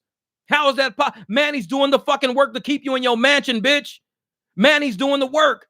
How are you securing your shit, but he ain't securing his shit, and Manny's doing the work? Do you get it? You motherfuckers get it yet? This is plantation economics. Do you motherfuckers get it yet? And I'm sitting there seeing these channels fucking walk past this shit with skirts and fucking high heels on. Run up to that shit. Challenge these motherfuckers and ask them. These are real people. These ain't just accounts. These are not accounts. These are real people. Read they shit. Ask these people, what's going on? How you doing? Because the app ain't gonna ask us shit. The app, how do you like driving today? How was driving today? How was your last ride? Man, fuck you. Where's my money? Where's my tip at? That's what I want to know. Man, like I said, don't get me started on this shit today. Man, anybody else want to put up something for Manny? Real shit, man. We should do that. Like I said, we should do something to help Manny out. Real shit. And I know it's a lot of us drivers out there struggling. A lot of us drivers out there suffering right now. But if there's anything we can do to make somebody's life just a little bit fucking easier, we ain't got to make nobody fucking rich, but we can make somebody's day a little bit fucking easier. Manny's willing to speak his fucking truth. He's willing to speak his fucking truth. This shit is eating him up.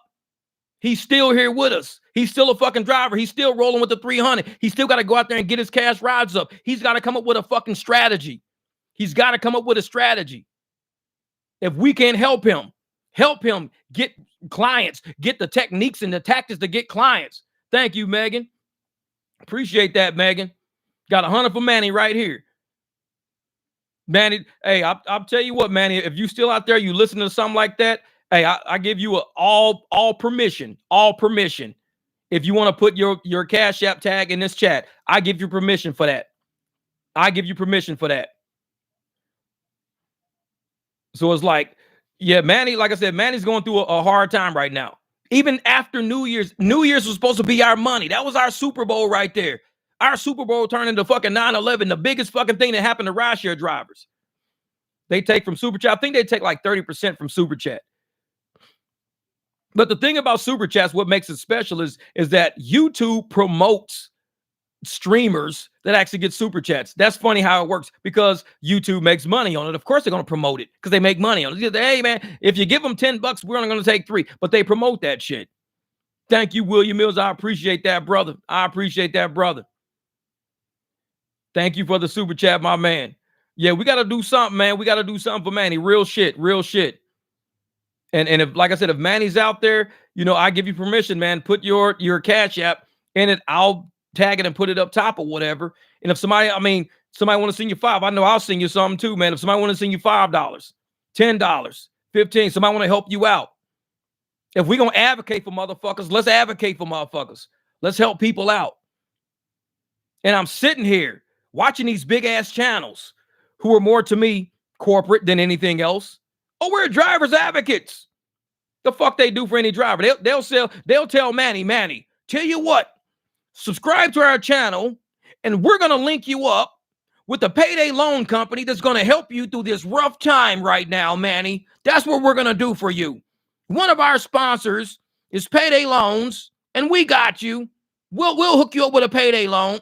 Of course they will, because that's what they're paid to do. Shield. And we sitting here seeing how this whole shit played out over New Year's, how it's been playing over the past year, how it's been played out since they took Lux away from us. And we all struggling and suffering right now. We see how this shit's all going. And there's not a lot of channels out there that got the heart to even fucking say the truth. They're pretending shit's okay. It's fine. You still got your car, not for long. You still got your house, not for long. If this is my career field, not for long. That's why I tell people 1111 Capital Property. Hey, there it is. Oh, it is. It's 9/11 out here. 11/11. And so we sitting here seeing how everybody's losing their shit in real time. One or two may do well based on their market. They could be doing well because of their market. They could be doing well because of the time of day they drive in, the region that they're working in. But gross overall, most of the drivers are getting our asses handed to us. And we see it in real time. And it's not no fuckery. It's not no faking. New Year's Eve really happened.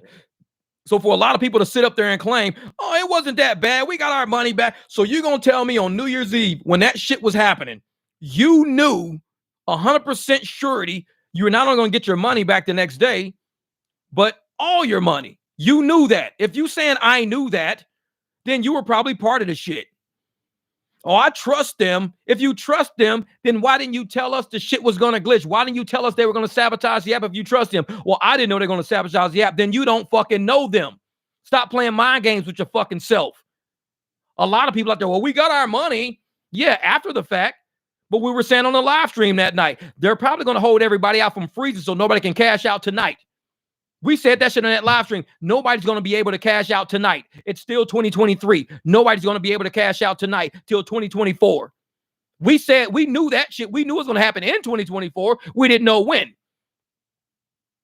We just said, well, Chris' screenshot showed that he got his tips was missing from August, and then he finally got paid 2 months later in December. Thank you, Claudio, for Manny. Real shit. Appreciate that. And that's the thing. We sitting there saying what was going to happen. They're going to hold all the money until 2024. We knew that. We didn't know when. January the 1st, the 2nd, 3rd, 4th, February, March. We didn't know. And we said that in that live stream. We didn't know. If anybody in that live stream knew it would be January the 1st, they would have said, oh, they're going to give it to us on January the 1st. My boy just called. We're talking to CEOs right now. They're going to give it to you on January the 2nd. We know we're talking to CEOs right now. You're going to get yours by the 4th. I know, because we're talking to CEOs right now. Nobody fucking knew. All we knew is what nobody going to download that night. I called that shit. It ain't going to be no 1 hour glitch, hour and a half, 2 hour. No, I said, ain't nobody downloading tonight. They're retaining funds. I said that shit. How do I know? Because I know fuckery when I see it. I said, ain't nobody download no money tonight. They're going to hold this shit till next year. This is padding the fucking books. This is revenue shit right here. So one thing I do know is fuckery. I called out the fuckery. Now, after the fact, everybody, oh, I knew I was going to get paid by the second. Sure.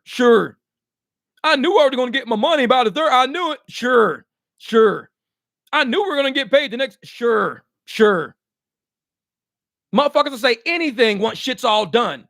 I was saying shit in real time. And everything I said in real time was exactly what fucking happened. I said, ain't nobody getting their money till next year. Ain't nobody downloading tonight. Guarantee that shit. Ain't nobody. They're doing something for accounting purposes. You ain't getting your money tonight. Shit ain't gonna boot up at 10 p.m. Shit ain't gonna boot up at 11 p.m. No, ain't nobody downloading tonight. I said that shit on a live stream. I say shit before it happens. Like I said, we ain't short bus motherfuckers around here. You got a lot of motherfuckers right now on the 4th walking around. Well, I knew we were going to get it by the 2nd. It's easy to say on January the 4th, you slow motherfucker. It's easy to say today, but you didn't say that shit on December the 31st before it happened. I knew I was going to get my money by the 3rd. It's easy to say, you slow motherfucker. It's the 4th. It's like people be fucking me up, man. Like they don't think we see through bullshit. I look at people like, to say something after the fact is you not knowing shit. Is you reciting what the fuck happened? You're not predicting shit. You're not showing a level of intelligence. You're just showing the fact that you saw what happened. Motherfuckers got paid on the 1st and the 2nd. That's all you're saying. How do we know on the 31st nobody's getting paid on the 31st? How do we know that? Because you see through fuckery. That's how you know. When shit's orchestrated and you feel the orchestration happening, you call that shit for what it is. But of course, you're going to get these motherfuckers out there. I knew what was going to happen because I talked to CEOs. You could have just asked me when we were going to get paid, and I would have said on the 2nd, you're getting your money on the 2nd. I just talked to the CEO. Okay, sure. Yeah, exactly, man. I had no idea I was going to get paid, but unfortunately in my area with Uber, I'm driving blind and don't know where the destination location is, so I had to stick with Lyft on New Year's Eve. CEO don't give a shit. They want to look good in front of investors, even if they have to shit on all of us drivers. Real shit. And Jamil, they've said 1,000,000 times, drivers are our main expense. No, for drivers, you raggedy ass apps are our main expense. Get it right. Your apps, all your service fees and all this fuckery that's coming out of the fair that we should be getting 75% of, according to the original terms of service when we signed up for this shit. Y'all are drivers' main expense. Don't make it like drivers are our main expense. No, motherfucker, you got it twisted. They're crazy. That voice jump, man. Man, it's real shit, though. We keep it real around here, man. We keep it real. A lot of people don't like it. I'm cool with that shit. I can care less. There's a lot of people right now mad at Cat Williams. A lot of people mad at Cat Williams right now. People are dropping live streams about Cat Williams, pissed off about Cat Williams. But guess who got 5 million views on they shit in the first few hours? Cat Williams. Because he told the truth. He told the truth. And he said it how it should have been said. Now everybody want to come up behind him. Oh, well. No, fuck that. He told the truth. Y'all all could have told the truth. He called each one of you motherfuckers out for lying and had receipts on the lies. So it's like, motherfucker, when you're a streamer and you're not scared of the truth, you're a podcaster, you're not scared of the truth. The truth gonna set everybody free in this shit. That's why we got Cash App, Venmo, and Zelle and Square running. Because we're about to be set free of the bullshit. I talk to CEOs. Fuck that. We finna be free of the bullshit. You can sit around all day screaming, I talk to CEOs. Yeah, well, she was still live on. If he comes back, and I'm not here, hit me up via text, 985-285. Okay, cool, Megan. I'll wait till it goes up, then I'll put it up at the top. All right, Megan, definitely. I'll make sure he sees that. Oh, now I can do it. Here we go. Let's see. There we go. So there. So I got you pinned, Megan. See, I'm figuring out how to work this shit now. So I got you pinned. But people want to talk about solutions. Not a single one of these fucking channels have ever told you any other solution other than, well, when you got the new update, it's a people head on it. And then it tells you, you can just thumb through all of the trip radar like this now. That's not a solution for fucking drivers. That has nothing to do with us. We're here for money, not all this fuckery. We're not here for all that. It's a diversion. It's a distraction. And I don't even need a website or a YouTube channel to explain to me what I already got on my fucking phone. It's my phone. It's the app. I can clearly see what's on the app. All I got to do is open the motherfucker. Oh, shit. What's this? Don't know. Let me get on YouTube. What's this? Look at my phone. What's going on? Motherfucker, all I do is open it. I can tell what's going on from common sense. Oh, shit. They updated the app. They updated the app. That's cool. I like that. Or I don't like that. One of the two. But I don't need to go, oh, shit. I don't know what's going on. Let me go find a YouTube channel to explain to me, why is my app showing a people head where the people are? Why is that? Because they updated the app to show a people head where the people are. You slow motherfucker. What the fuck is your deal? Like, you never see me doing fucking app features and stuff like that, unless it's a hidden feature like what Dalton showed us, how you can go through and leave feedback for somebody. People don't tell us shit like that.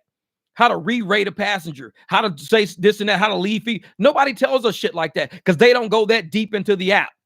They just turn their screen on. Oh, shit looks different. Let me make a video. Hey, from now on, when you turn your app on, you're going to see a people head. And then when you say delivery, you're going to see the front of the McDonald's you should be getting your hamburgers from. And that's my video. Okay. It's like, whatever. I'm like, as old as we are, as grown as we are, as $100,000 a year contractors we think we are. If I think I'm $100,000 guy and I'm worth $100,000 because my brain is worth $100,000, my car, my body, I don't need you to tell me when you open your app, there's going to be a picture of the McDonald's. When you open it and you're going to see it, it's going to be like golden arches in the front. That lets you know that's McDonald's. It's not Popeyes. Popeyes does not have gold. Motherfucker, you don't think I know that? If I'm claiming I'm $100,000 guy, and then I have a level of fucking common sense where I can figure out shit when I open my app up. I'm just saying, you never see me do app shit because we're way too fucking smart. We're $2,000 a week fucking people. Motherfuckers ain't children. We're $2,000 a week people. I don't have to explain shit to you on your app. When you open it, you're clever enough to figure it out. I don't get in my car. When you get into my BMW, there's a button that says push start. That's actually how you start the car. Motherfucker, I think you're going to figure that shit out when you get in and realize it ain't no keyhole. You're going to say, oh, shit, I guess I got to push start this mother. And you're going to do it. I don't got to explain that shit to you unless you're like 13 and never been in one before. Then I go, hey, man, put your foot on the brake and hit that button. You're 13 years old, you little 8th grade motherfucker. This is how you drive a Beamer. But you ain't in the 8th grade, so I ain't got to explain that shit to you. So I talk to everybody like we at the barbecue. We at the adult table. The kids eating the hot dogs and shit is over there. We eating the steak. We over here chilling and shit. We having real conversation, chatting. And I'm one of those people that, I don't mess around. You never hear me. When I start my videos, I just dive into it. I don't prep you. I don't set you up. I don't have no fucking punchlines and shit like that. Now, no, I don't have no extreme. So you're discriminating against Jack in the Box. Come on, man. Scott Berry, what's good, brother?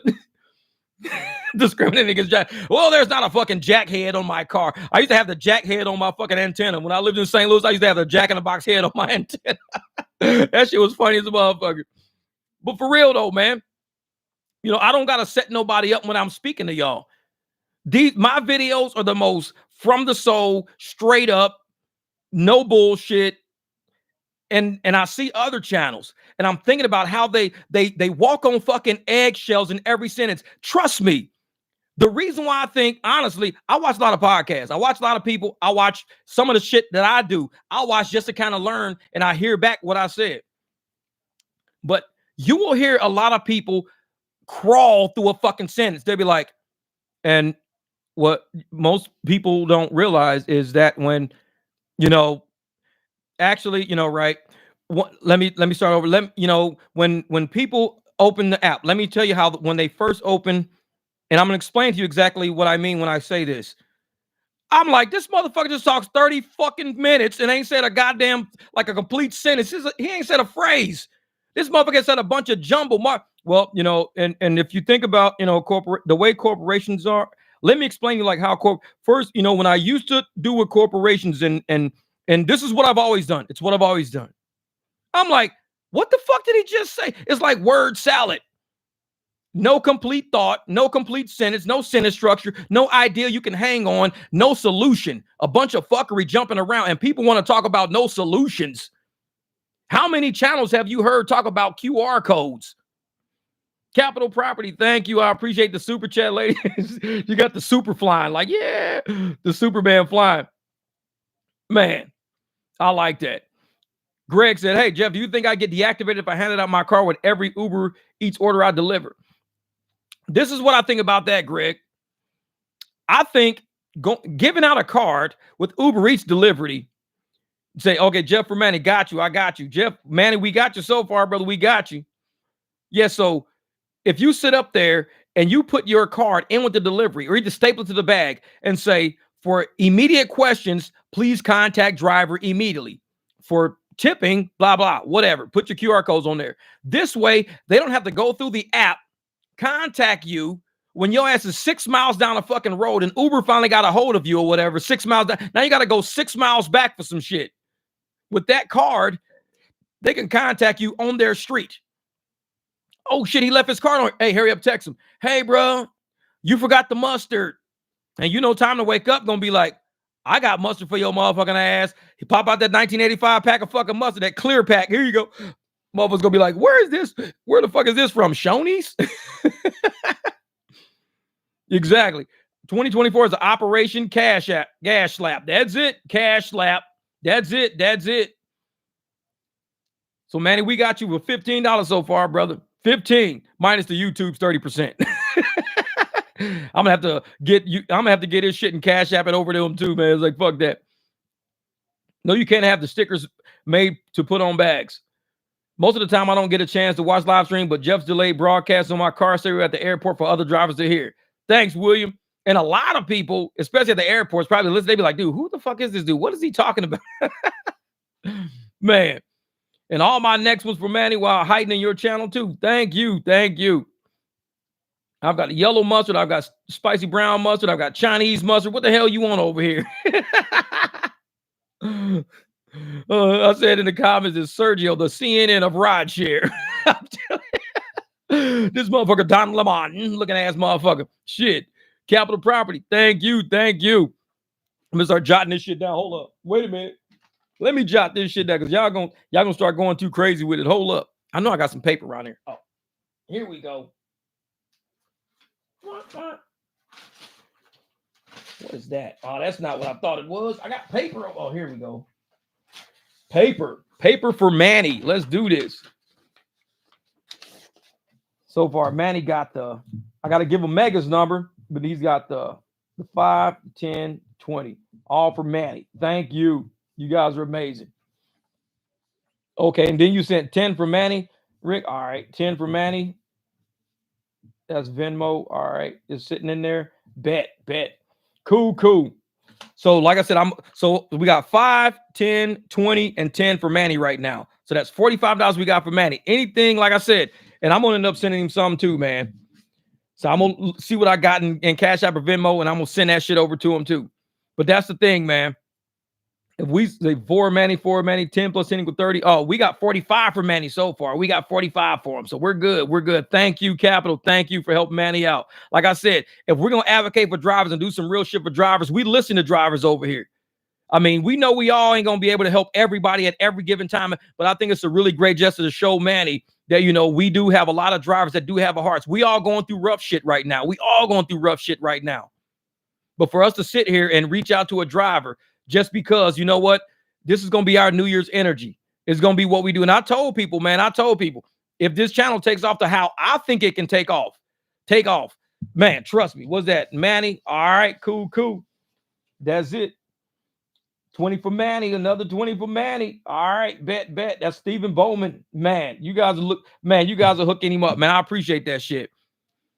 Now, Manny, what happens, Manny? Because I don't think he knows how YouTube works, but YouTube is taking 30% of each one of these transactions out already, which is cool because I can still do the 30% on there. That's all good. And I'll transfer everything over. Or I might just pay the 30%. Let that be my contribution. My contribution to be, I'll just cover whatever the 30% is. That's fine. Whatever it is, I'll send it to you, brother. We got you covered, man. So if anybody else out there knows, they're going through rough times, they're doing all this shit, they're doing all that, don't be scared to say that shit when people be running live streams. Let people really talk about what the reality of what's going on in this gig game is. Because a lot of people out there are out there, oh, it's going amazing. I just made 250. Good, we happy for you. We celebrate victories. But we don't gonna sit up there and downplay somebody else and shoot somebody else down because they're not in a victory position right now. That's where we don't do that shit over here. We don't do that. Some of those channels, that's how they are. They roll like that. They rock like that. We don't fuck with that. Thank you. Greg Myers, my man, first live on a super stream. What up? Thank you, G. We're going to get at the Manny. That's $20 for Manny. We'll do that. G, my man, my brother. What happened to Manny? Oh, man, you got to just give him the net and it beats the blank. True. For Manny, my brother. Hey, man, I appreciate that. Melly Mel, my brother. Capital came back through. Man, you guys are hooking Manny up. Thank you, man. Thank you. You got, like I said, Manny, I don't know where he is. If somebody can find it. I mean, we see his name up in the comments. Somebody can click on him and find him or whatever. But we're going to take care of him. And Megan's still going to take care of him too. You know what I'm saying? She said she's got $100 for him. We're going to see what we can do to help him out. Get him out of his situation as fast as we can get him out of his situation. I think that's pretty cool that he got on here and he went out on a limb and told us his truth. I like that shit, man. I like that. That's true respect. That's true respect. Also, y'all about to bump Jeff to the next tax bracket for Manny contributions. I know I'm gonna have to hit Manny up, be like, Manny, yeah, man, you owe me about 4 G's in taxes for 2024. No, it's funny shit. That's funny shit. It's like, man, nobody say, hey, what's your cash app? Say paid dollars for weeks on a ride. Claudio gave to Manny $5 for Manny. Yeah, I don't know what they're going to. I'm going to end up expensing all this shit anyways. I'm going to call it consulting fees. My consulting fees are equivalent to whatever the fuck Manny gets. How much you charge for consulting fees? That was my expense.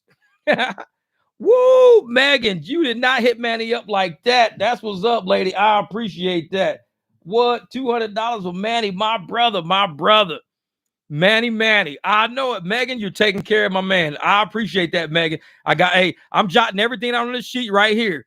I'm gonna total it up at the very end. We're gonna total all this shit up. And man, hopefully we find Manny and we can take care of Manny. This is what we mean by drivers advocates. This is about what we mean. We don't talk to CEOs over here. We don't do that shit.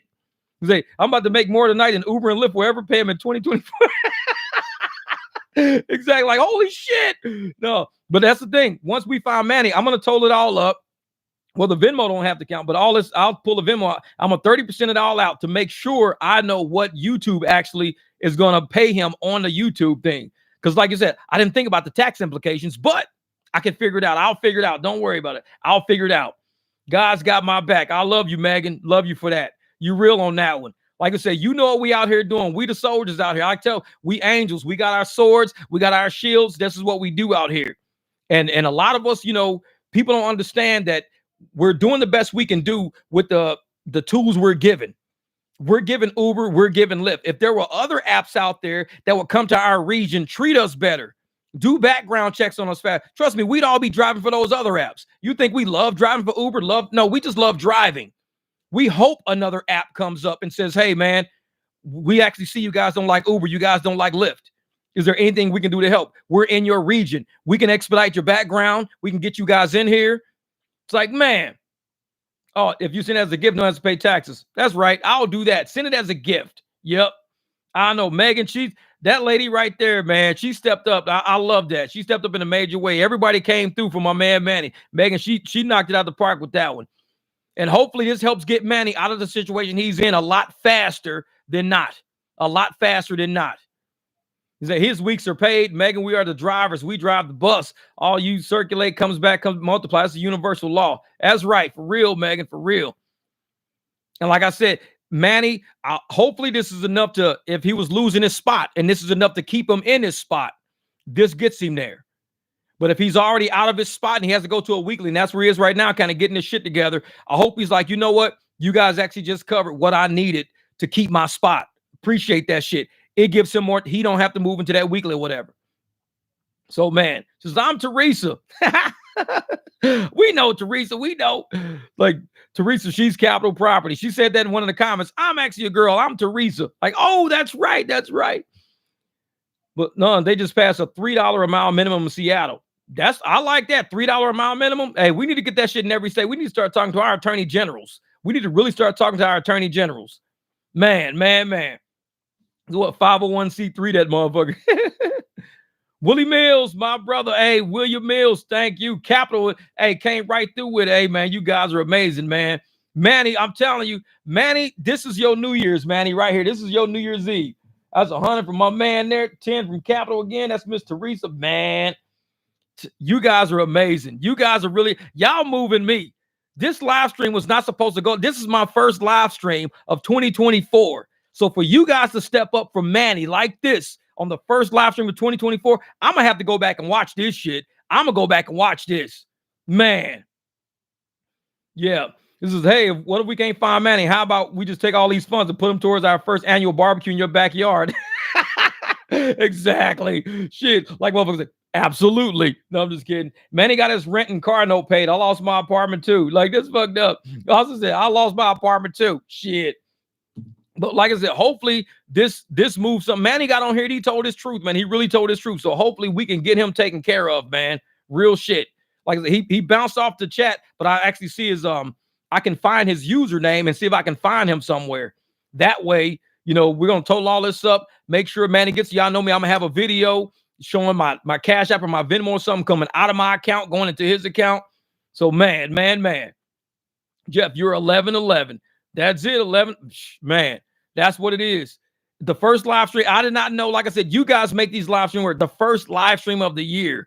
Tell me Manny's not going to ever forget all of these drivers that helped him out in a major way.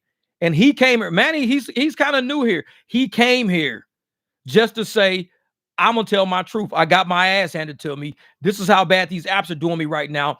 All the drivers that have been profit chasers, all the drivers that have been here doing this shit as a community, we stepped up on this live stream for a complete random stranger to all of us. And we're willing to help this man out. We don't know if he's got children with him. We don't know shit about him. But we know that he's worth our assistance. He's a driver who came and he told his fucking truth. Man, like I said, it's you guys that step up like that. You know what I'm saying? You guys step up like that. And I appreciate that shit. We should get Manny to do a video and to show us a video of like his appreciation and what happened. We should get Manny to drop a video for us just to say, hey, man, these drivers really took care of me. Put that shit on TikTok. Put that shit on a short.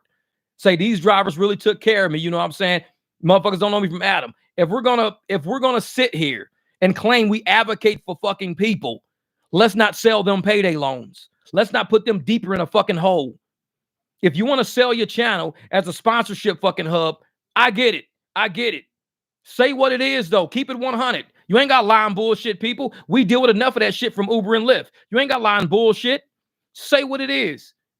If we say we're here fighting for drivers, we fighting against poverty. We're trying to keep people in situations where they actually have a roof over their fucking head. They ain't got to struggle and suffer. Hopefully this right here gives Manny the push he needs, the push he fucking needs to say, you know what?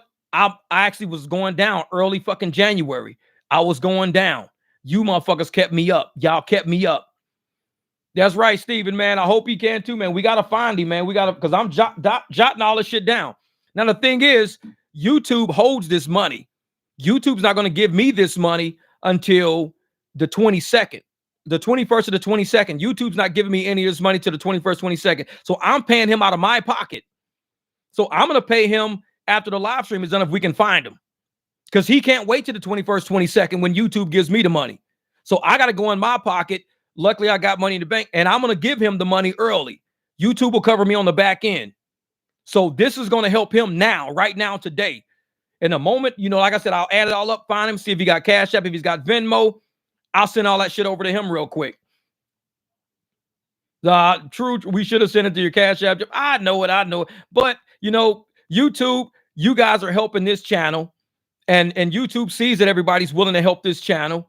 And hopefully this channel builds up. It builds up to where we can help more drivers. And that's what my goal has always been. Like I said, I've talked to, you know, Logan. I've talked to Jesse. I told motherfuckers, I would love to get people out of rental cars. I would love to see a driver on a last fucking dime saying, I'm tired of this motherfucking rental car. I just need a break. We show up, we go out, we buy him a $3,000-$4,000 car cash with fucking corporate YouTube fucking money. This channel grows. We could imagine if this channel made 30,000, 40,000 a month. Imagine we could be buying 3-4 cars a month and get those drivers to pay it forward. I wouldn't mind fucking buying somebody a $3,000 car. If YouTube's paying for this shit, what am I worried about it for? YouTube's covering it. And if I say, hey, man, you're going to sit up there and go out, I'm finding motherfuckers in rentals saying, hey, we'll buy you this Toyota Corolla. I'm already a fucking mechanic. Somebody say, hey, well, it needs an alternator. I'll put an alternator on. I ain't worried about that shit. I'll put an alternator on it. And this is how we help people out. Let corporate fucking take care of people. We can use corporate funds to help us. Everybody wants to talk about advocating for drivers. Ain't none of these YouTube channels ever took their money, went out, bought a fucking cheap ass car for somebody just to get them out of a fucking rental. This car is costing you $0 fucking dollars. You cannot complain about a $3,000 car when you were just paying $2,000-$3,000 a month for that one. This is your car for free. All you gotta do is put insurance on a motherfucker. That's what I wanted this channel to become, something like that. And I've talked to many people about it. So you get a Durango, you get a Durango. Everybody, oh, Logan, man, I was mad at Logan. I was like, dude, I want to buy that Durango off you, motherfucker. Logan came in town and picked that Durango up. I was like, damn, this motherfucker. And I'm going to tell you, Logan is one of the greatest negotiators I've ever met. This dude is one of the greatest. For him to come in town, I'm not going to tell people how much he paid for it. Let's just say he got it for $4,000 less than what the people were trying to sell it for. 4 G's less than what the people were selling it for. Man, that dude is a good ass negotiator. 4 G's less? Shit, that's crazy. Man, let my church up.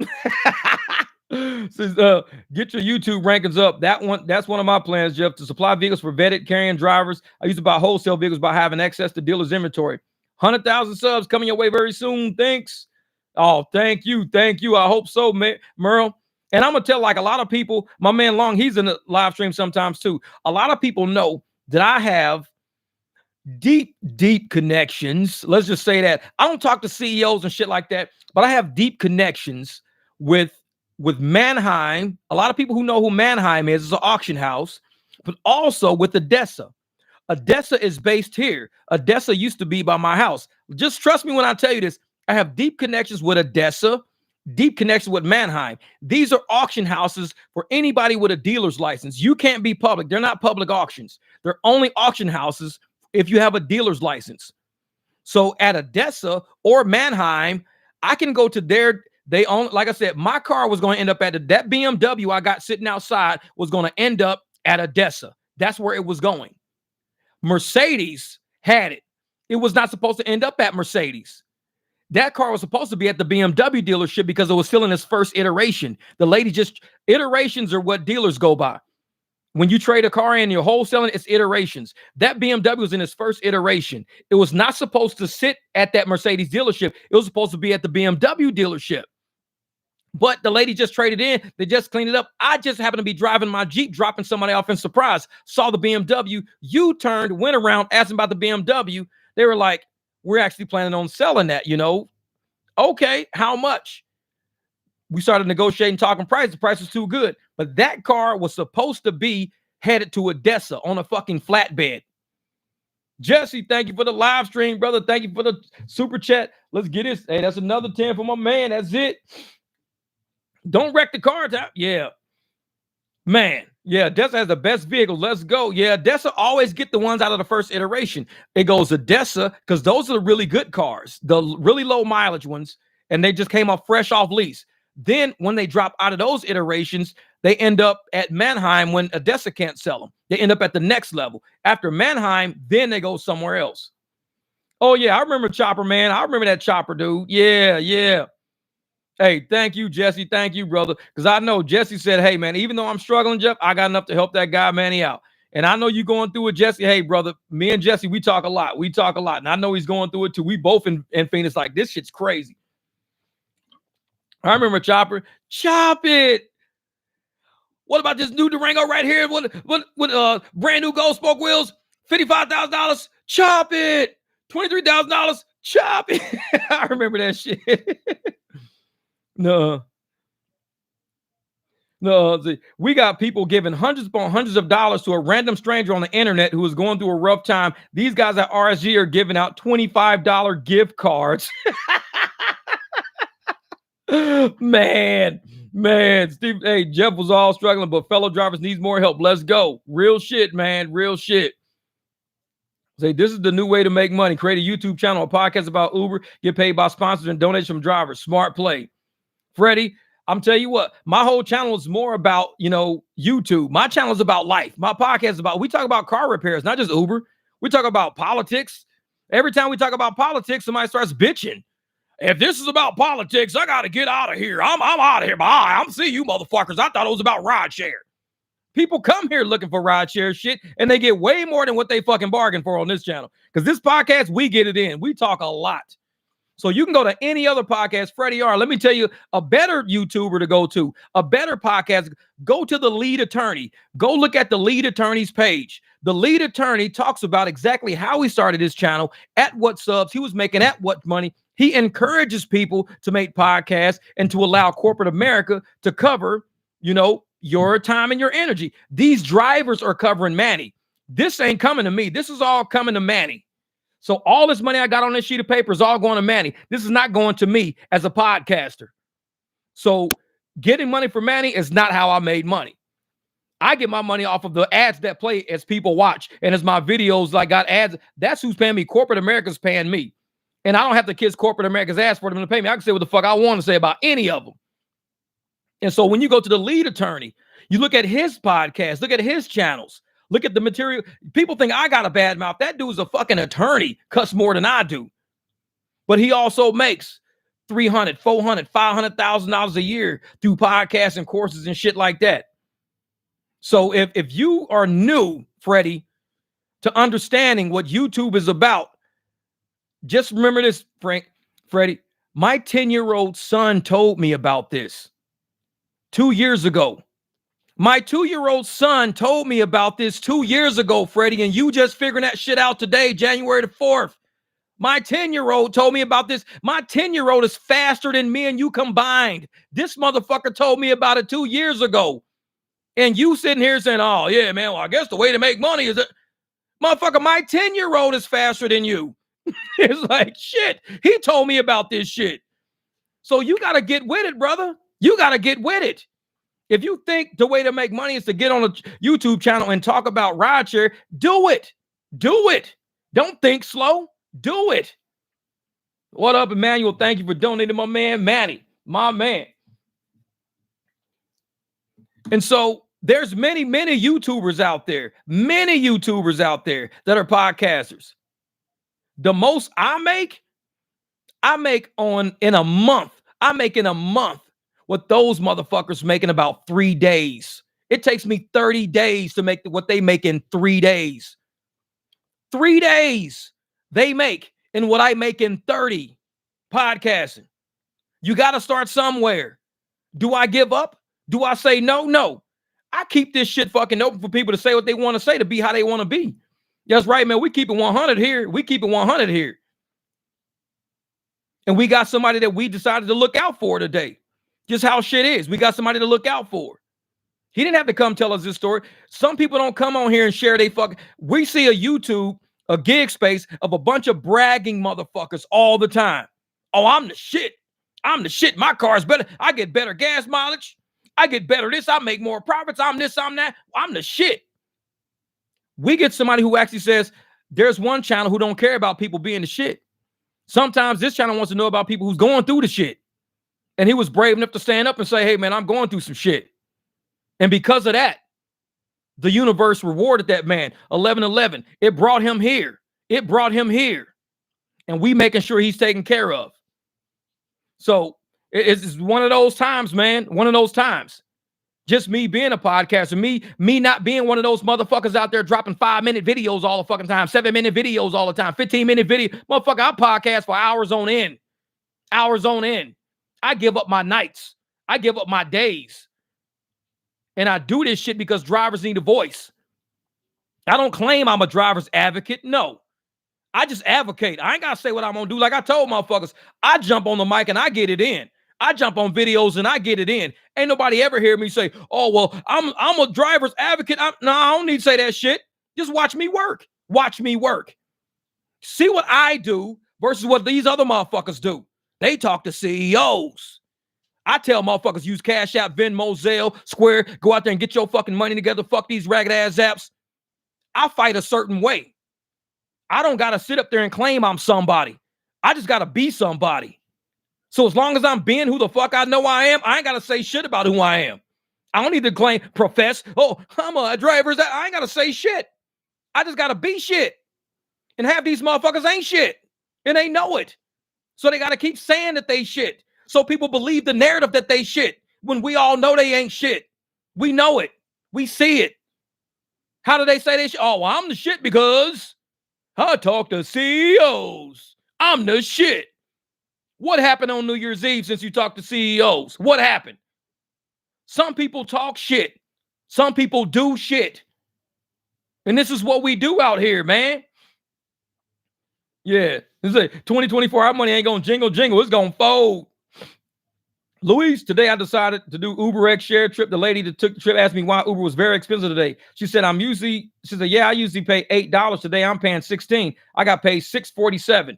Luis, what you got to do, man, is you got to sit up there and make sure you get that client next time. Make sure you get that rider. Tell her, listen, if you paid $8, if you paying this $16 a day, you can give me 10. You can save yourself $6. Give me 10. Just give me $10. That's it. You just save her 6 and you make another 4. They're like, just give me 10. You got to learn, man. When we over here giving people instruction on how to make fucking money, fuck these apps. Because you know what happened on New Year's Eve? Do you think the app said we need to look out for these? No, they sabotaged that shit. They even had a rideshare channel go out there and say, hey, we need to sabotage this shit. We need to tell everybody that glitches are possible on these apps and that glitches always happen on these apps. And that why? Because it was a glitch coming down a fucking pipe they wanted people to buy. That's why. And we ain't going to sit there and pretend it wasn't. We got all game over here, Logan. Man, we got all game over here. And a lot of these fucking people don't realize how we roll. They want to, oh, well, they're mad. They don't really say nothing. They're trying to sell the fucking narrative that what we do don't work. Watch. I'm going to tell you how what we do works. The moment we've been talking about people doing more private rides and saying, fuck these apps, what's the first thing all these channels started talking about? Because of my mouth. What's the first? Well, you can't do private rides because of insurance. So you listening. So if we don't make a difference, if the shit I'm saying don't mean nothing, you wouldn't even be fucking listening. You be doing whatever the fuck it is you doing, advocating. You be out there advocating, doing what you do. Because as soon as motherfucking drivers jump in the chat saying, hey, well, I wrecked my car and my car got totaled and Uber didn't pay me, they comment gets removed off that live stream. People like every time I say something on the RSG, that they don't want to hear, they just remove it. I wrecked my car and Uber didn't pay for it, remove the comment. Because they don't want that narrative being sold that you can be on the app and get your ass fucked over. They don't want that narrative sold because it's the truth. People that drive for Uber, they get fucked over. Their insurance don't want to pay for it. Uber don't want to pay for it. It's the truth. It's the truth. And they don't want the truth to be known. So over here, we let the truth be known. And I tell people, as long as you come over and tell the truth, I could care less. Knock yourself the fuck out. Left or right, tell the truth. But you attack me, you attack a driver, I'm done with your ass real quick. That's just how it is. Because this is a battlefield where we're all on the fucking same team trying to fight against somebody. Even if you disagree with a tactic, say, I disagree with that tactic because, and allow somebody to retort. Because if you disagree with something, they retort, that's called a conversation. That's all it is, a conversation. But you come over and talk some shit, your ass might be kicked out the fucking room because that's not a conversation we having. We ain't got time for that shit. We just don't. Man. Yeah, I think some people just love Uber sticking their hands in the money. Yeah, and that's the thing. Uber does that. And everybody knows they steal. They know they shave the fares down and shit. They'll fucking, like when I be doing my airport reservations, I'll get a surge put on it. What's the first thing they do? They take away some of the fare. They increase the fucking service fee high as shit to take away the money I just fucking made. So I'd be like, okay, I got a surge in a tip, and you just increased my service fee. It was $6.99. Why is my service fee now $13? Why you raise my service fee up fucking $7? They taking money. They're shaving your fucking money. They're stealing it right in your fucking face. And none of these channels want to discuss the reality of that. They don't. They want to discuss the reality of, I got a meeting tomorrow. I get to go to a convention tomorrow. I'm going to be at that convention. I'm going to walk through the door of that convention, and I'm going to sit next to a fucking potted plant, and I'm going to drink me some fucking water at the convention, and I'm going to fucking talk to a CEO. Okay, so how does that help us? It does, because I'm talking to a CEO. Okay, how does that help us? New Year's Eve happened. How does that help us? Because of your presence around these people ain't doing shit for no driver, and motherfuckers are still ending up homeless, carless. You better off not even saying shit about it, because it makes you look weak. Because if you're saying you are so strong of a fucking person that you can hang with CEOs and change their perception of drivers and change what's going on, then you ain't doing shit. You ain't doing shit. Well, the fact that I'm there is something. No, it's not. Like Cat Williams says, I don't do clout. I don't even fuck with clout. If it ain't got purpose, it ain't serving. What is the purpose is it serving? If it's to serve the purpose of selling your channel, keep it real. Just say, I'm selling my channel. That's all. I'm just selling the channel. I'm not really doing nothing for the drive. I'm selling the channel. That's it. I'm just selling it. Knock yourself out. Yeah, exactly, Logan. The service fee is always fucking changing. Always changing. Claudia Zay, the podcast should be sponsored by Body Armor, the drink of drivers. For real, I'm always drinking that shit. Those are juices, actually. But I'll say, hey, I would be sponsored by somebody who makes fucking tires. Like, hey, if you're a tire manufacturer and you want a lot of drivers to fucking buy your fucking tires, you willing to give us some good deals to save us some fucking money on tires? Because these tires are expensive. Holla at me. Shit. Tell drivers, man, since you guys are fucking drivers, and I know we're going to sponsor your channel. So y'all come to us, just the fact that we can see you did rides on your, okay, you really are doing rides. Your tires really are going bald. You getting a fucking driver's discount, goddammit. You getting a wholesale price, goddammit. Oh, I'd sponsor a motherfucker like that. If you talking about saving us some money on the back end, hell yeah. But I'm not going to settle. Oh yeah, if you're in trouble and you don't have any funding and financing, we can get you a payday loan. How much this payday loan going to cost us? That's my first fucking question. How much is this payday loan going to cost us? Because it doesn't sound like a deal to me. When I hear payday loan, I don't think of deals. I think of shills. I think of somebody fucking getting over on somebody by using financing. That's what I think. I don't think of it's a good deal. That shit should not be involved in the rideshare community. We're already suffering with what we got right now. Rideshare payday loan should not be involved in us. I know we look like a bunch of fucking suckers, but we really are smart people. We're not desperate. W-2 people are locked into what they make per hour. When you got a W-2 and you go, your boss says you're making 19 an hour, you're going to make 19 an hour. That's what you agreed to. That's what you're locked into. Rideshare, we're not locked into that. If I want to make 40, I need to drive like a $40 an hour driver. If I want to make $19, I need to drive like a $19 an hour fucking driver. How do you drive like a $40 an hour driver, $50 an hour? You get on channels that have $40 an hour drivers, $50 an hour drivers, Cash App, Venmo, Zelle drivers. That's how you become that. You don't become that by sitting on fucking channels telling you if they give you 10, take the 10, but we're going to give you a fucking payday loan on the back end. You sitting on channels like that, of course you're going to end up where they are. It's common fucking sense. You become the energy around you. When you become a fighting energy to go and fight for this fucking money, fight for your money. Your car is for you to sell. Your time and your effort is for you to sell. It's not just for the apps to sell. If you allow the apps to sell you, we already know they're going to sell you out.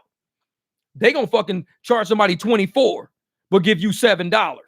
Oh, you deserve 7 of the 24 they pay. Actually, I think I deserve 20. So I'm going to cancel this fucking ride because my phone is glitching bad right now. I don't know what's wrong with my phone. It's fucking acting up. I tried to hit start ride, but it ended up canceling the ride. Sorry about that. But I did get the ride to a destination. You're good. It's like shit. If we're going to play that fucking game, let's play it. Yeah, you got to teach us how to keep our money, man. That's it. That's it. Sponsored by Harbor Freight Tire Plugs. Because your shit about to pop, bitch. No, see, my AR definitely coming out of 3%. Definitely will swap out of good money.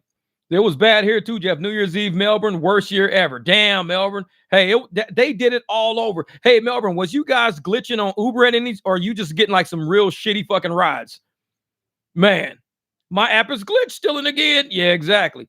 Because I wonder if Melbourne actually got, you know, some Uber surge that wasn't really surge. You know what I'm saying? Say nothing. So it was working fine, but you just wasn't getting good rides. He's like, tires that don't ride ball. Call Jeff Tires, goddamn it. Call Jeff Tires. You don't want your shit ball like this. You want some tread on that motherfucker. Get some tread on your head. Ride with Jeff Tires. Motherfucker shit. Fucking end up with some bald ass fucking tires. It's like you just shaved the motherfuckers. Say, do not put shaving cream on your tires and they end up bald like this. Get some tread on your head. Fuck that shit. Show up with a motherfucking afro the next day. Get some tread on your head. It's like this dude showed up with an afro like a motherfucker. It's like, yeah, man, he's selling tires. He said, don't roll on bald tires, motherfucker. Get some tread on your head. Yeah, New Year's Day was better, I heard. Yeah, a lot of people on New Year's Day, because the apps weren't quite fucking with people on New Year's Day. And I turned it on New Year's Day to see, you know, what was going on. And it seemed like it was good money out there. But I was like, yeah, I'm cool on this shit. I'm cool on this shit. Yeah, get sponsored by Northern Tool Company. Get a tire mounter and balancer machine. Yes, I like that. I already got it in my garage. I need it though. I would take, if it was automatic, if it was pneumatic, running by air, I would definitely fucking take that. A tire changing machine, I would definitely take that. I'm about to buy a lift to put in my shop. Yeah, that's what I need. I was looking at lifts. They got these lifts for $3,000.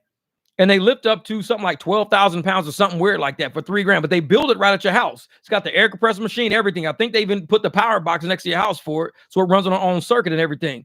But I was like, dude, I might have to get a lift. Put that shit right in my driveway.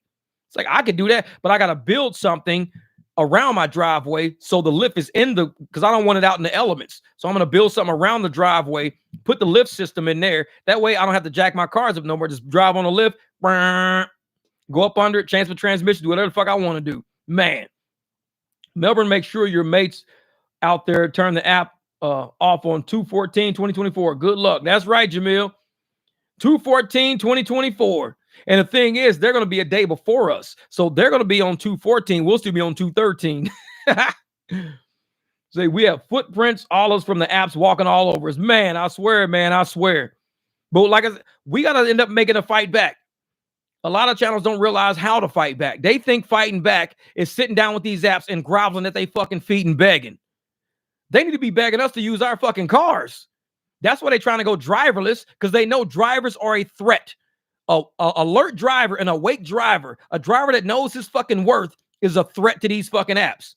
Otherwise, they wouldn't be trying to invest so much money into driverless. They like, well, we need to get rid of these drivers, because if we don't, they're going to wake up one day and see we fucking them over. They're going to wake up. A lot of apps, a lot of channels you got out there are buying time. They're buying time for these motherfuckers. They won't sit up there and tell people, hey, we're going to sit up there and try to get these drivers to pay more one day. We're going to just take a lot of money right now. We're going to pay. No, they're not doing that.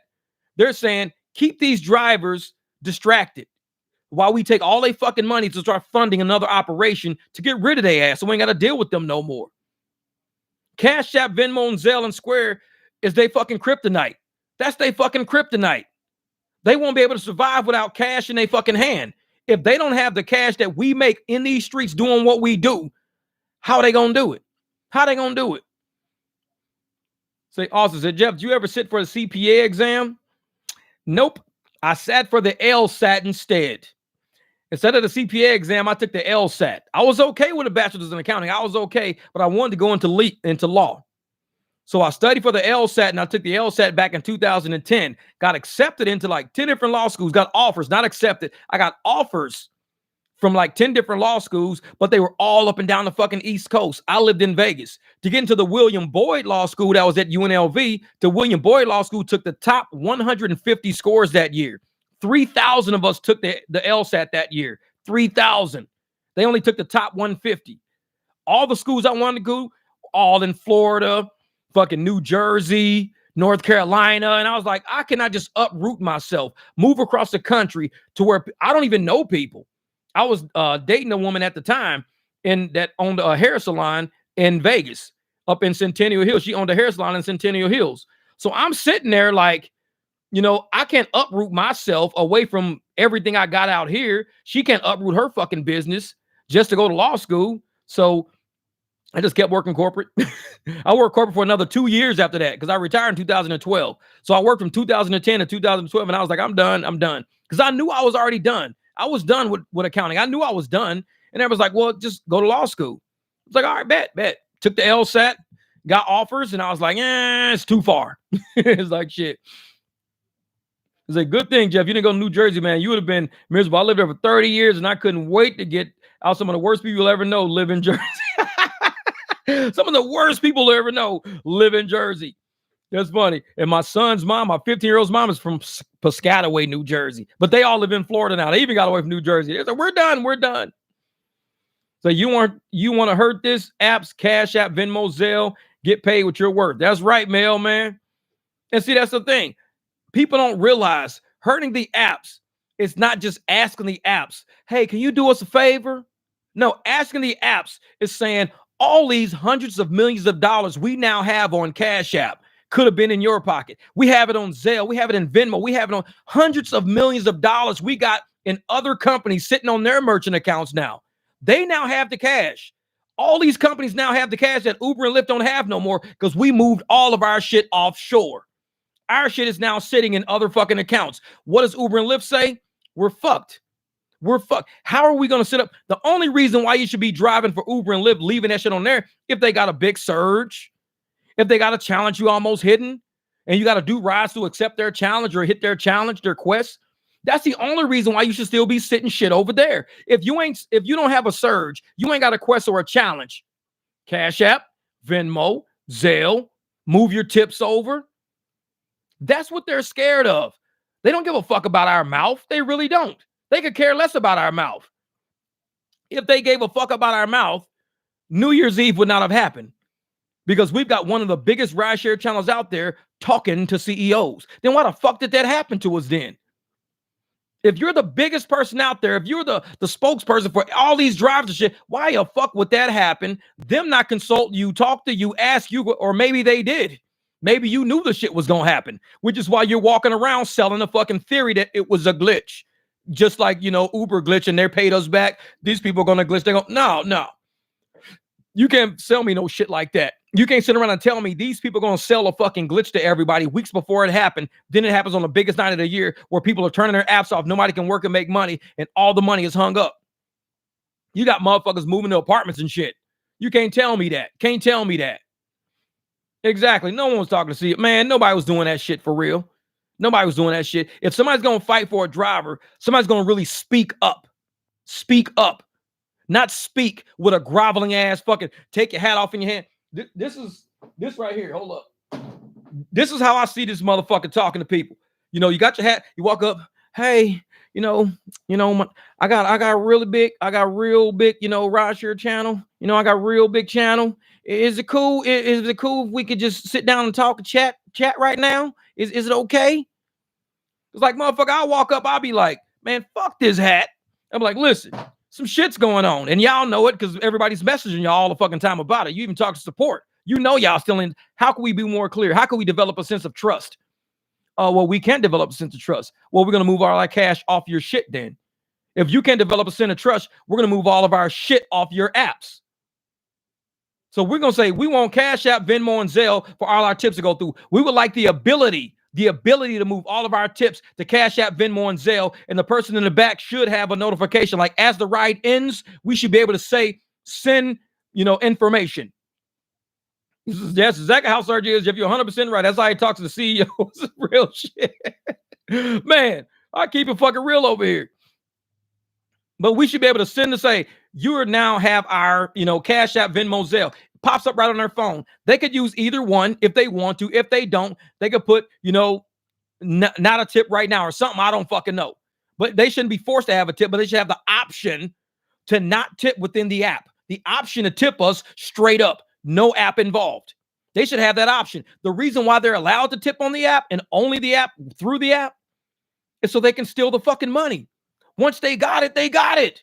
They don't got to give it to us. What did they say? Oh, you got riders have up to 30 days to tip. No, that gives you 30 days to give us our fucking money. Don't bullshit me. It gives you up to 30 days to give us our money. Or you won't even give it to us. Oh, no, they only left for $1. Or they didn't tip you at all. Then I got a screenshot showing $20. Well, let me look at this. Oh, yeah. Yeah, I see the 20 now. It must have glitched. Something must have glitched. Because I do see the 20 now. Something must have glitched. With a new fucking glitch, it's rolling up on a motherfucker. Hey, they only giving me $13. Oh, well, I paid $66 for this. Well, my phone's about to glitch right now, so you're going to see cancel come across your screen. My phone's about to glitch. Did it just cancel? Yeah, it canceled. Okay, my phone glitched. All right, this is the deal right here. It's like, shit. Time to wake up. I clean my backfire, old dusty soy sauce and mustard and shit. Man, sir speaks like that to the CEO as he pulls up his pants. Sick is stupid. He said he speaks to CEO like that after he pulls up his pants out. You fucking wild. And see, and that's the thing, man. That's the thing. And that's what irritates me more than anything else. I think about just like life in general. Fake fucking people. It irritates the shit out of me to sit up and look at people in the fucking face saying, oh yeah, I'm very well respected advocate in the community. I am the voice of the community. It's like, bruh, are you even reading the chat? Do you read the comments that you guys be removing all the fucking time? People telling you, bruh, you're not tricking nobody but your sponsors. That's it. You're not tricking nobody. And maybe that's what they'll trick sponsors. Maybe that's what it's all about. Trick sponsors. Who knows? But we got people out here struggling. We don't have time to play no fucking games. And I know when he first got on the rideshare guy, when he first got on there, the channel was already built. So it's not like he came along and built the fucking channel. He didn't. The channel was already built when he got there. It's like somebody having a race car at the track. The track has done like fucking 30 laps. It's in the lead already. It's done 30. The car is in the fucking lead. And they say, oh, Sergio, you want to drive for a minute? Oh, yeah, hell yeah. Look at this shit, man. I'm in the fucking lead. I'm in the lead. You got the car in the fucking lead. You didn't work for the lead. Hey, I'm number one on the track. Oh, check this shit out. Other people built that to be number one on the track, not you. And now we're looking around at other channels, the smaller channels that can tell the truth, that can call shit what it is and can really speak shit out. We in this motherfucking race. And it's not a race of the most subs. So don't get it twisted. Subs, once you pass 1,000, you're in. You're in the club. Once you pass, you're in the club. The number of subs after that only mean how big your channel is radiating, how YouTube is sending, who wants to get notifications on your channel. You want 7,000 people to have notifications on your channel. Sure, cool. 7,000 subs. Bet. I love it. I love it. But the true measure of the success of your channel is the ratio of how many people watch your shit versus how many people are subbed to your shit. That's how you measure true success on YouTube or any other fucking forum. So you can't sit up there with 170,000 fucking subs, but you got 6,000 people fucking watching. Think about it. You motherfuckers know math. You can have 170, 180,000 subs, but every time you do a live stream, 400 people show up. You got 170,000 fucking subs. I look at other podcasters. I look at their sub. When they doing podcasts, these motherfuckers got 500,000 subs. Their podcast, 14,000 people viewing at the moment. 14,000 people viewing. Then it'll go up to 23,000. Then it's 40, and it just keeps radiating. And I'll be in their podcast holy shit. It's going out in waves. Next thing you know, you're sitting at 56,000 people fucking watching Club Shay Shay sitting at over 5 million fucking views. This shit gets crazy, crazy. And I'm looking at these channels and I'm thinking, you motherfuckers are so small-minded. You've pigeonholed yourself by selling yourself out to a bunch of motherfuckers who don't even care about you. They're laughing at you. They're laughing at you. You're thinking you're advocating. They're laughing at you. Oh, we got this motherfucker saying the dumbest shit ever, and these drivers are cracking the fuck up. They're calling him out on this shit left and right. You just pigeonholed yourself on fucking YouTube. People know you now as who you are, as what you're doing. So once you've pigeonholed yourself, you can bounce all over YouTube all you fucking want. Nobody's following you. And I'll tell you right now, and let's call the shit what it is. Let's call it what it is. When you look at the rideshare garage, the group I used to fuck with. When you look at their live streams, Sergio's on their live streams. Their numbers are still 30 viewers, 60 viewers, 70 viewers. And it's like 8 or 9 channels linked into one on one big podcast on one channel. On one channel. 70 people watching, 45 people watching, 65 people watching. And they got Sergio sitting there the whole time. What does that tell you? He ain't no fucking draw. He ain't no attraction. Ain't nobody trying to follow his fucking word. Follow him around the internet. Ooh, what's he talking about now? Ooh, what he done? Only time they go to the RSGs to see what the fuckery is going on now. Okay, what kind of shit they talking about now? Let's go see what kind of shit they talking about now. I mean, like I said, the numbers are there. I'm not saying shit that nobody can't just go and see. I'm not saying, you can call it what it is. Call it what it is.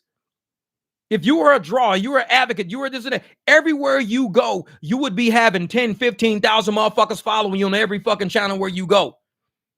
You're getting like 8 or 9 fucking people following you around. That's it. And I'm sitting there looking at this shit like, does he not think that people can't see this? Like, do we look that stupid like we can't see it? We all see it. Just call shit what it is. When you keep it real, drivers around are going to say, this motherfucker can keep it real. Let's chill with him. He can keep it real. Let's support him. He can keep it real. Because drivers are real. None of us give a shit about the CEO. CEO ain't going to run up on Manny. Hey, bro, don't worry about the weekly. We're going to go pay your rent for the next 3 months because you've been working your ass off. They don't give a fuck about that. They don't care. So you can't sit up and tell me that these people give a fuck about drivers. They really don't. When you're an advocate for somebody, you're in the field active, supporting them, helping them. I know people who are homeless advocates. They're at homeless shelters, helping people get food, helping them get jobs. These are homeless advocates, really out there advocating for the homeless, getting them free fucking blankets. They getting them fucking anything, getting them rides to and from medical facilities. These are people who are advocates for homeless. When you're an advocate for somebody, you don't sit on the fucking internet saying it. You out in the fucking real world doing it. You giving people actual information, how to use Cash App, how to create your own business card, how to go get money out in these streets so you don't end up broke waiting on these fucking apps to pay you. When you advocate for something, you put yourself in a line of fire for that. And you motherfuckers are playing comfortable right now. You're playing it safe right now. I don't want to upset Uber. I don't want to upset Lyft. You're playing it fucking comfortable right now. Say some shit that make motherfuckers feel uncomfortable and they gonna feel uncomfortable. When you play it comfortable, they cool. They ain't worried about you. They cool. And that's why I say shit the way I say it. I want you to feel fucking uncomfortable. I said the shit in my videos before. I want to punch you in the fucking stomach. So you see how these motherfuckers feel when they sitting there doing a goddamn nature hike and they don't get shit for it. That punches a motherfucker in the stomach. When they get a $40 tip stolen, that punches a motherfucker in the stomach. When a car get wrecked and they don't get no insurance to cover that punches motherfuckers in the stomach. So you think what I'm saying is punching motherfuckers? Oh no, what's going on in rideshare is punching motherfuckers in the stomach. What I'm saying ain't nothing but words. That's it. It's just words. The real shit is going on out there in the streets. And if you can't say what's going on in the streets, you're trying to be comfortable for somebody. And it definitely ain't the fucking drivers. You're trying to be comfortable. Man, exactly. If you're serious about your life, man, that's real shit. I was in an accident with Lyft in March, out of work 3 months and never got paid from them. I was out of work, got injured driving on their platform. I'm telling you, Steven, a lot of people I talked to that were drivers whose car got smacked driving for these fucking apps. The first thing they say is, well, the app told me to go after my insurance. But you're driving on their platform. You're driving on their platform. They told me to go after my insurance. They said they're not responsible for it. What about period 1, period 2, period 3? Don't we all talk about that shit all the time? Ain't that in fucking videos all over the place? Period 1, period 2. They cover you in period 3. The moment you get fucking hit, they ain't nowhere to be found. I'm driving this. Nope. Talk to your insurance. Don't talk to us. Don't talk to us. So don't tell me these apps are sitting there saying, since you have insurance, we got you. No, you need to get a fucking attorney. Yeah, exactly, real. That's what I say. You need a good attorney. You don't need good insurance. Have a good attorney. Because these attorneys going to sit up there and tell you, we know how the law works. We know how we know denial of claims. We know how denial of claims fucking work. We got you. We got you. Yeah. Indy says, hey, you speaking my heart. So true. Thank you, Indy. Hey, I know I say some hard shit sometimes. I do. And a lot of people can't take what I say, but it's cool. Tell you what, go watch a George Carlin fucking episode. That motherfucker walks in a building cussing people out. Love fucking George Carlin. Because he's not scared to tell the truth exactly how it is. He'll tell the truth about your kids, your grandma, every fucking body. He don't care what you think. Oh, George, that's going to hurt my feelings. The way you're speaking is hurting my feelings. Motherfucker, you bought the ticket. Get out of here. If you don't like it, go. Thank you, Dante. I appreciate that, brother. Yeah, the super chats are for our man right now, Manny. We're going to take care of Manny tonight. I got them all wrote down right here. I have an attorney there suing Lyft and Uber. Good, good. They should. They should. And I'm one of those people that sit up there and say, hey, if you want to be a man in a world of men, a world of women, you've got to learn to stand up on your own. You can't keep leaning on fucking people. Like I said, that RSG channel was built already. This motherfucker walked up to a car that was already in first place. So you can't ever say, I built that car. No, you didn't. All you did was just kept the laps fucking pacing. That's all you did. You just kept pacing with the laps. Your channel was already built. Try building your own. Build your own. Oh, no, I ain't got time for that shit. Of course you don't, because drivers advocates have time for that shit. When I sit on these fucking live streams, 4 hours, 5 hours, 6 hours, I got time for this today. When I'm giving up the ability to go out there and make fucking money, oh, I got time for drivers. If you want to spark intelligence, show people how they can make money without relying on the apps to rip their ass off, I got time today. So I don't need to go get on a channel that's already fucking built just to say that I'm valuable because I'm with a channel that's... I told motherfuckers, I don't need a team. I don't need a team. Even when you rock with a team sometimes, these motherfuckers will talk behind your fucking back. Motherfuckers are snakes because this is the real world. Motherfuckers are snakes. And they talk shit behind your back, and I tell them, I'm probably the strongest motherfucker you got on your squad. You don't bench LeBron. You don't do that. So you want to bench LeBron? Cool, knock yourself the fuck out. I'm out. And if you don't realize how strong I am, I'll just show you. I ain't got to tell you shit. I ain't got to tell you shit. But when I want to fight for drivers, I don't want to tuck my tail. I don't. And anybody who fucks with me knows, hey, if Jeff's on the channel, he's not going to tuck his tail. You're sure? You're right. You want this guy on the channel, right? He's not going to tuck his tail. Because if you have him and he speaks his mind about what he's thinking, he's not going to tuck his tail. So you might want somebody a little less brave. Let's just say that. A little less bold in how they speak. You might want somebody different. Because I'm not going to be that driver that's going to sit around claiming that I can fight for these people. I used to be corporate. I know how the shit works. So when people don't think, oh, well, just because you work for a corporation. No, I signed documents with the Security and Exchange Commission. I signed those documents. I was that executives. They did background checks on us, FBI background checks on us. When I signed the SEC filings, that's my name on that shit, which means shit goes down, I go to jail. Nobody else in this fucking building. The controller downstairs signing off on all of these documents that are going to the SEC. He's going to be the one to go to jail. Jeff, you good? I'm good. I know the financials are secure. I double check them, triple check them. I trust my team that they uploaded the right information. We checked, we ran audits. We did internal audit. External audit came through. We ran through everything we believe we could submit. Sign it. That was my fucking job. I didn't just work for corporate. My name is on the fucking line. For all those companies I worked for those years, I was willing to go to prison for my fucking name because I know numbers like that. And if I did happen to go to prison for it, it's on my ass for not checking my shit. That was on for believing in the team around me. But I believed in them. I hired the right people. I fired the right people. I had the right people around me. I was hired by the right person that knew this dude is an asshole. We need him because he can fire somebody. When we don't want to fire, he will. He's an asshole. And that's why I worked so long in corporate, because you have to have a heart that says we need to get these numbers right or we all go to fucking jail.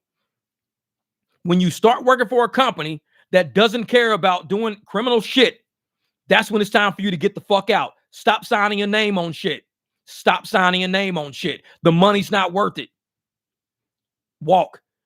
because the statute of limitations is going to come up one day. Shit's going to happen one day. Your name will pop up one day. And when your ass is sitting in that motherfucking chair talking to a defense attorney and a plaintiff, oh, trust me, you're going to wonder, why didn't I get up when I had the chance?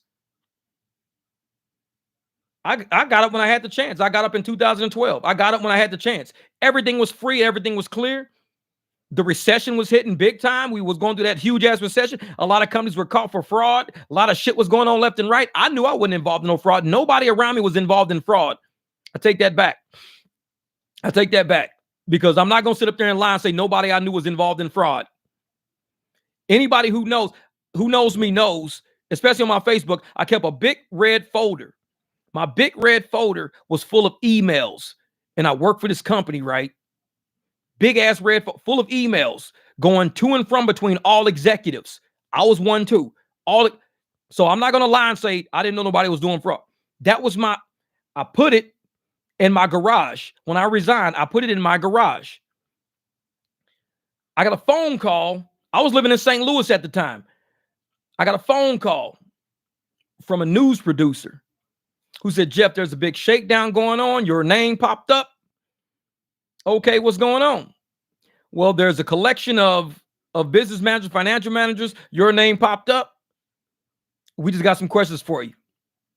Said, ask away. By the time they got done asking me questions, all the emails I had them faxed over to them the next day and everything else like that. The one person that got indicted out of all that shit never spoke my name. It was other people trying to protect somebody.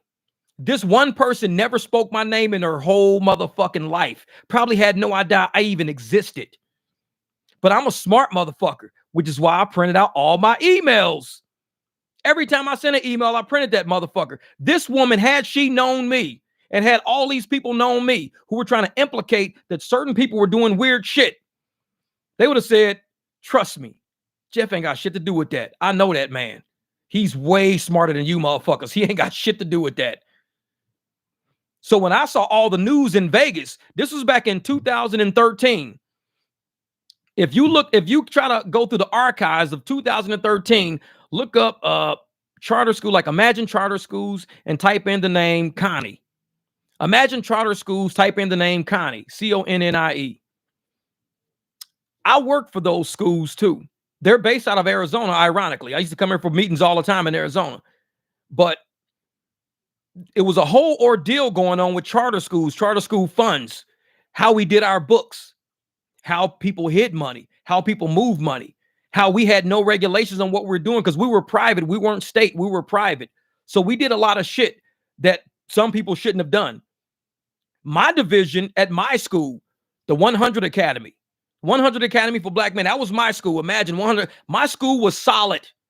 Solid. We had 3 schools. Now they have to like 6 or something like that. My school was solid. I had all my emails. The people who ran it all ran it all. But here I am. Jeff is no longer in Vegas. Jeff retired. He moved to St. Louis to open up a garage. Let's say his name. Let's say his name. They said my name. Motherfuckers found me in St. Louis. I said, this is a good conversation we're about to have. Let's have it. Let's have it. Motherfuckers never contacted me ever again. And they said, yeah, blame the misappropriation on the black guy. Jeff, oh, trust me, Austin, trust me. It was check fraud. It was a lot of shit going on. A lot of shit going on. I had all my dates, all my times, all my emails, all my accounting notes, auditing notes of me checking other people on shit that should have been checked, being told not to worry about it. Me asking people, what about this? Me being told, don't worry about it because I'm smart. And when I put my keys on that desk and said, I'm done with corporate, why? Even the governing board was calling me up. Jeff, what are you doing? Jeff, you're not leaving. For real, you're just going to up and quit like that. You're done. I said, because I know a slippery slope when I'm standing on it, motherfucker. I'm not stupid. I'm going to count it. You guys got me from casino. I work with the FBI. Like the FBI comes in our buildings all the fucking time. They going through every fucking thing we do.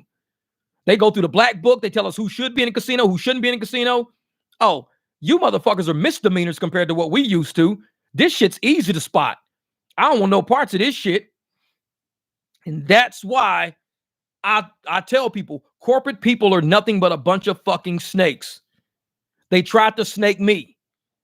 If I wasn't who I was, standing on how I stand, on principle alone, I wouldn't be here, because they would have snaked me into some shit that would have had my name signed to it. I'd be serving prison time right now instead of enjoying riding around in a fucking Beamer right now.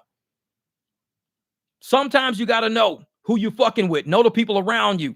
Know the shills around you. Know the hidden agendas around you. Realize that shit.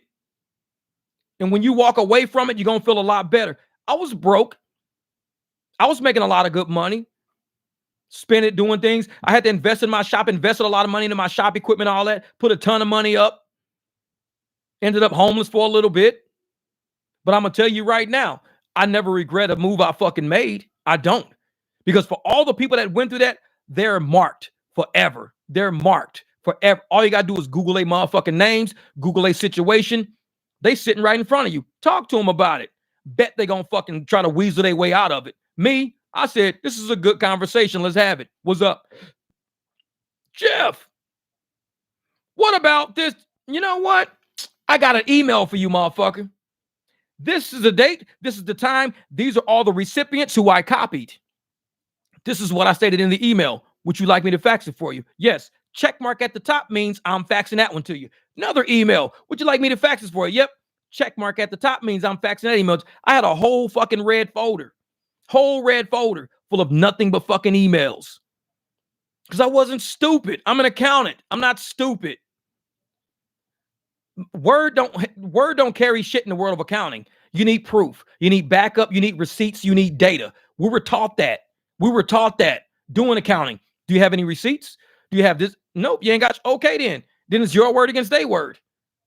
That's when you get into the realm of law, which is why I enjoy being an attorney. I wanted to be an attorney. You get into the realm of law. So I took the LSAT to become an attorney. I said, you know what? I'm kind of good at this shit. Let's do this. But I was like, I'm not going to school way the fuck out there. Let's not and say we did. Like shit. It's like, they say, Jeff, you need some grandkids. Seems like a good storyteller. My kids will be laughing. They'll be like, Dad, you're stupid. You didn't really do that. I'm telling you, it was a fucking grizzly bear. It was not a cat. They're going to tell you it was a cat, but it wasn't a cat. The motherfucker was a grizzly bear. Dad, that was Aunt Teresa's cat. We got a picture of it. I'm just saying it felt like a fucking bear to me. Yeah, hard copies of your evidence. Don't trust it. Yep. And I tell people, when you're an accountant, you can look at people and tell when they don't have support and documentation. You can look at them. Just like when that motherfucker hit my car.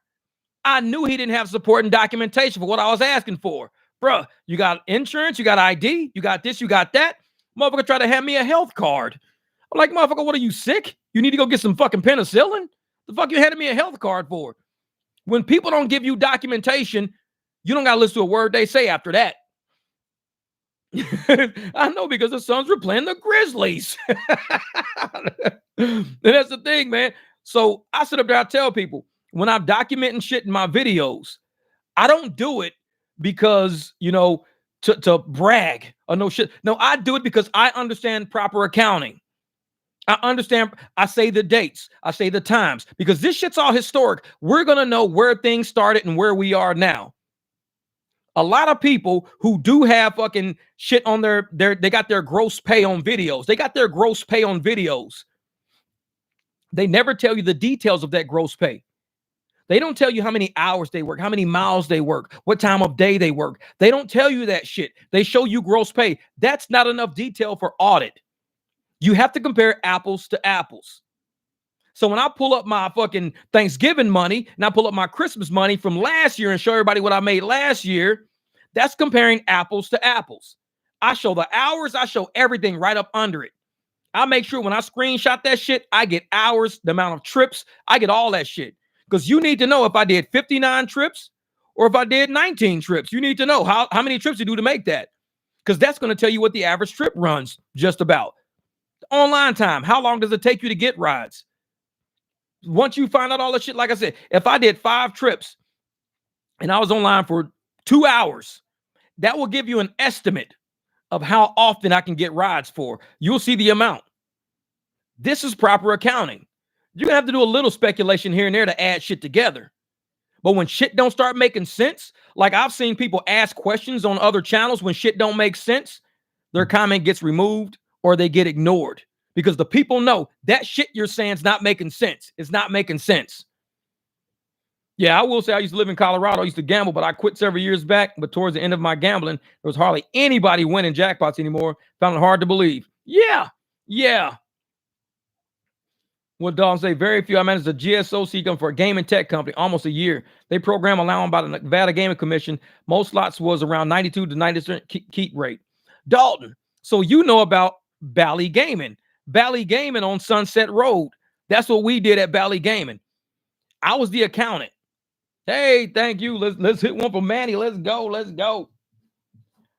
I was the accountant at Bally Gaming. Bally Gaming, we set all the take rates. I worked for them on Sunset Road. On the street was called Bermuda. We were right across the street from the fucking airport. We had a huge warehouse with nothing but fucking games in them for as far as you could fucking see.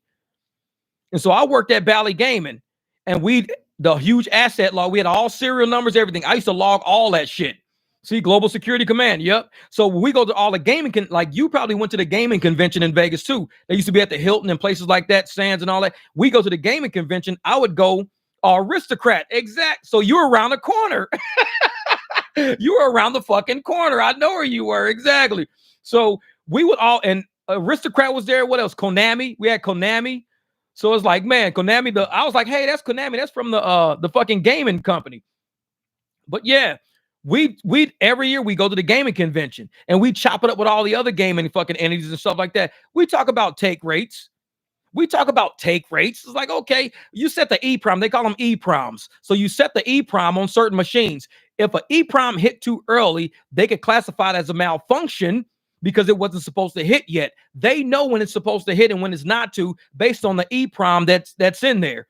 If that EEPROM is dumping out fucking money, they consider that a malfunction because there's a take rate set of after so much taken in, so much has to be paid out. So that's why you see a lot of people with jackpots, they won't pay them. They'll run the EEPROM, hook that scanner up to it, run through everything, get the take rate, look everything down and say, this malfunctioned. It hit too early. This thing's probably about 4 months too early right now. We can't give you this jackpot. Man, I just hit $45,000.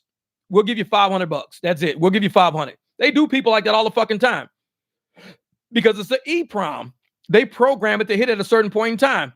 Just like, how did New Year's Eve glitch? But it only glitched on one incident. It only glitched on what drivers saw, what drivers' pay was getting, and on drivers' tips and drivers' ability to download. There is no glitch that does that. We work for gaming companies. Dalton and I will tell you, you go downstairs, there's a whole division down there that programs everything. They're EEPROMs. And when you hook it up to it, you could change the programming to it. Only one aspect of it. You could change 2 aspects. You can change 5 aspects. You could change whatever you want to change with an EEPROM. And you tell me you can't do that shit with a server? This shit wasn't sabotage? Come on, man. Exactly. Pre-programmed. We used to monitor the rooms that held all the codes for the jackpots. That's exactly what Nevada Gaming looks into. Yep. And if it hits too early, it's a malfunction. People need to understand accounting is your everything. That's right. Keeps the pill. Accounting is your everything.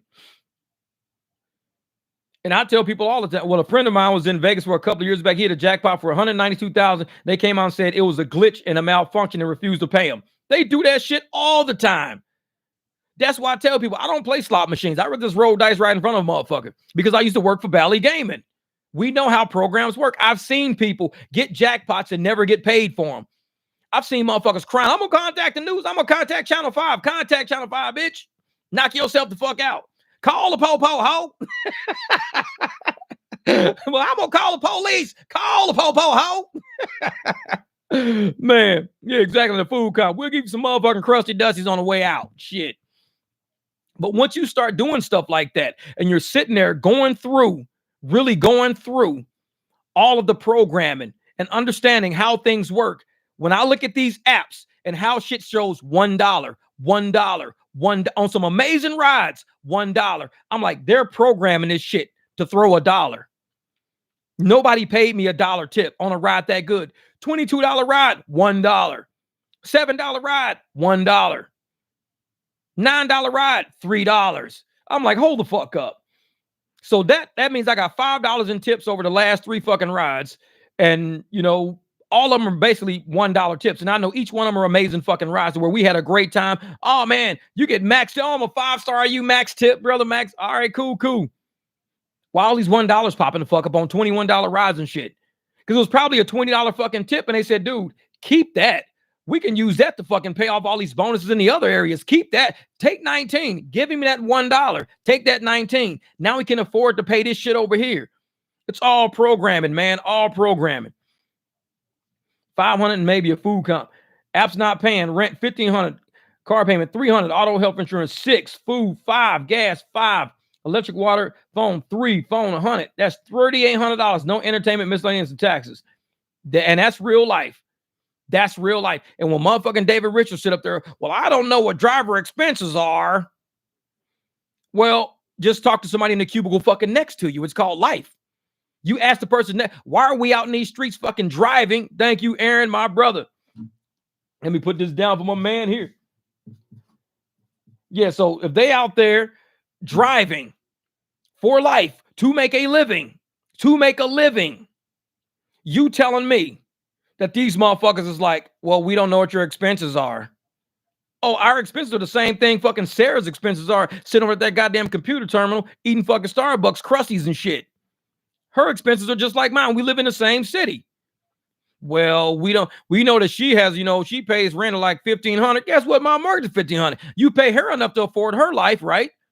Pay me enough to afford my life. I shouldn't have to work more than 40 hours to have a good life. Does she work more than 40 hours? No. She sits at that fucking computer terminal every day in a cush-ass environment, and she don't gotta fucking be out here with these dangerous motherfuckers out here nowhere.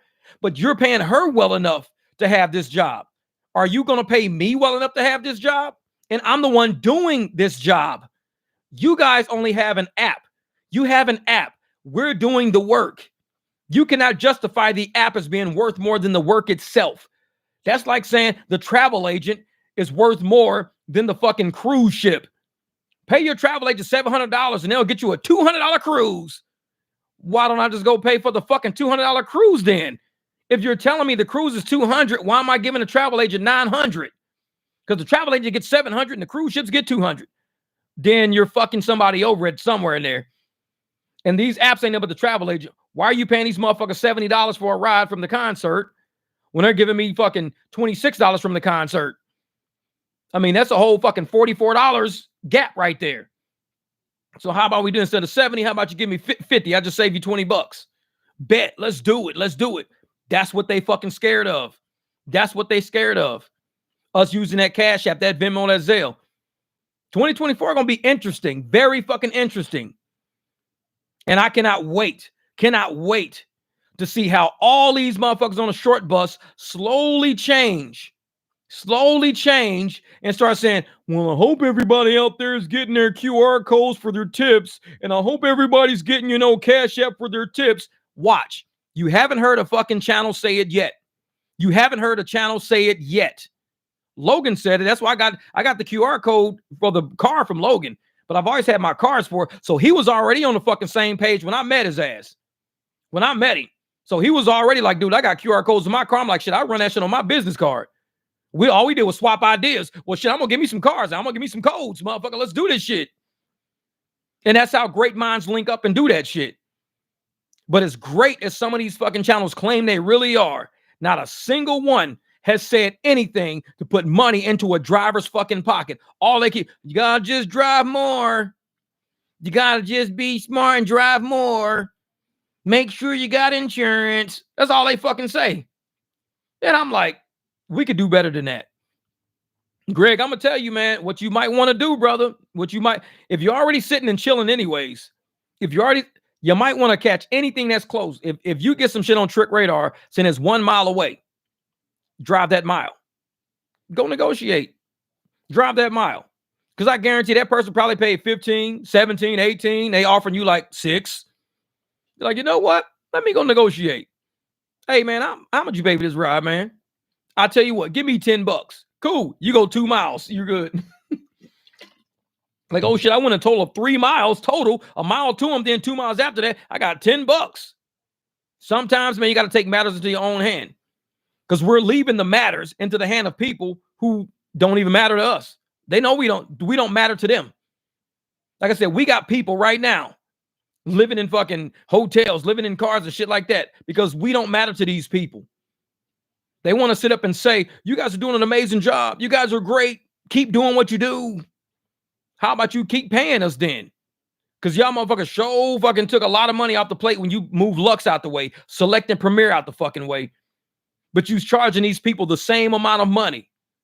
But yet we getting paid less to do the same rides in the same car, same driver. These people are paying the same amount of money as they would be paying in Uber, Select, Comfort, Lux. But yet we're getting paid less. It was the fucking game the whole time. And a lot of us got played because we bought nicer cars when we probably shouldn't have. That's why I tell motherfuckers, people, oh yeah, man, I'm looking at getting this 2022. You know, it's only going to cost me $92,000. That motherfucker, no, don't even get that. Don't even get that. Go out and find your car like $4-5 grand. Dry the shit out that motherfucker. Do maintenance to it. Change the oil. Make sure you got good tires and brakes and shit. Don't dive deep into this fucking game because there are fucking people over that dove deep into it. And now we all got $30,000 fucking payments left. And what are we going to do? Just keep driving. Keep driving. Oh, hell. See, I do deliveries, groceries, and cherry pick, just like the analytical thought process of Jeff. Reminds me of myself. I'm in the top 1%. Most content creators are YouTubers, not educated drivers. I'm telling you, Austin, that's what it is. That's what it is. You said it right there. Like I tell people all the time, I was like, I don't even feel like I'm a gig tuber because I see what gig tubers do. They like to brag about how much they made. I just made $23 for this. Okay, how'd you do it? None of your fucking business. Just keep watching my video. Hey, and I just made it. Okay, how'd you do it? There's none of your fucking business. They don't educate people. They use their channels to brag, to gloat. Hey, I'm talking to CEOs. I'm there. Okay, cool. Help a motherfucker learn how to drive better. Well, just drive better. Not everybody understands that. That's like walking into a classroom and asking motherfuckers, hey, man, just do math better. How? Give them fucking math techniques and tactics. This is how you do math. Oh, shit. I never thought about adding those two together. Yeah, add those two together. Cool, cool. When you break shit down to the details, we're all helping each other out. That's how we doing this shit. Yeah, you need a car under $15K to be profitable. Real shit. Because until you pay that car off, you're not profitable. You're not. Bro, my tires are $600 a piece. Ain't no way I am. Man, $600. Well, you got a Tesla? $600 a piece? Shit. I think all the tires on my car together don't cost $600. And I got like fucking some big ass fucking race tires on my shit. Yeah. So Zick, I like the idea of why don't we just go buy every 2010 Hyundai Elantra, flood the market with cars that have all type of stains and stenches and reek like cigarettes. Exactly. Everybody gonna be like, why am I picked up in a Hyundai Elantra all the fucking time? And it smells like cigarettes. Motherfucker, I don't even smoke. I bought this car like that. And you know they be selling Hyundai Elantras, non-smoking car. Like, yeah, right, motherfucker. This shit smell like straight Marlboros. You see a cigarette butt sitting right in between the seat cushions. I thought you said it was a non-smoker car. It's a cigarette butt right in the middle. Like, motherfucker, man. Oh, yeah, the Model Ys and shit like that. Yep. See, well, not a lot of us, but yeah, a lot of them live in the past and share what they used to make and make new drivers think it's still possible. Exactly, Dasher Grandpa. That's crazy. That's crazy. And I'm like, when you start telling a reality and you start telling people what's really happening in rideshare in the gig industry, that's when people start changing how they operate. Modus operandi. They start changing how they operate. But if you keep putting out the illusion that, hey, just do this and you're going to make this. No, that's not true. Tell the truth about how it is, how hard it is, how everybody's AR is going to start fucking tanking. But everybody over here bragging, oh, I'm a diamond driver. Yeah, I'm a diamond driver. I'm a platinum driver. That doesn't do anything in today's economy. Not with driving. It doesn't do anything. So this is the 7-hour run tonight. 104 to 05. Hey, what is it? Oh, yeah. Capital Property, Miss Teresa, this is it. I told everybody my first live stream of 2024 is going to be crazy. It's going to be a long one. But look at all the people who helped out my man Manny. on this fucking live stream. This was a crazy live stream. It was crazy. And I'm glad everybody came and participated in it, because hopefully, like I said, we got to find him. His name is in the chat up there. So all I got to do is go in there, click him, find him, be like, man, hit me up. And I want to do a video showing him actually getting the funds and everything. And I want him to do a video back. Fuck it. If he ain't got none on the channel, this could be the first video he put on his channel. Put a video back and show us how grateful you are and how thankful you are for drivers that actually stepped up and helped you out.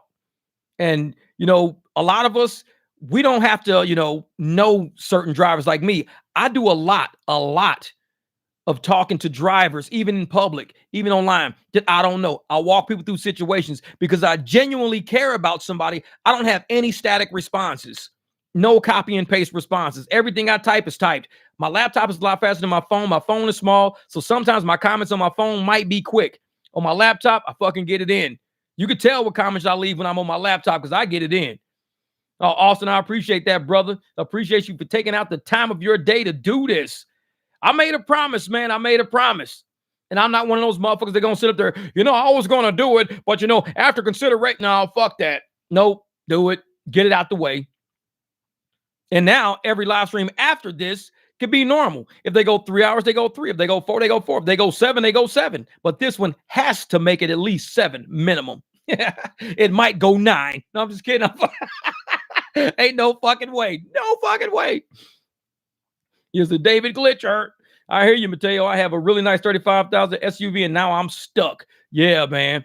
I bought a new $80,000 Cadillac September while I was doing Lux, and now they completely fucked when they took it away. I'm telling you, Mateo, that's what it was, man. I got this damn Beamer outside and I'm picking up motherfuckers getting off work at Taco Bell. They don't tip.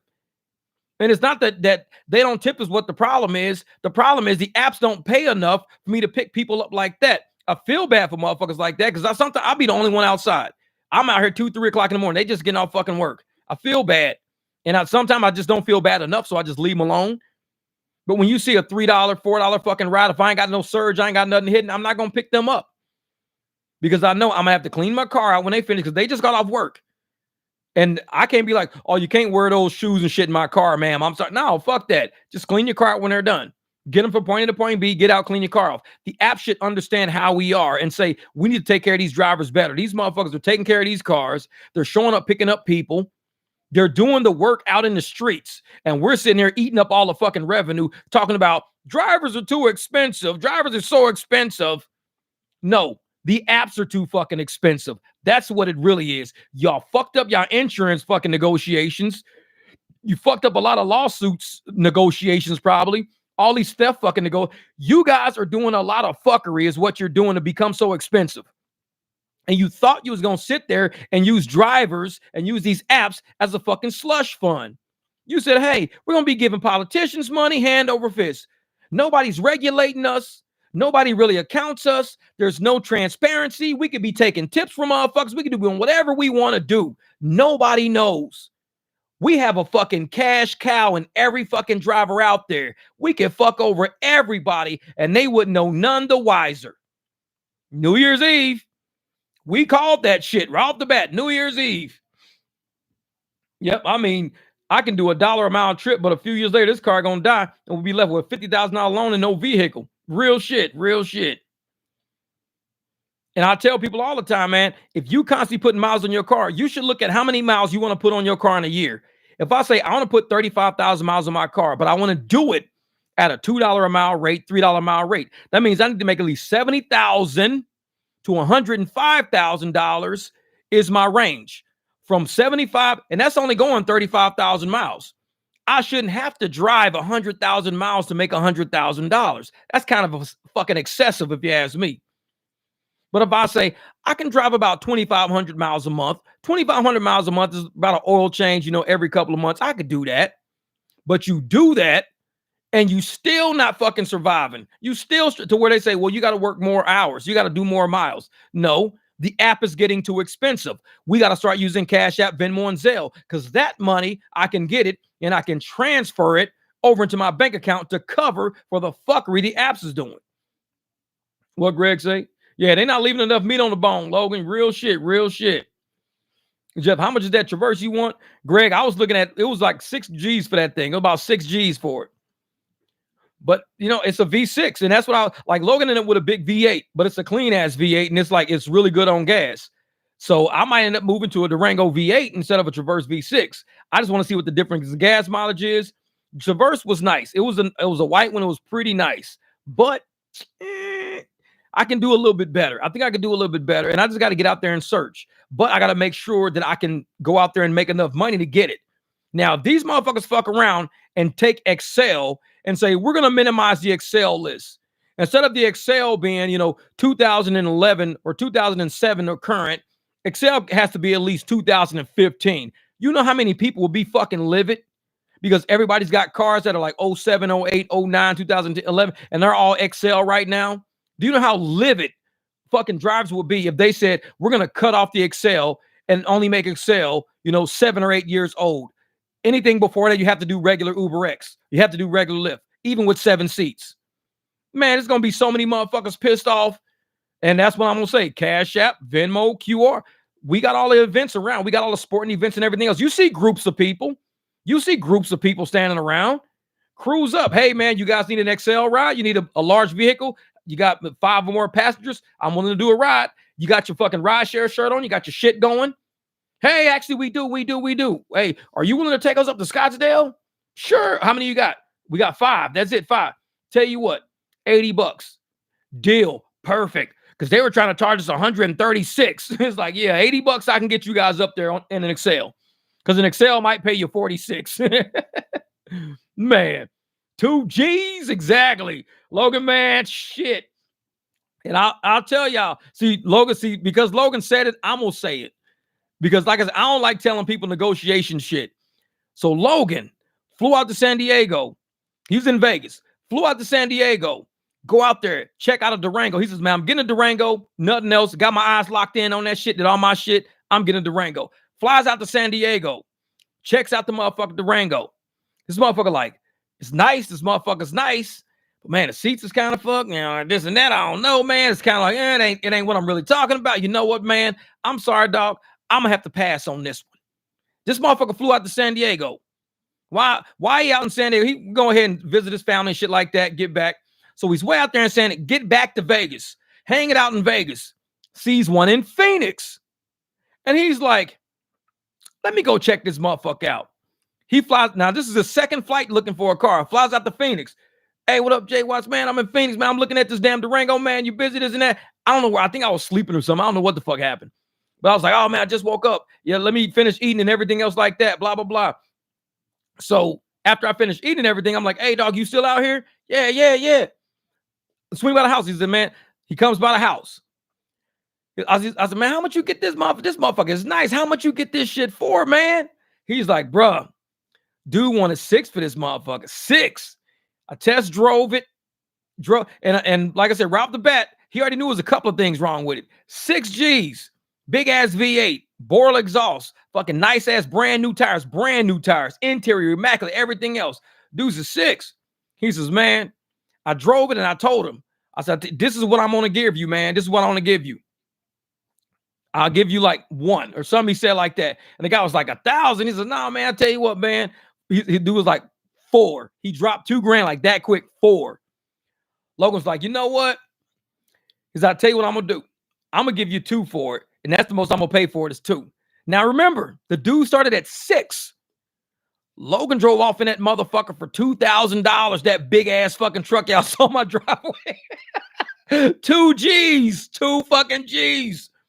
Logan brings it to my house. He's like, I wanted to bring it to you because something's kind of up with it. The check engine light was on, so we took the gas cap off. He said, yeah, I just bought a new gas cap. Took the gas cap off. The flap was missing in there. So the flap is not allowing back pressure. So the solenoid that walks off the evap pressure.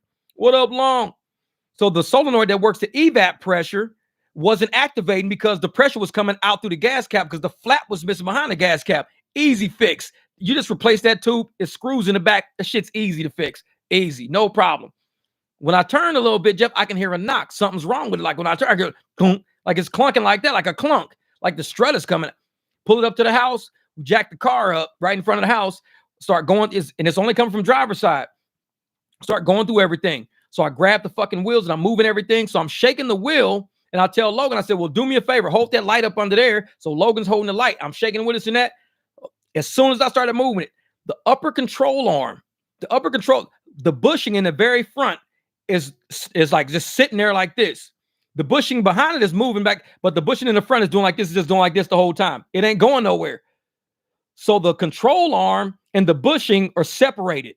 So every time he hits a bump, it goes clunk, clunk. That's all it does. So you can get a new control arm for like $80. Control arm are easy. It's 2 bolts in the top and a ball joint at the top. Knock all that shit out. Set it itself. The camber and everything is automatically set when you put it on. Done. $80. 80 fucking bucks. So I'm like, you just got $4,000 off of a car because it clunked for $80. He said, yeah, man, I told the dude. I said, yeah, man, I kind of heard a sound, this and that.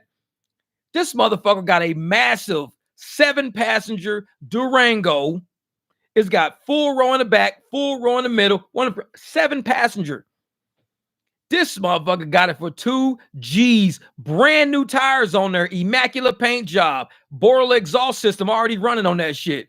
The whole Sony sound system in the front with Sirius, man, for 2 G's. And I'm sitting there like, all because it clunked. He's like, because he didn't know what it was. he said, that's why I called you. I knew you'd figure it out. And this is people are so desperate to pay for their drug habits, they'll get screwed over and sell their cars for a lot less than worth. So and on top of that, let me stop real quick. Yeah. So Logan goes to get the car registered. So he goes and gets the car registered, getting all the shit done in Vegas or whatever this and that. He's cleaning out everything out of the fucking car. And he's like, oh yeah, man. He sent me a photograph. Funniest shit ever. Funniest shit. Because Logan called it. He called it.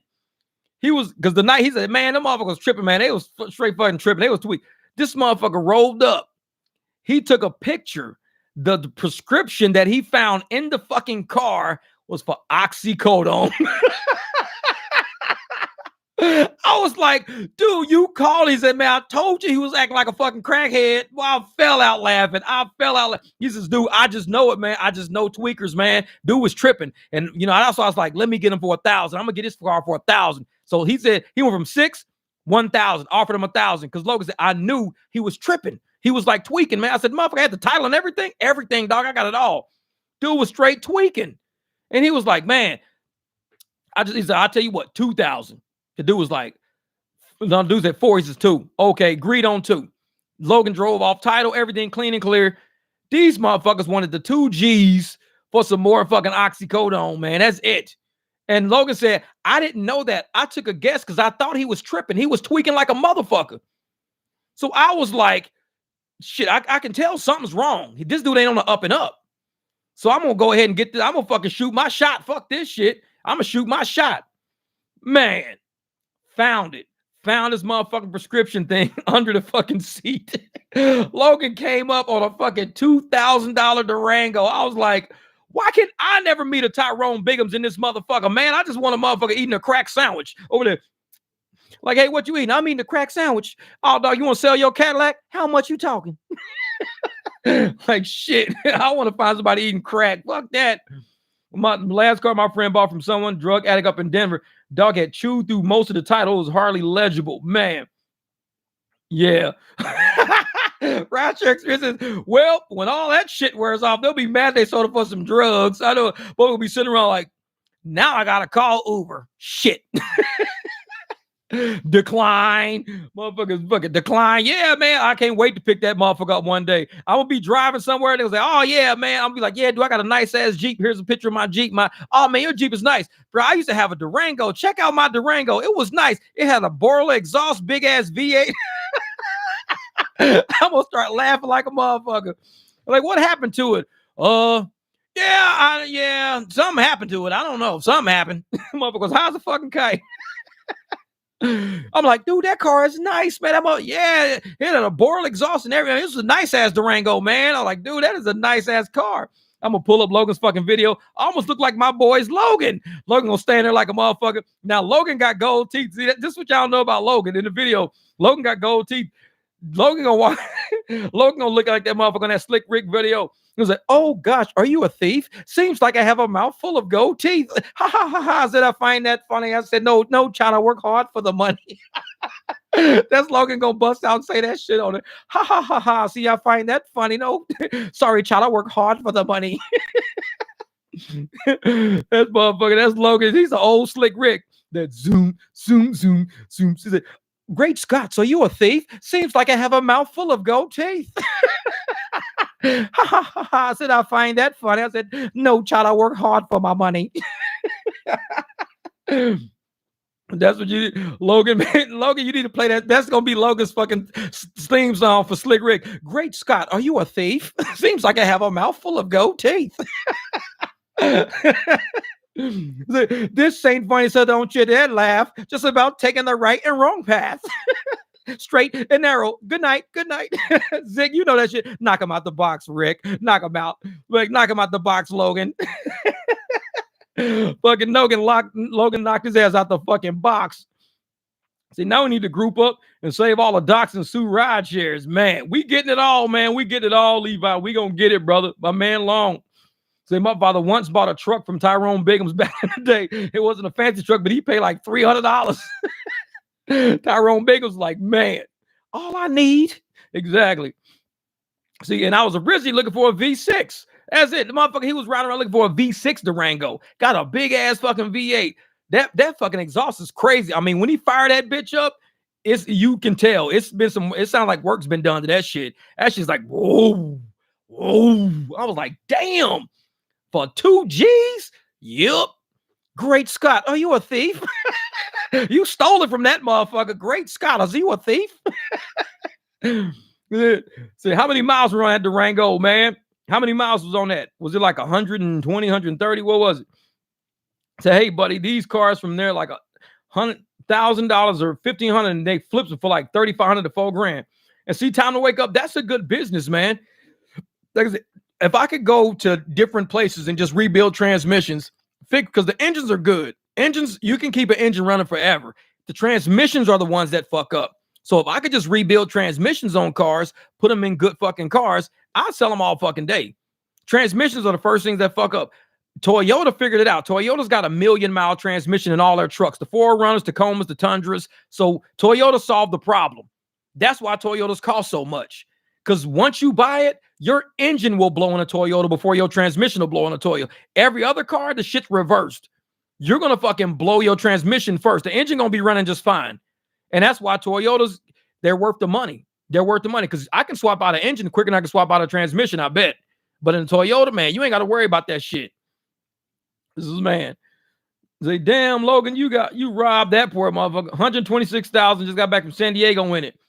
Yeah, man. Pulled an Eddie Guerrero on that guy. Great deal. Fire purchase. Man, I'm telling you. And see, the thing is, I didn't want to tell nobody the price. Because I was like, now, if I tell somebody the fucking price for Logan I was excited about the price. Now people know why. When Logan was in my driveway, Logan, no bullshit. We were standing in the garage, and I told Logan, he was standing right next. I looked at that motherfucker. I said, Logan, I give you 4,000 for that motherfucker right now. You just doubled your money. I give you 4 G's for this bitch right now. He started laughing like a motherfucker. I said, man, if you fucking you can sell me that car right now. You just made $2,000 in a matter of hours. He's like, man, yep. Yeah, I couldn't believe it myself, man. I was like, dog. I said, you can make 2 G's right now. Sell me that motherfucker right now. I'll drive you to the airport and that bitch. You can fly back to Vegas. They be like, where's your car? Man, I fucked up. I bought it, but I sold it. I'm back on the plane. I'm looking for another one. Man, that's a once in a lifetime fucking deal right there, man. Yeah, Logan rode around like Debo rode around on that bike. That's my Durango, punk. So was this on Facebook Marketplace? Oh, yeah. Greg said, hey, Facebook, yep. Welcome to the barbecue. Zach, seeing you around. New sub, funny stuff. Hey, Zach, what's good, brother? Welcome to the barbecue, man. We be in here getting it in, man. We talk about a lot. And that's why a lot of people see my live streams, and I tell people it's okay to pause it and play it later. It's in your history for YouTube. Nobody has to sit around and watch the whole live as we're doing it. Even afterwards, it's hard to sit and watch fucking 3, 4, 5, 6 hours because you're busy doing work all day. but it's enough content for if you don't want to just switch channels all the fucking time, hit play and start doing whatever it is you're doing. Guaranteed, we still gonna be fucking going. Man, exactly. Pop's tripping. He want me to ask my Durango back. Yeah, exactly. It was on Crackhead Marketplace. I know it. The Crackhead Marketplace. They got Tyrone Bigham as the icon at the top of the marketplace. The motherfucker like, it's like, what the fuck? What? Everybody car on this motherfucker's on something. Everybody that's selling cars over here is on something. Like, you know you're going to get a good fucking deal. Dash, your grandpa says, hey, I never stay on topic of my lives. We may talk spark and then talk about going fishing. Exactly, Dash. Hey, I tell, live streams are a chance for drivers to chop it up, to have a good time, to talk back and forth, ask questions, say shit. I mean, this is why we're here. And we create, and this is like, you know, this is historic content. It's logged in forever. It ain't going nowhere. So if anybody want to just go play some real shit, just go back and play a live stream. It's real shit. This is real. And if you want to say, hey, I want to know how to, you know, fix spark plugs, then you might not want to play a live stream. You might want to go look at a video that says go fix spark plugs. But for the most of my live streams, it's all real. We laugh, we joke. I mean, one time we had Time to Wake Up. He fucked one of my live streams up bad. This motherfucker came in talking about Pedro at the Port Authority fucking bathroom taking a bath. And that whole live stream went straight fucking downhill from there.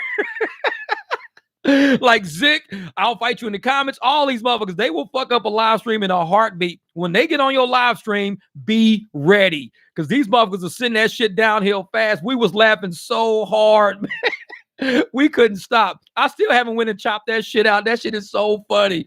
Man, all of them do. Every live stream, like I need to just like put all those live streams together where we just fucking lost it for like 10, 15, 20 minutes straight. Just fucking lost it. I was like, this live stream is toast. It's done. But that's what they about though. They're about real-time shit like that. Yep, real shit, Dash and Grandpa. It's real life. You know, and we can't work 24/7. We always popping our apps open anyways. Always popping our apps open just to see if there's money in our area. I like to pop mine open to see if there's some surge down the street, $8 maybe, $13 at the airport. I always like to open my app because I'm sitting right next to the area. So a lot of times people don't realize we're contractors in a 24/7 environment.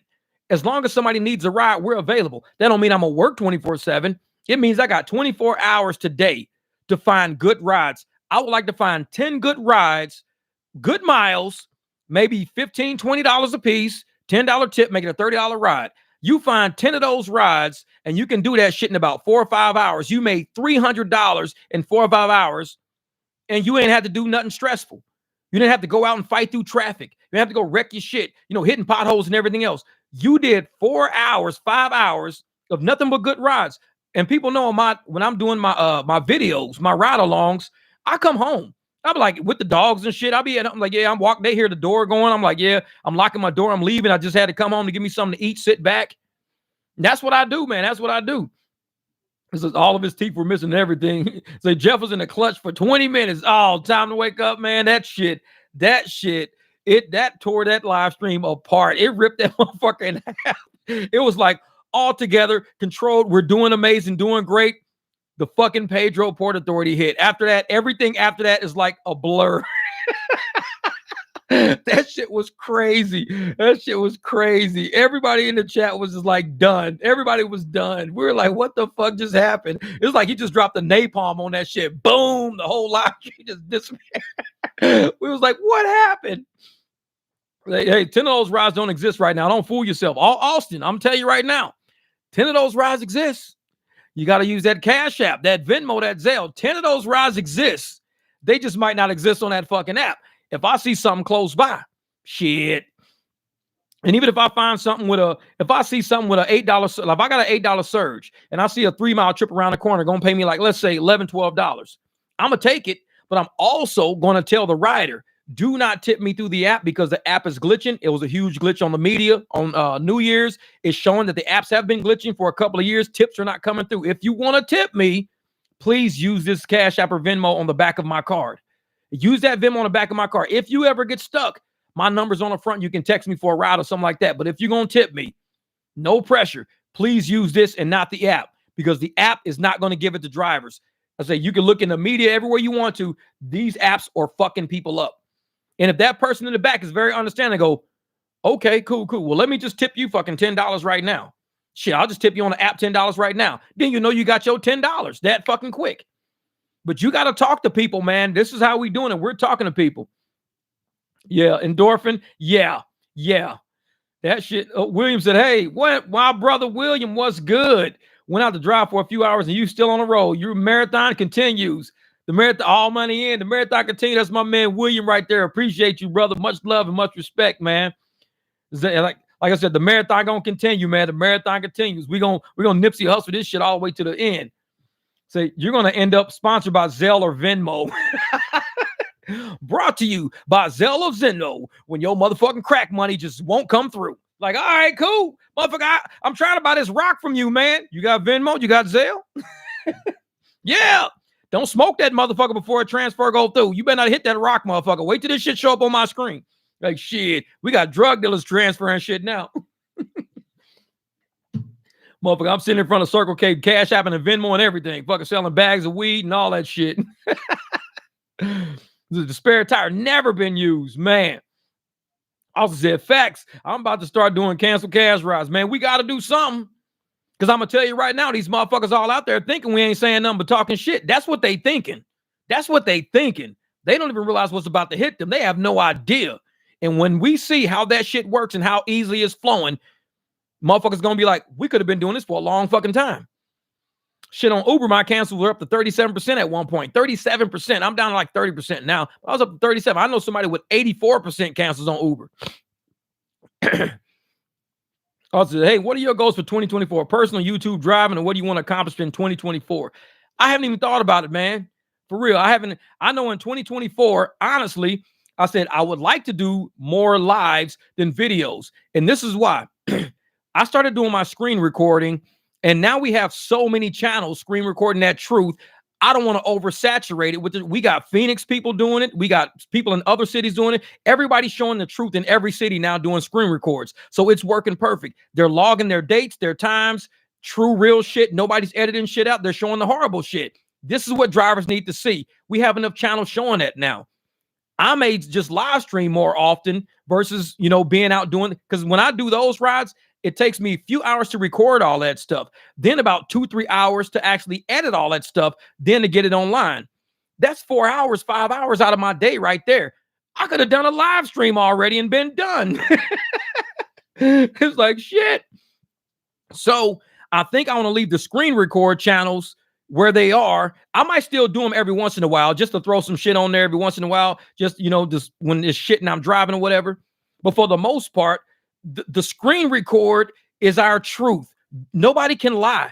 It's all on your phone. Yeah, rideshare experience. This is what you've got to do. You've got to show people the truth. We can tell them shit all day, but until we show them through us so they can see the fares coming through for the miles we're getting, the time we're getting. And people be like, man, every time I send for a ride, it's $24. You telling me they're paying you $7 out of that? Yep, that's it. $7. Dude, for a ride like that, we're getting 24. And we have to get all these screen record channels. You have to show this shit on Facebook, on social medias. Everybody out there. Once they show exactly what's going on, riders will start standing up for drivers, saying, you guys are ripping these fucking people off. They ended up homeless and broke down cars and shit. Of course, you're going to get the raggedy motherfuckers. Get a real job. Why don't you just go get a real job? Yeah, okay, well, whatever, motherfucker. This ain't got shit to do with you. If that's your opinion, it has nothing to do with you. Because if everybody decided to just one day wake up and just go get a real job, the world would shut down. The logistics of this fucking earth was shut down because everybody decided, today we're not going to do rideshare. We're going to just shut down. And the same motherfucker that's saying, go get a real job, finds out that 4 people that works in his department at his company all use Uber and Lyft to get to work. So now he's got to do all the fucking work that 4 other people used to help him with. How come you guys ain't at work? Well, we used to take Lyft to work all the time. And we take Uber to work, but nobody's doing Uber and Lyft no more. So how are you guys going to get to work? We don't know. You want to come pick us up, motherfucker? What? I mean, that's how we were getting to work. But everybody told them to go get a real job, and all these motherfuckers turned their phones off. Now ain't nobody getting to work now. Can't nobody get home from grocery stores. Can't nobody get to fucking grocery stores. So the moment everybody shuts down fucking logistics, this world stops real fucking quick. A lot of people do commerce and a lot of people do transactions that involve rideshare. How are they going to get to court? How they gonna get in one of their clients to court? Their client don't have a car. How that client gonna get to court? Logistics is a motherfucker. And a lot of people who have these real jobs, they don't understand because they're not a part of the real fucking world. Like I said, some people walk into their company, they don't walk back out that bitch till 9 hours later. They have no idea about all the shit that has happened while they sat they funky ass in the fucking coffee break room. You've been in there for 8, 9 fucking hours. Do you realize the world that has been going on outside that we've been driving in? You have any fucking idea? No, you're in a real job. What the fuck you think we've been doing? So we out here handling the fucking real life out here, moving people from point A to point B. If somebody don't appreciate that, do us a favor. Keep your cheap ass out of our cars. That's how you help us. Because now we're going to start getting riders that tip us, riders that appreciate us. If you don't appreciate us, keep your cheap ass out of our cars. It helps us get to the people that we need to get to. That's going to help us pay for this life. So we don't have to get a real job. We don't got to worry about you now. You can walk your ass away, call your friend, figure shit out. Figure shit out. Man. Yeah, we've seen enough screen record trash. You just can't screen record cash rides. Yeah, true. Can't screen record cash. Cash rides are hard.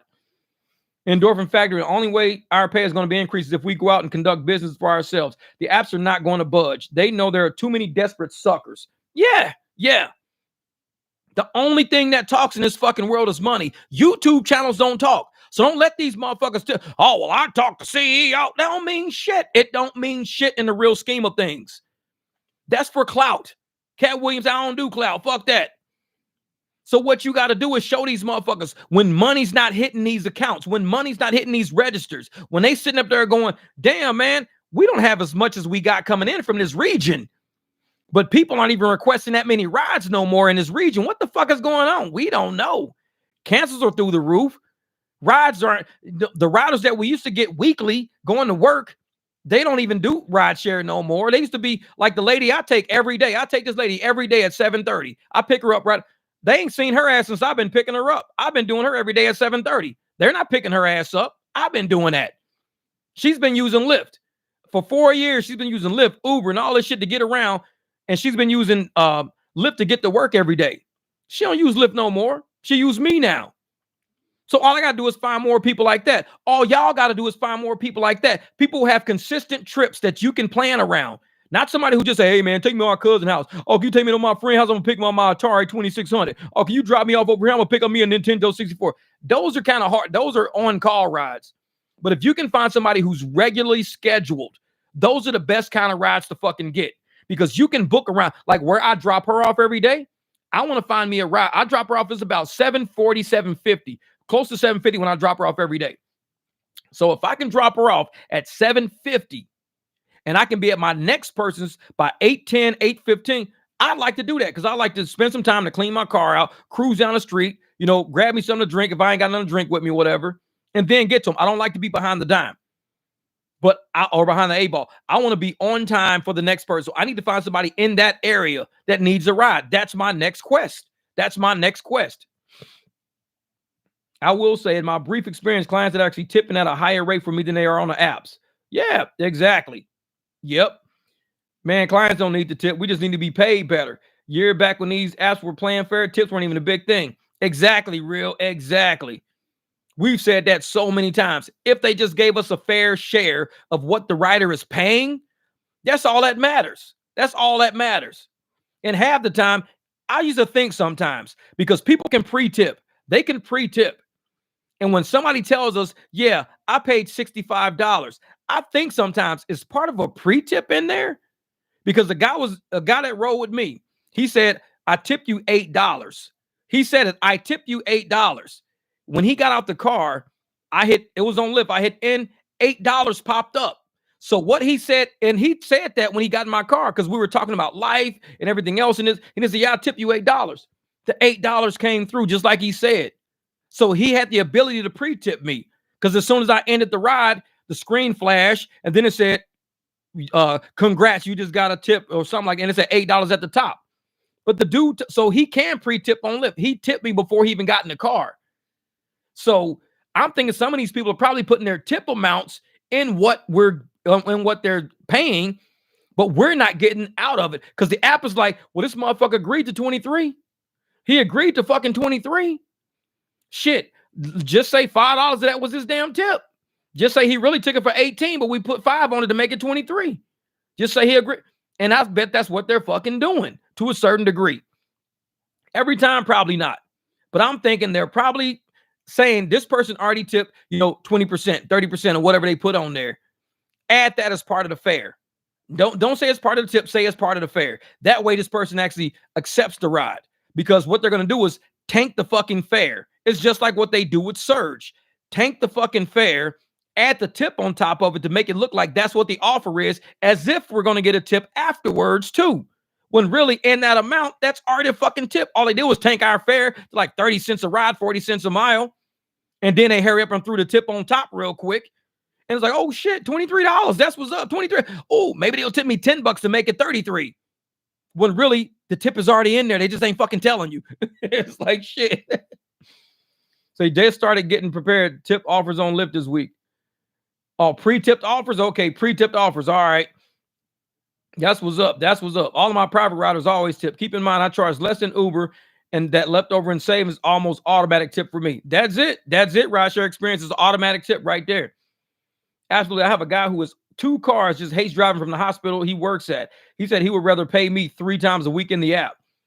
360. Some people do that.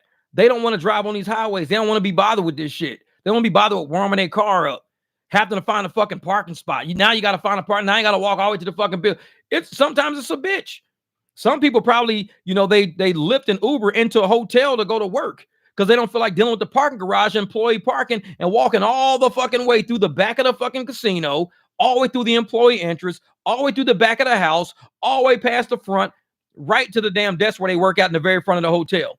But they have to enter at the back of the hotel and park upstairs in the very. It takes them longer to walk to work from parking their car than if they just Ubered and got dropped off at the front door.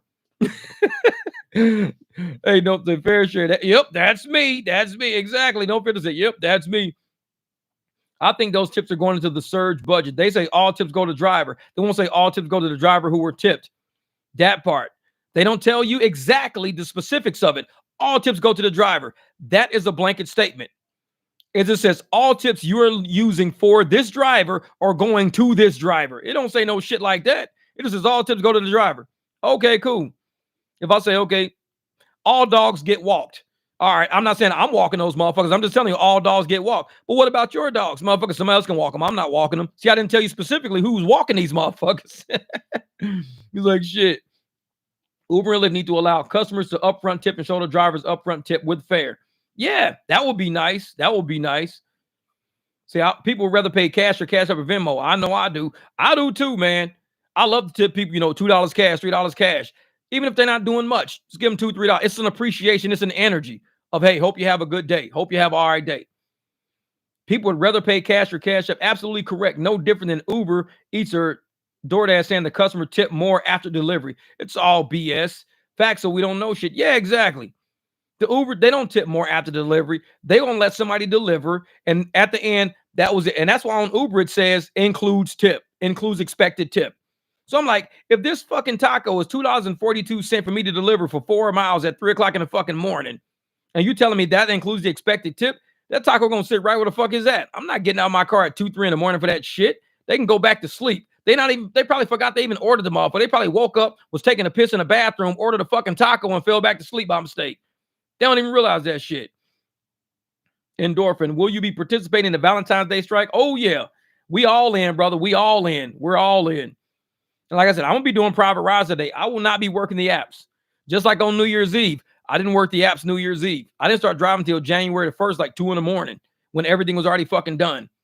So if you got to say you're going to do something, you got to stand on that shit. You got to stand on it. And hopefully, a lot of people who are saying they are, we're getting our money together right now. Doing small cash rides, figuring out how to use Cash App and Venmo, doing something for our own bank, doing something for our own pockets so we can survive this shit. Because if you're not stacking money right now out, like I said, you see a ride a mile away, half mile away, 2 miles away, you ain't got shit else to do anyway. Cruise over there. Cruise. See how much they paid for it. Negotiate a deal. Because it's only going to be a half mile off your shit. I could drive a half mile looking for somewhere to park. Shit, I'll drive a half mile to pick somebody up. I'll cruise around the fucking. If I ain't got no surge, anyways, I ain't got no surge. $11 trip, half mile away from me. I know an $11 trip. This person probably paid $40-something for this trip. Easily paid $40-something for an $11 trip coming to me. So I'm gonna be like, hey, I don't know how much you paid, but I'm gonna give you a deal. This is your break right here. This is your deal. $25. Shit, we paid 46. You telling me 25 for this? 25. Because all they're gonna give me is 11 any fucking ways. So I just gave myself a $14 fucking tip. It's like, shit, let's do it. Let's do it. He's like, we still reeling from the aftermath. Shit. D-Bone said that shit. We still reeling from the aftermath. Aftermath. Fucking Dr. Dre shit. It's all good, Broadway. Still got an hour and a half to go. Jeff, I got a 50-cent tip for Toko. Had to laugh. It was a surge, luckily. 50-cent tip, man. Oh, Drew's up in the house. Drew up in the house. He said, oh, shit, I missed this one. Oh, man. Hey, I tell you what. We still sitting it. Well, we got an hour and 12 minutes. Shit. That's good. That's good. This has been the fastest 6-hour live stream I've ever done, man. Man. Says Jeff, poor Jeff, a day is going to end with an enlarged bladder 3 times normal size. The doctor's going to say, what the hell are you doing? And he's going to be like, 7-hour live streams. You know what it is. Concrete. Gotcha. Motherfucker picked that shit up out the bottom of a basket. You know what that is. Man. Zach says, hey, glad I sub, man. Our live streams, we go. And the thing is, people be out there working sometimes. They out there making money, working, coming up with ideas. Some of the ideas you can use right on the live stream. So you out there cruising right now thinking, oh, shit, on my app, I just got this. Hey, Jeff, I'm going to go try this shit. It might work. Dude, I just fucking told a lady it'll pay me $7. She just paid me 20 straight up cash because it charged her 30. She just gave me, do that shit right on the live stream. Do that shit real time. Be like, man, I tried it. Nah, it didn't work. Lady didn't want to do it, so I just canceled her. I'm back. I just canceled her. She didn't want to do it. See, look at that. Yeah, I was working on Madden 2K. Shit. Motherfucker, Madden 2, you still using Emmitt Smith. This motherfucker using Jerry Rice and shit, man. You still got the old Madden. Like, who you using? Dick Butkus. Like, how you get Dick Butkus on Madden? Motherfucker, your Madden is old. The rideshare experience, what he say? Hey, you gonna end up on an FM station instead of YouTube. The Ride on 109 FM with Jeff, making it real all night. Hey, we should do that one night. We should do like a radio station, but it's kind of like a radio, but we should do it like, hey, this is Rideshare Jeff right now, coming down live right now, 105 degrees outside, motherfuckers hot as shit, capital city, and just start fucking with people all night. They be like, wait a minute, are you listening to the radio? They be in their car like, is this the radio? He ain't playing no music.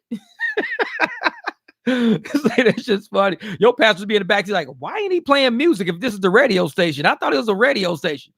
This is the radio station. Jay Watts right here, live and direct, coming at you. I'm from LA right now. New York is in the house. I'm gonna tell you right now, if you got a pastor in the back seat, fuck that bitch. They're like, did he say that on the radio? That's funny shit. Once you get over 10,000 subs, you're going to be on a roll. From what I hear, you are close. Heck, I might start a YouTube myself one day. My son got me on this shit, man. Older mans are the best ones. And I'm telling you, Zick, man, if anybody wants to start a YouTube channel, I'll say you got to start it one day. I still got clips of when I had 8 subs, 100 subs, 108 subs, 132, 300 subs, because I think it's all historic to show people. As long as you start it one day, it has to end up somewhere. If you never start it, it's never going to end up nowhere. So you have to start it, and you don't know what direction it's going to go in. I never thought from the day I started this, I was going to be doing more podcasting and actual videos. I didn't know I was going to be doing screen recording videos. I didn't know I was going to be doing videos and content the way I do it now. So you never know where it may end up. You just let it take its natural course and you let that shit just roll. Let it go. Let it go. This is what, when I was a kid, my brother had a CB radio on his pickup, and I thought it was the coolest thing. I used to go out there all the time, hours a night, just to piss off truck drivers. What's your handle, kid? Forget you, motherfucker. It's like, we're going to find you. Find your mama. Be fucking with people all night. Crazy K, what's good? Endorphin, that's up. That's up. Live while you drive. Live while you drive. We could do that live while you drive. Welcome. This is Friday night, live while you drive, right here with Jay Watts, right here in Capital City, Phoenix. And where the temperature is about 105 degrees, so I know you motherfuckers is hot. They be like, this is not a real radio. They don't say motherfucker on the radio. So I started my first channel a few years ago for fun, and it took a while to first hit 1,000 subs. Anyone can do it, just need to start. Yep. And like I said, nobody out there, even when I look at all these channels out there and all these people with, 1.2 million subs, 500,000 subs, I'm looking at all these podcasts. I'm like, holy shit. The reason why a lot of their subs do well, honestly, is because they follow a lot of the celebrity gossip. Most podcasters follow celebrity gossip. I don't. I might talk about Cat Williams. I think the shit's funny as a motherfucker, but I'm never going to do a whole fucking video of like Cat Williams talking to fucking Shannon Sharp. I'm not going to do that because I see it's so carbon copy. It's so unoriginal. It's so unauthentic. And if I'm ever going to drop some shit and people won't look back on us and say, hey, what did you guys do with your life? We drop some real, original, authentic shit, straight live stream, straight show. It's like going to a motherfucking concert and none of the same songs was played. It was all fucking 6 hours of straight, like original music played. No copies, no covers, no nothing. That's how my live streams go, man. Yeah, they don't cover shit, even when you follow their stupid rules. Yeah, exactly. Jeff, you remind me of Les Brown. Who's Les Brown? Wait, I'm thinking of Don on a Soul Train. That dude. Who's Les Brown? So Atari 2600, taking it way back. I know it. The first step is hit record. As it, Dad's your grandpa. I tell motherfuckers, hit record. Because there are 7 billion people on this planet. There has to be somebody out there. Even if you did it with, let's say, no sound, no audio. Or you did do audio, but it was more like those ASMRs. A lot of people overseas, like in China, Japan, Australia, shit like that, they love looking at those type of videos. Because it's like, it's background for them. They can play it while they're doing something, while they're, working on a hobby, doing their own fucking thing. They just got it playing. So a lot of people might not like my videos because I talk a lot and I cuss motherfuckers out all the time. They might not want to hear that. So they'll go play some ASMR videos where they don't get all that. And I'm one of those people that say, I could work on my car, record me working on the car and play it back at a certain speed, but not even like recorded as a tutorial, just recorded as me just working on my fucking car. Somebody will play that somewhere in a shop, in a garage. They will play that video as the background for people just sitting in the lobby, just hanging out in the fucking lobby, just watching the dude work on his fucking car to music. They probably put music to the motherfucker. Who knows? But it's always a reason for something to be recorded, and there's no telling who's going to play it. A lot of gamers out there, gamers love to listen to people in the background because most of those motherfuckers don't have friends. Keep it real. They don't. Their friends are on the internet.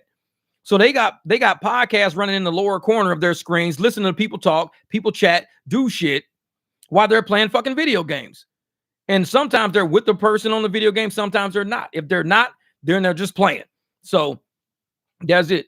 I'll look up a motivational speaker. He's okay. Les Brown. I'm going to look that up. He's fucking awesome. He's fucking awesome. So I get a little kid on fucking Incredibles. Awesome. It was totally awesome. Jeff is like the Les Brown and Eric Thomas put together. I'm gonna have to go look these motherfuckers up now. One day I might have to do a live stream with them. I might sit with live stream. I'll be like, motherfucker, I talk to CEOs, man. No, I'm just kidding. No. This is you look like Foreman and Holyfield. Who's your mama? I know people used to say that shit when Tyson and Holyfield used to fight all the time. They used to say, man, you look like Holyfield, man. Holyfield like a motherfucking gargoyle. So what you trying to say? I look like a fucking gargoyle? What are you really saying about me? Foreman, I can see that. I can see Foreman. Yo, Triple, what up, Jeff? Fellow drivers, great news. I have more tips than ever since I started texting rides about the glitch as I drove to pick them up. There you go. There you go. And that's what you got to do sometimes. Let these motherfucking apps know. Let them know that you are on to their shit. And when they see that text going through to the person before you go pick them up, they know you probably going to verify the tip when they in the car with you. And you're going to catch their ass. That's why send that message first. Hey, do the apps glitching? Please use Cash App, Venmo, or Cash. Them apps are scared as hell of these other fucking merchants. They're scared of these other merchants. And when they know a driver is quick to use that as a merchant account, oh, trust me, they going, oh man, we better start giving this dude his tips. Why? Because he gonna start using Cash App and Venmo. If he do that, we ain't getting none of the fucking money then. Man, I'm telling you. This is Les Brown and Bad News Brown put together? Nah, I'm just kidding. Do you do any collaboration with other content creators on YouTube? I used to a while back, Austin. I used to, but I think the issue is because of my mouth mainly. I think that's one of the main issues is my mouth. And a lot of content creators that aren't like podcasters at the level that I run my mouth at, as far as like bullshitting and cussing people out and stuff like that. There are some podcasters out there that are the worse than me. They cuss way worse than me. Now, I could probably get on their channel and people wouldn't even know the wiser. They think I'm just like this motherfucker. But if I get on a channel with somebody who's like, you know, talk about Christian values and holier than thou, and I'm on this motherfucker like, hey man, this shit right. They're like, oh my God, I don't know if I can watch your channel no more. Your guest is cussing too much. You know, my grandkids are crying. Okay. And so I try to stay in my own lane, because if I jump lanes and I fuck up somebody else's channel with my mouth, people want to flag it or do crazy shit, do this and that because they upset about it. I got out of my lane. So I have to do content with a creator that's almost in the same lane I'm in. Once you start mixing lanes, you can fuck up a lot of stuff. It could hurt your channel, hurt their channel. People in the comments could be saying shit. Now I got the people on my channel fighting the people on their channel. Everybody's fighting in the comments. Oh, you just don't understand Jeff. Jeff's an asshole. Fuck you, bitch. You an asshole. And it's going back and forth. So you can create a big fight in the comments between people who don't know these two people are too different. And so you got well, you know, we're a Christian channel and the floor of this channel is about values and we talk about family. He talk about family too. That's cool. Say, but you know, he might say the word shit every once in a while. Well, can you not? No. And me, I'm quick to tell a motherfucker get off my channel. I'm like that. The other YouTuber might say, dude, don't tell anybody to get off my channel. I want them on my channel. I'm like, well, fuck them. If they don't flow with me, move. It's cool. Because I do the same shit. If I go to somebody's YouTube and I don't fuck with them, I just move. I don't comment on that shit. Can't stand this fucking channel. This channel is garbage. I don't say shit. I just go about my business.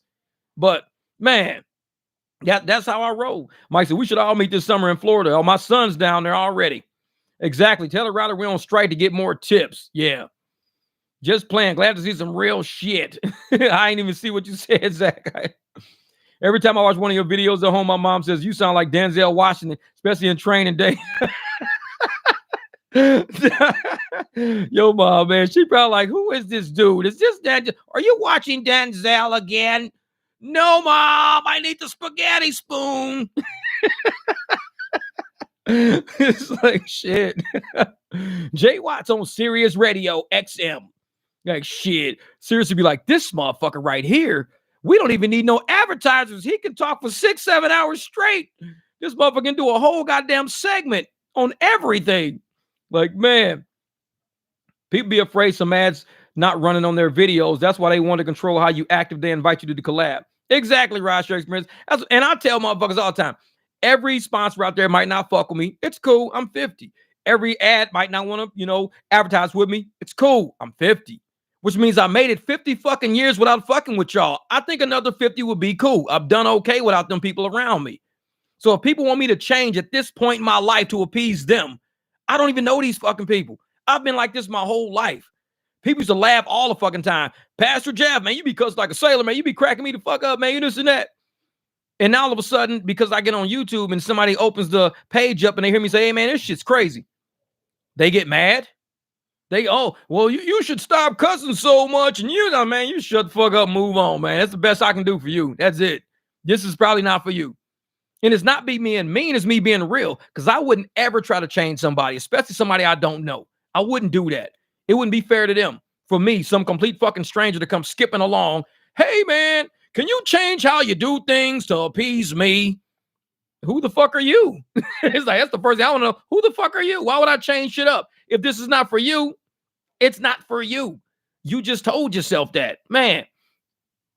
Bro, the professor just used the hashtag David Glitcher. Ah, that's funny shit. That's funny shit. Man, he should, because those motherfuckers.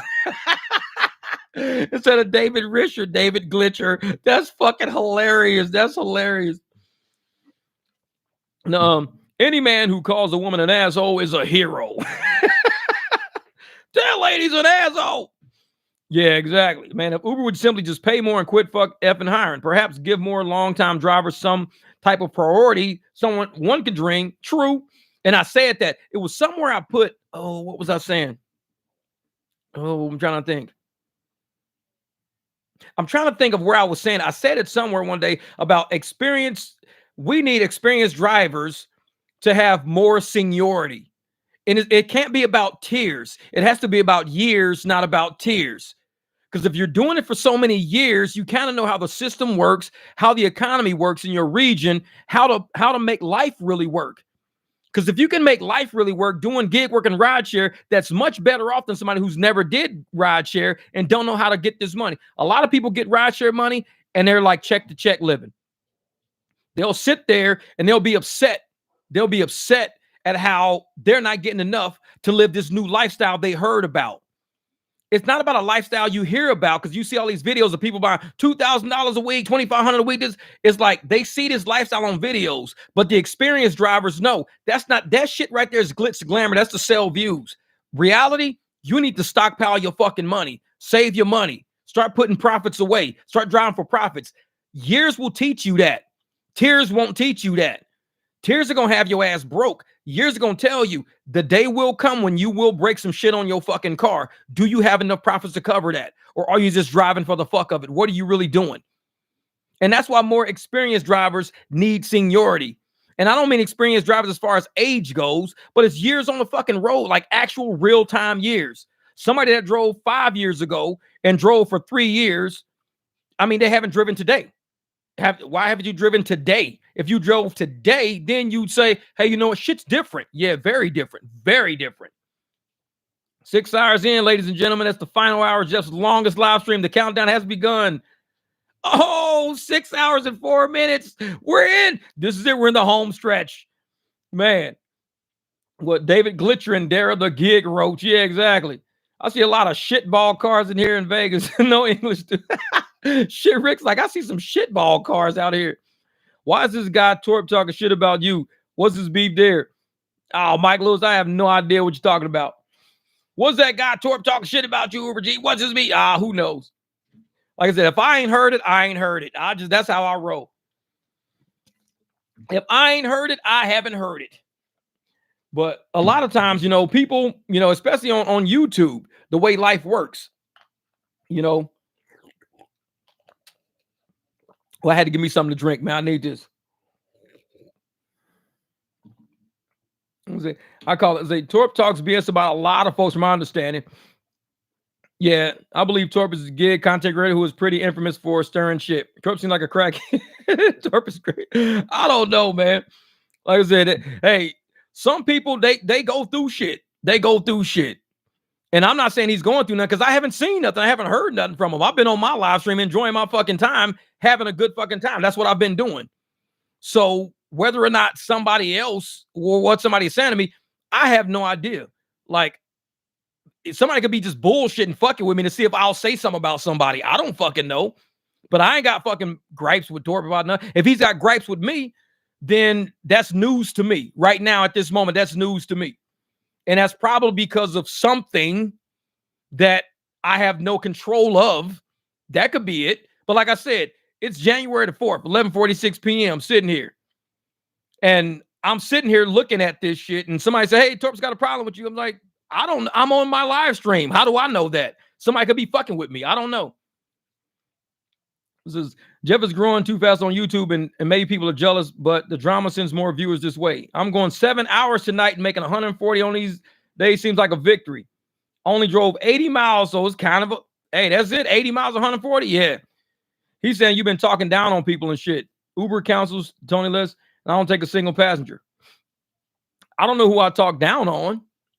Like, I mean, you have to say the actual names of the people. Y'all know me.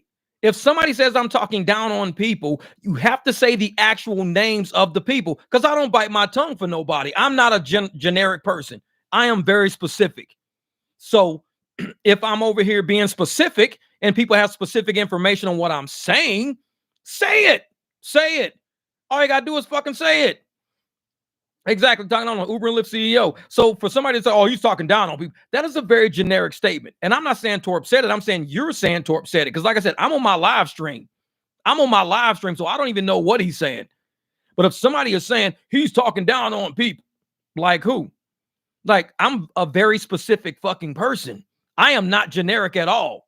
If there's something you got to say it. That's it. Say it. And I'm one of those real people that be like that. But I will tell you, see, it's best to leave trouble-minded people like Torp alone and don't feed into their need for attention. Well, Dash, and this is what, like I said, I don't know if he's really saying something about me or not. Like, I'm on my live stream. So if somebody is saying this to try to get me to say something about Torp, because I have no problem with the motherfucker at all, if somebody's trying to say something to get me to say, it's not going to work. I have to actually hear it for somebody to say any. And this is the thing. Even if I did hear it, this is where I'm at in my point in life. Even if I did hear it, to me, it would be more of a distraction from where I'm going, the aim of my channel, the levels I'm hitting with what I'm doing in this world. We just collected all this fucking money right here. All this fucking money. We collected right there 5, 10, 20, 10, 20, 10, 25, 25, 200, 100, 10, 20, 10, 5, 10, and another 10 over there. We just collected all that money for a driver. We collected that for a driver on this fucking channel. So if no channel is doing this, I can't fuck with you. I can't fuck with you. So you can say anything you want to say about me. I can't fuck with you. I can't fuck with you. And sometimes that makes people upset because they know they can't do what this channel does. No matter how many subs you got, no matter how many views you got, I can't fuck with you because I know what I'm doing over here. And what I'm doing over here is what you're not doing over there. So you're trying to drag me over there so I can do over there what I'm doing over here. I can't fuck with you. This is what I do over here. I don't fuck with you. And any creator out there that wants to know that, holla at me.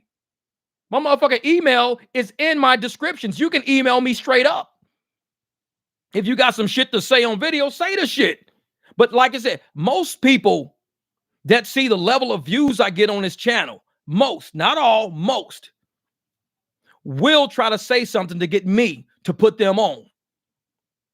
I'm not stupid. I'm fucking, I know how it works. I know how it works. So I love the video Professor made talking about how the evil CEOs of these companies look. I'm glad I joined in your live tonight. First time I've watched one of your live. Watched several videos, just not a live. You definitely have energy. I need you to rub some of that on me. Hey, Dash, and this is how I am, man. This is how I am. I'm one of those, who's that? Man, I just timed him out. Exactly, Jeff. You can't fake genuine authenticity, and that's what these people can't understand. And that's why they're jealous of you, because they're a real, genuine person who does what he says. Pause. Practice what you preach or they don't. Yeah. But see, Dash and Grandpa, this is what I do. And a lot of people who've seen how this channel has grown in a short amount of time, it's not, I tell people all the time, I've even made videos saying, I'm not new to this world. I'm just new to YouTube. That's it. I've had a Facebook channel. I've had fucking MySpace, a big MySpace page. I've played stages. Thank you, Go Giga, for Manny. Let me put Manny back down again. Another 10-10. I played stages in Vegas. I got videos of me on several stages in Vegas with a live band behind me. I played stages in Vegas. Some of these fucking gig tubers out there that want to fuck with me don't even know who I am. They have no idea. They want to be in my circle.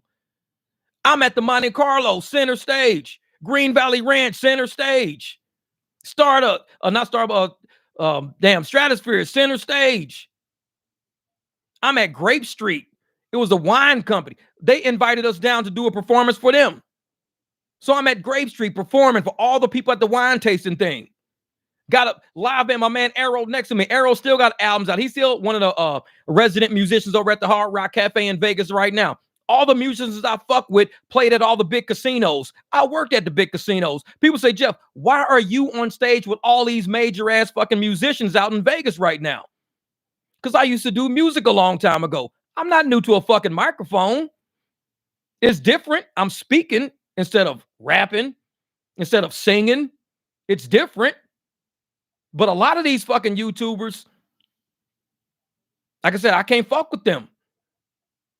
The people who I normally fuck with in what I do in my life knows Jeff has always fought for the little people. He's always fought for the little man. He's always fought for people on his level. I fought for people in the mailroom. I fought for people in my departments. I've sent resignations letters cussing all the execs out for how they treat people in the companies. So if anybody want to say Jeff talks down at people, they're trying to use me as a come up. They're trying to use me as a fucking come up because they don't know who the fuck I am. One of the only musicians who would sit in the crowd and drink with every fucking body else after I got off stage. Musicians usually go to the green room. They go sit in the green room.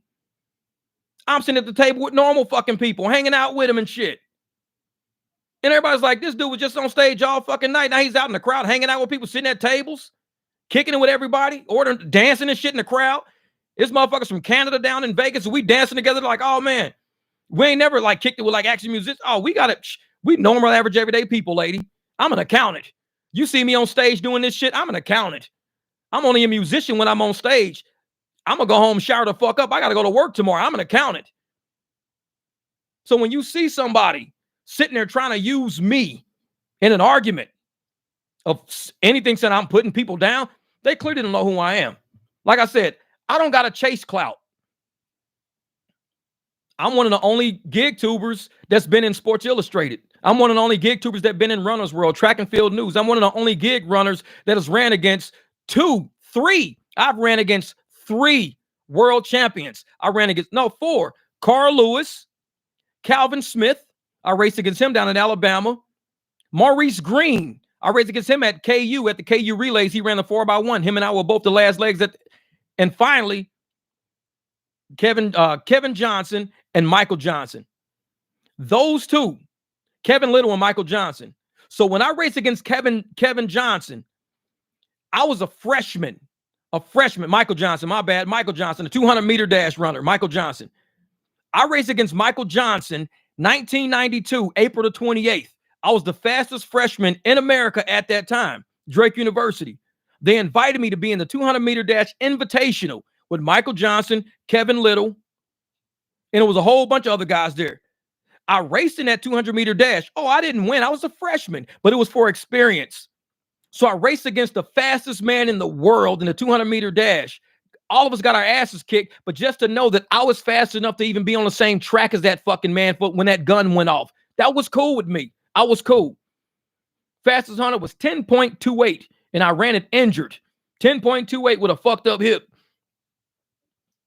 Oh, yeah, man. Oh, yeah. Time to wake up. I've done a lot of shit in my life. More than just, hang out with people and enjoy people. I've done a lot of shit in my life.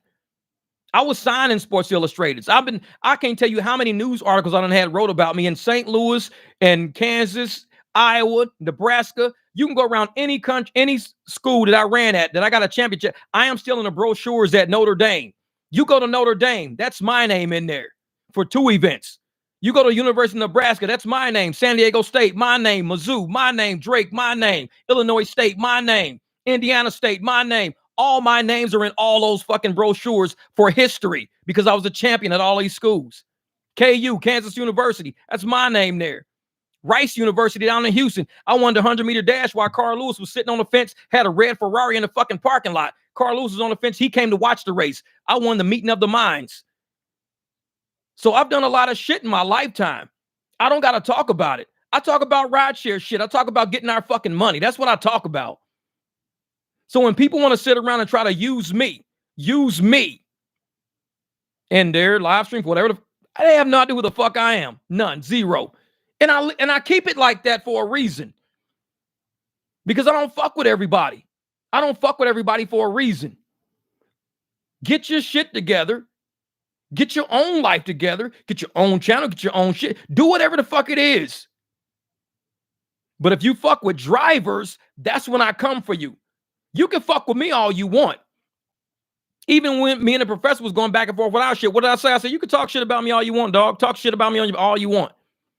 But me and him, we squashed that shit. We've moved the fuck on because we realize we have a bigger task in front of us other than trying to use our energy to attack each other. We have a bigger problem than that. And we're sitting there trying to help drivers get fucking money. That's what we're doing. Has he sued you yet? Nah, he was just talking shit. That's all. But I could take shit. That's the thing. I could take shit. People can talk shit about me all they want. I could take shit. Talk shit all you want. Go to your channel. Talk all the shit you want to talk about me. It might get you some views. Might. And that's why a lot of people would love for me to go back and forth with them on my channel, because it might get them some views. Might. I won't do it. We got bigger fucking fish to fry.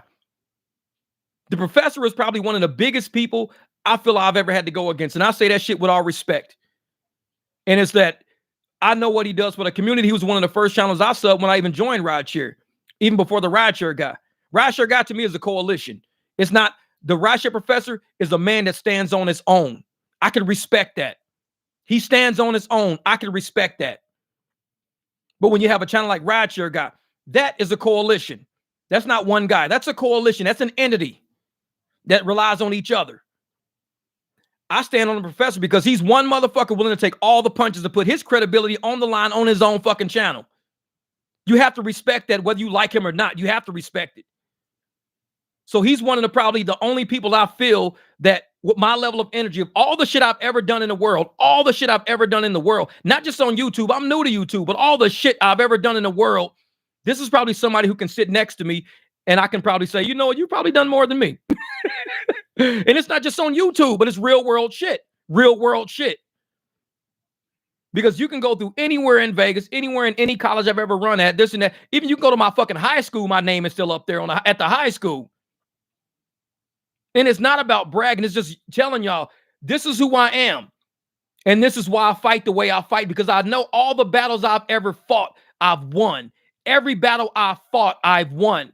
Whether it was on the track, in the classroom, getting my grades, getting my degree, corporate America, getting the positions I wanted, I've always won anything I fought. I don't walk away. I don't give up. So when you see somebody out there pawing at me, trying to get at me, you got to realize I don't have a problem with that person. Why would I have a problem with that person? That's like saying I have a problem with grass growing in the crack of the fucking curb across the street. I don't have a problem with the grass growing in the crack across the fucking street. That's not my problem. I have nothing to do with that. It's not my problem. Now, if there's grass growing in my living room fucking floor, I'm going to have a problem. I'm going to wonder, how is this grass growing in my living room floor? But if there's grass growing in the crack of the sidewalk across the street, that ain't got shit to do with me. So I don't run to shit like that. People want to make it my problem. It's not going to be my problem because I'm not going to make it mine. Man. Thank you, Jesse. I appreciate that, brother. Jeff is the real deal, man. Well, Arthur say Torp's an idiot. I seen him on Pedro Live. Glitch Dash was trying to expose the DoorDash glitch. Yeah. Jeff, did you do anything with the CIA too? Are you Jeff Bourne? No, but I actually ride motorcycles with guys who were actually in the FBI. I actually know people who are still in the FBI to this day. And we all ride motorcycles and shit like that. I don't do, like, we don't talk work. We don't do none of that shit. Because, you know, we're bikers. This is what we do. We enjoy life with it. Y'all motherfuckers don't fuck with me. I don't fuck with y'all. We give each other a pound. Cool, cool. We're good.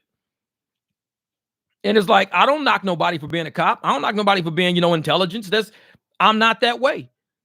When I first graduated from UNLV, they wanted me to join the State Department because accountants joined the State Department for whatever fucking reason. My man Miguel, he was in the State Department and he was actually at UNLV and he was like, hey man, here's an application. Do you know the State Department applications are so fucking extensive? I mean, it was like a booklet. It was an application. So I was like, no. And you have to leave your family behind, leave everything behind. I just had a kid. My son Jersey was just born. He was like 1 year old. I wasn't going to join the State Department with a 1-year-old kid and I'll be in some embassy on the other side of the fucking country. Like, no, other side of the fucking world. No, I can't do that. Can't do that. I don't mind order. I don't mind law. What I mind is people fucking up other people and getting fucked over. That's when I start minding. When I see people with corruption and collusion and doing fucking ill shit to people who ain't got nothing but a desire to wake up and go have a good fucking day, work and get what they earn. That's what I fucking hate. People that fuck people over. I don't like that. So I speak up for it. A lot of people don't like it when I speak up for it, but I'm not their fucking problem. Their problem is the fact that they don't like it that people stand up and speak for people. That's their fucking problem, not mine. because I'm always going to do what I do and be who I am. So it's like, you know, if any channel out there don't like me, they don't have to. We're all on fucking YouTube. Good luck. Good luck. Because I guarantee I know my personality more than anything else. And I'm a winner. I have a winning personality. And I'm not saying that I'm going to win at everything I do. I'm saying you can beat me once. You can beat me twice. You could beat me 3 times. You could beat me 4 times. You could beat me 5 times. You could beat me 6 times. You could be, as you can see, I'm always coming back. I'm never fucking quitting. You could beat me 10 times. You could beat me 11 times. You're going to say, I done challenged this motherfucker 14 times. I will win the final time. Because when I finally win, you will say, this motherfucker never gave up. So I call myself having a winning personality.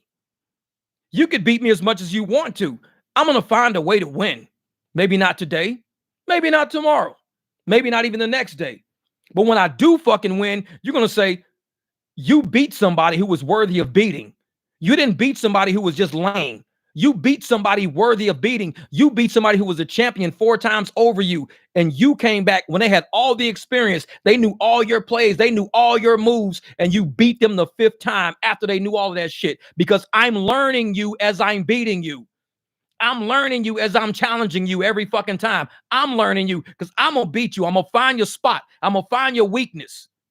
And that's when I'm coming in. Exactly. It took someone 7 times to beat Napoleon. That's right, man. That's right. Man, I did it for IT for them weird people for a couple of years. When my contract was over, I did not want to do it anymore. Exactly. Rochester was like, I think I'm out of here. I'm done. I'm done. Don't like Jeff. See you. Bye, Felicia. Man. And I'm one of those people, man, that just believe. Well, what did Austin say? I don't even know what he said. I'm one of those people that just believe that if you have it in your soul to accomplish a goal, any goal you set, it ain't got to be nothing fucking major. The goal could be wake up tomorrow, make breakfast, and do your dishes right after you eat breakfast. Simple fucking goal. But do you know how quickly you can be distracted from that goal? You wake up, you don't even eat breakfast. You go out in the garage, you already off your goal. It's hard to even do the most simplest task in the world we live in now. So when you say, I want to wake up, I'm going to make breakfast, I'm going to do dishes immediately after breakfast, and you actually do it, that's a form of discipline. It's a form of, because you can wake up, grab your phone first. Now you're on your phone. You're not even making breakfast. You're tricking off on your phone. Now hours done passed. You still haven't made breakfast yet. Now you're out in the garage looking for something. Somebody told you what to look for. You still haven't made breakfast yet. You got to have discipline to have success in anything you set, which is why I think my channel runs the way it runs. I have a discipline. When people told me I don't like long content, I said, I don't like you. There you go. You can get off my fucking channel. Next. I have a discipline. If I say I'm going to do something, consider it done. If I say I'm going to do a 7-hour live stream, consider it done. I'm going to sit here. Like I said, I'll sit in this motherfucking chair for 7 hours straight. I ain't got to piss. I ain't got to shit. My stomach's kind of growling a little bit. I'm hungry as a motherfucker, I tell you. I'm going to eat the moment I get off this bitch. I'm going to tell you that right now. I'm hungry as a motherfucker. Man, I have more knowledgeable about DoorDash than all the YouTubers combined. You're a badass. Pleasant surprise. Thank you, Zach. Thank you, brother. Because we got a lot of drivers on here. We got a lot of drivers on here that know so much information about the game of gig work, period. And nobody ever lets people speak because everybody wants to be the most important motherfucker on their channel. I read all the fucking comments that I come up. I'm like, hey, man, we're big on damn, fell asleep, think about 8. One hell of a live stream. I'm still here, brother, still here. Being consistent is the hardest part. That's how I've lost 50 plus pounds in 2 years. I stayed in the gym. That's right, Jonah. You real shit. You rich. And people don't understand. Even going to the gym is hard. That's the first part, is getting in your car and even going there. That shit's not easy because you're going to find every reason not to go to the gym. It's too much traffic.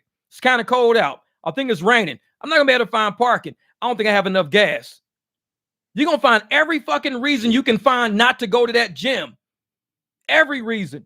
So the fact that you show up in there, you already winning. You didn't let all that shit beat you that everybody else has excuses for. You didn't let none of that shit beat you. 2 years strong, 50 pounds down. That's what's up, Jonah.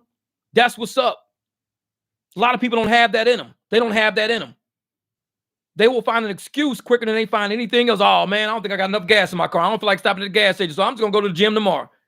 And they'll walk in the fucking kitchen and eat a fucking brownie. You're like, man, Triple E. I added up New Year's Eve. I cherry-picked with search. Uber took a total of $150, of $125 loss for 3 services charges for me. And a $100 tip on Venmo. Bam. William, thank you, brother. Good-ass stream. Good-ass stream. Jeff, I went to sleep and woke back up and got some food. We still here, brother. Still here. Yeah, but we don't find any excuses not to go to Taco Bell. Go to bed. God damn it. Go to bed. Well, if you ain't getting no fucking Taco Bell, go to bed. Man, I'm trying to get some Uber Eats. Man, take your motherfucking ass to sleep. You ain't getting no food. 370 on 50 miles. Damn. There you go, brother. You got to get a 6-pack of Crusty Dusty for the next live stream. Oh, man. I'll eat those motherfuckers and be cracking up. It'll be fucking powdered donuts all over my face looking like Tyrone Bigsman, this motherfucker. I'll be like, and today we're going to talk about how to use Cash App to get crack rock. Oh, those numbers, New Year's Eve. There you go. Shit. Yeah, but like I said, man, I tell every YouTuber out there, every channel out there, as long as you fighting for something that's worth fighting for, I got your back. But you will get YouTubers out there who are stray. They don't have a home. They content don't even fucking have a home. They're searching for something to latch on to. What can I deal with? What can I talk about? What can I talk about? Life, your life. Talk about what's important in your life. Talk about how you made it this far. Help somebody else make it this far. Like I told my homegirl, Nicole, we go through shit because it builds us to be strong enough for the person that's not strong enough. We're always going to go through shit. It's the strong ones that stand up and we survive through it. And we go, you know what? You can make it through this shit. Trust me. Because I've been in the same boat you in and look at where I am now. You're going through something right now that I've been through. This is how you get through it. You set a plan, you stay disciplined, you stay consistent. And a lot of people out there, even content creators, if they didn't have the apps to talk about, they wouldn't have shit to talk about. And that's not me being mean about it. That's me being real about it. And it's kind of like when I used to work corporate. The people who used to not have a life, they lived for the fucking job. Everything was about the job. Everything was for the company. Everything was I'm a company man. This is for the company. I do this for the company. Company this, company that. These motherfuckers, today's my grandma's birthday, but I knew I had to get a report out. Tomorrow's my uncle's birthday, but I got to finish this report.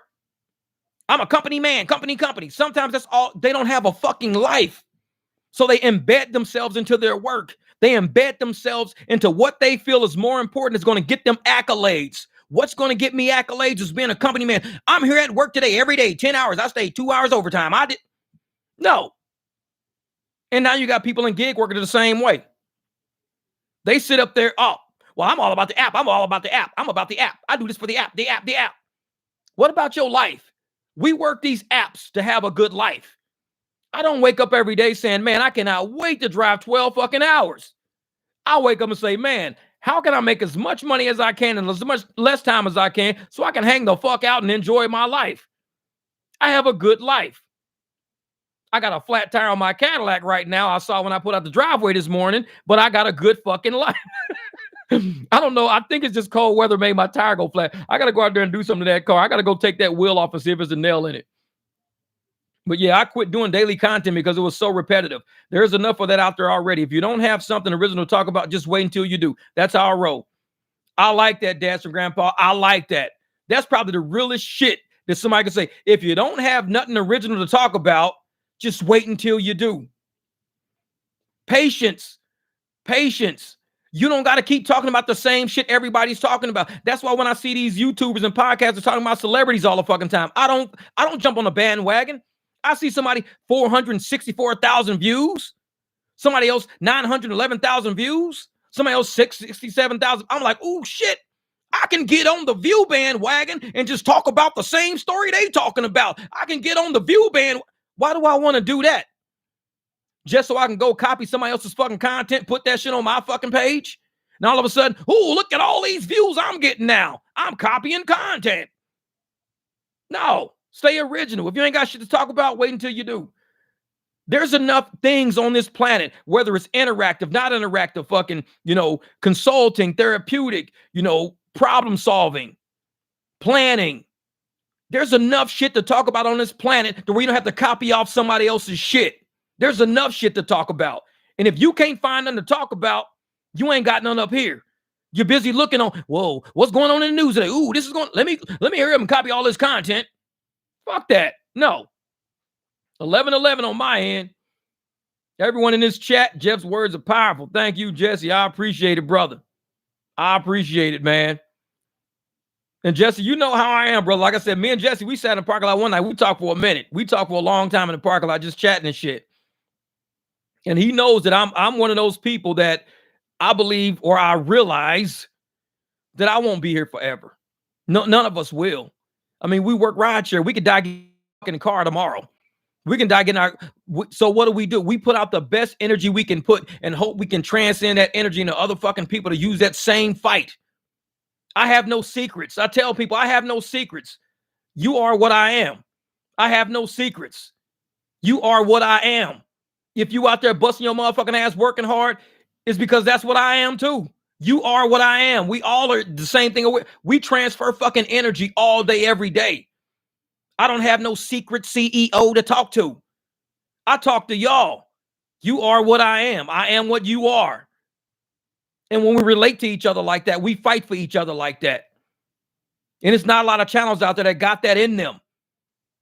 And whether they're jealous of it or not, I don't fucking know, because I don't know how they were raised. But it's something they need to look into themselves, see within themselves. Why are you hollow? Why are you hollow? Figure it out. When you figure it out, you add substance to your soul. Then you put your soul back through this fucking microphone, so everything you record has a purpose, whether it's to lift somebody up or to fight somebody that's attacking you. Everything you put to this mic has a fucking purpose. When I talk to my sons, everything I put into their ears has a purpose. I don't talk down on my kids and berate them and beat them up and tell them they're stupid and they can't do shit. I'll say, you're better than that. I'll never tell my kid, man, you stupid. You just dumb. No, you're better than that. And you get them to believe what they're doing is something that's not as good as they are. You're better than that. And when they get up and they start doing shit and you start seeing them elevate in different areas of life and everything, it's because of what you put into them. You're better than that. When I talk about these fucking fares, we're better than that. My car is better than that. My services, my attitude, it's all better than that. And I'm not one of those people that are going to sit up there and settle for what I know I'm better than, because I would tell my kids not to do it. So why the fuck would I do it as an adult? No.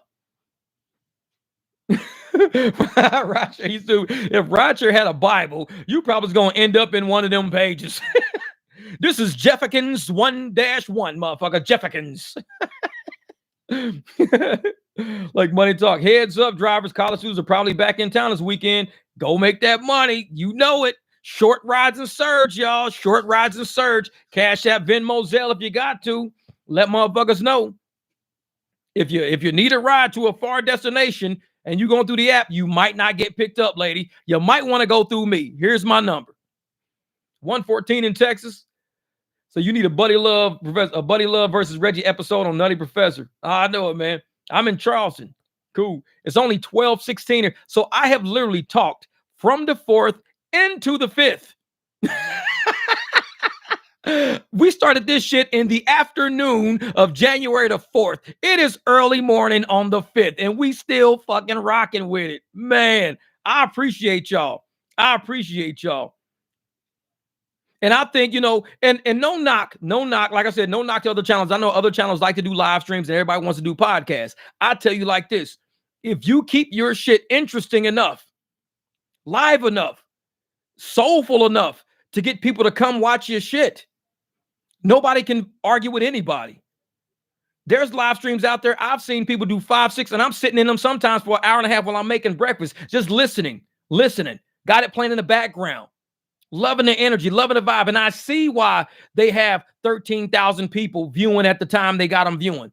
9,000 people viewing. 2,500 people viewing. I see why, because I'm listening to it. If I had more time, I'd probably hang out for longer. But when I hear that, That's energy that they're radiating. Energy that they're radiating. And they're telling everybody, we're together in unison. And just like Elon Musk and all these motherfuckers want to put everybody's brains together, Neuralink, everybody want to link everybody's brains together. When you get that much energy in one room, one setting, one direction, trust me, you will use Cash App, Venmo, and Zelle. You will. Because you want to see if this shit really works. And if it does, that's money in your fucking bank. If it don't, you're fucked. Because the apps are not money in the bank like it used to be. So you only got one option, sink or swim. That's it. You got one option, sink or swim.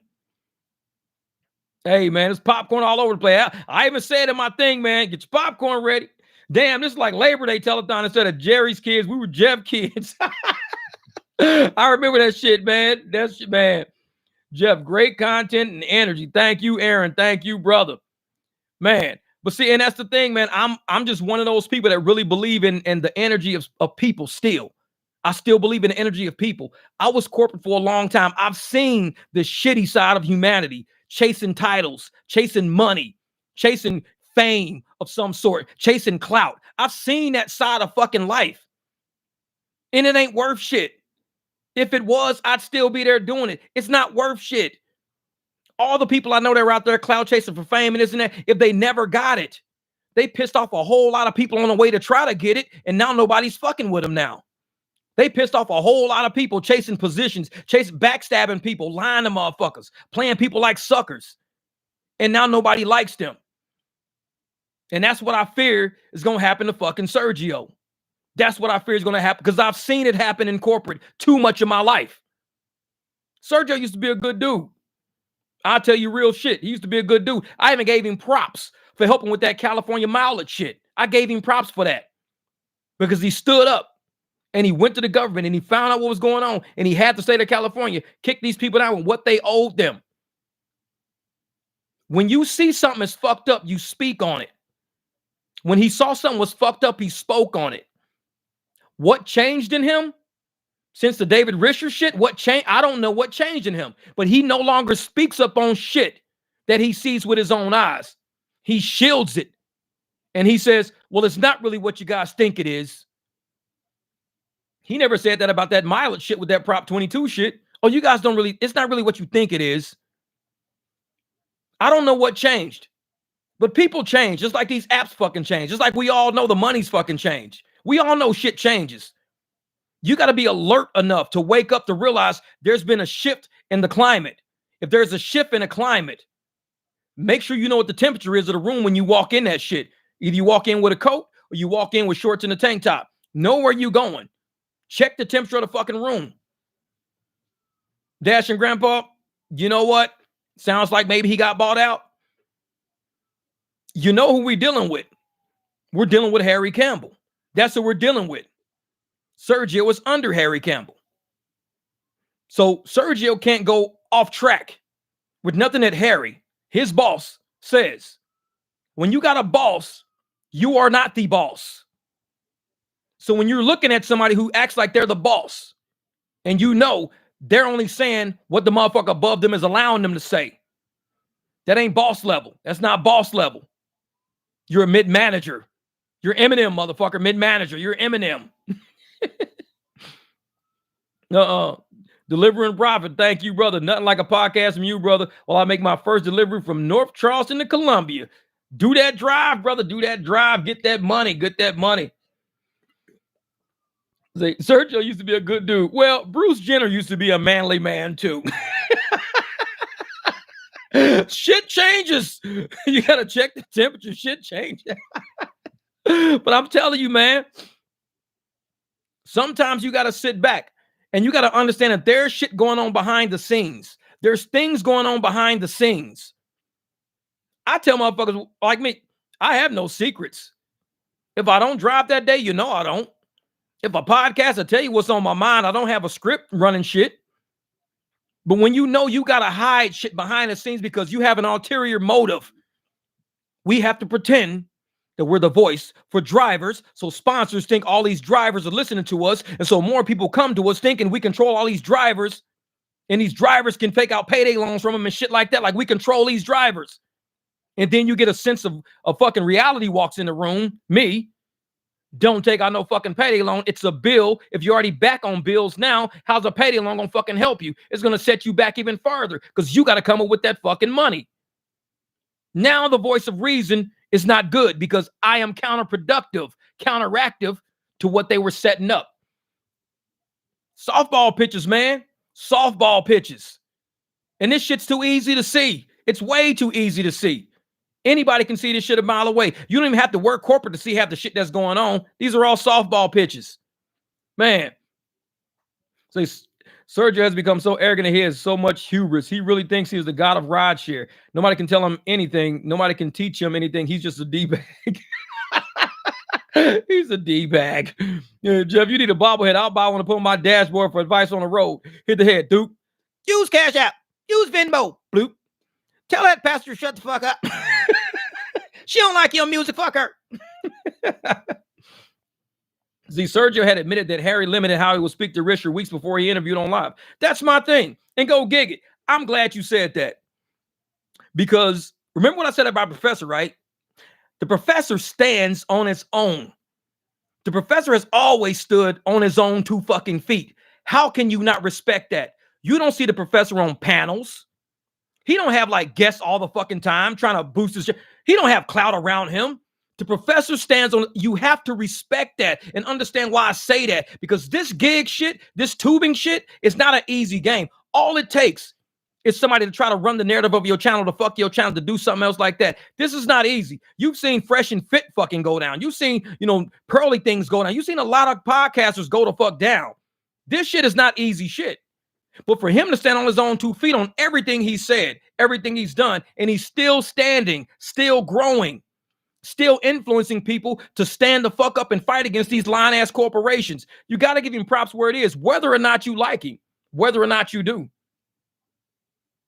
And I sit and I see Sergio, and I'm like, Sergio jumped into a car that was already in first place. He jumped into a car that was already in fucking first place on the track. He ain't done shit miraculous. He says he does. He ain't done shit miraculous. New Year's Eve happened. If you talking to CEOs, New Year's Eve happened. The CEO should have had enough respect for you and the people you advocate and represent for to not let New Year's Eve happen like that. If your voice really means something. But I will say again, like you said, Harry said, Sergio will never stand on his own too. Motherfucker will never have his own channel. You will always see him on panels and other channels. He will never create his own channel. Because I don't have time for that. I ain't trying to do that. He's already solidified who he is in the rideshare community. A lot of people are noticing a change. He's stuck. He's fucking stuck right now. If he leaves and goes to another channel, people are going to watch. For what reason? To fuck with him all day because they know what happened. They know he's a shield. They know he's getting word from upstairs to downstairs. This motherfucker is not upstairs. He's downstairs. When you run your own shit, you upstairs. When you telling other people how to run your shit, you upstairs.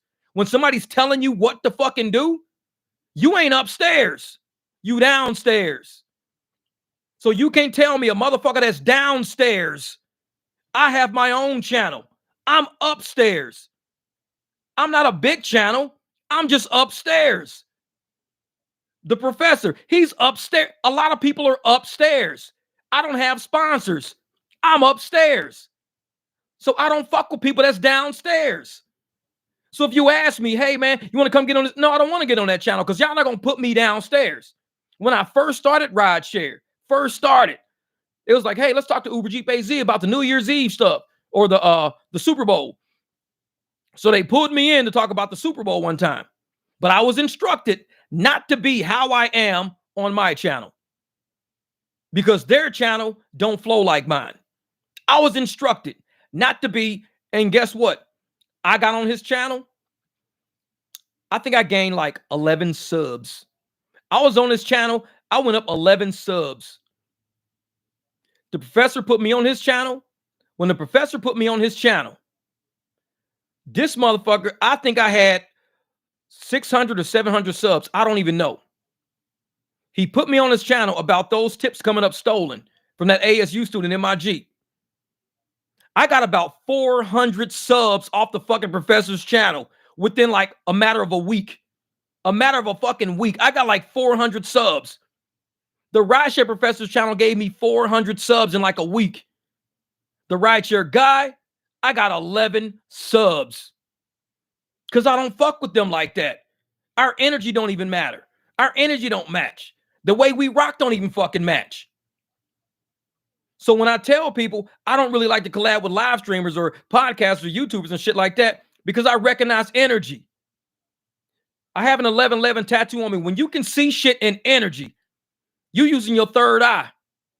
You can see shit right here. You can hear shit right here. But once you start using this up here, you can see through all the shit you see here and here. You start using this up, you can see through all that shit. When you can see fucking energy, you reach another fucking level. Some people call it intuition. They call it gut instinct. You can label it gut instinct if you want to. Label it intuition if you want to. You using this. You're using your third eye. You get a vibe. You get the fucking chills. You get a sneaky suspicion. You get a feeling. People call you conspiracy theorists because you're seeing through the bullshit.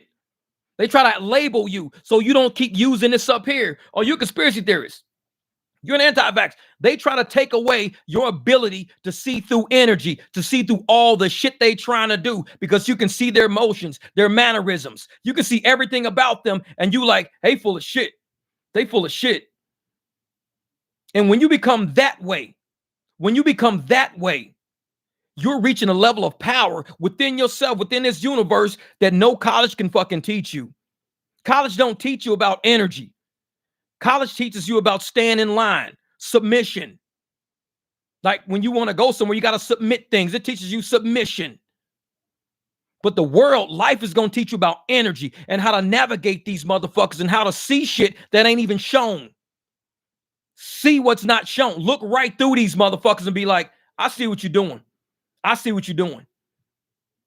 And because I called it out, because I'm real like that, motherfuckers don't like me. That's cool. You ain't got to like me. You ain't got to like me. Yeah, Chris had his own channel. It was very popular before he went to RSG. Yeah, William. I think a lot of people were doing that. And I think what it was Harry bought out the competition. When you buy out the competition and you bring all those subs over with you, what happened? Chris said, I'm now over here. All those people are like, oh my God, you're doing amazing shit. You just got with a bigger channel. We're all going to sub that.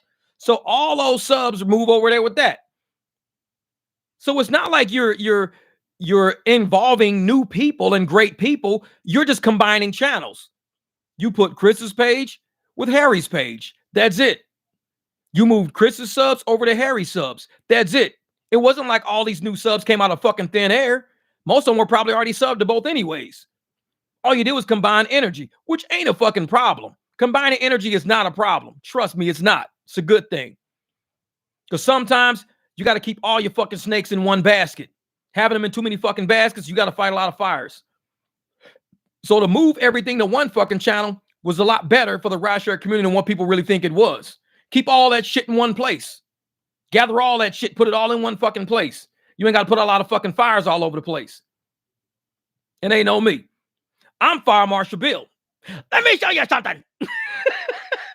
Motherfuckers, don't play with me. I'm putting fires out left and right. Let me show you something. You see this channel over there? You got this channel over there? Then you get you a lighter. You get you some gasoline. And kablooey. Let me show you something. Man, make a live with the professor. Oh, man, that live will be crazy. Crazy. We be in there laughing like a motherfucker. Yeah. Sergio fakes like he's against Uber. Well, see, the thing is, Harry was a corporate guy. And Harry became a driver. But Harry's position was, I want to create a channel, do this, do that, get back involved in corporate to raise back above. So I'm no longer a driver. I'm above drivers, which is cool. You can raise up and do something else outside of driving.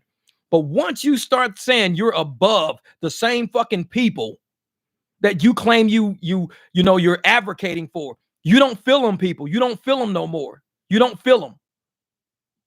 Yeah, February the 14th, rideshare strike. Y'all don't forget about that before I forget.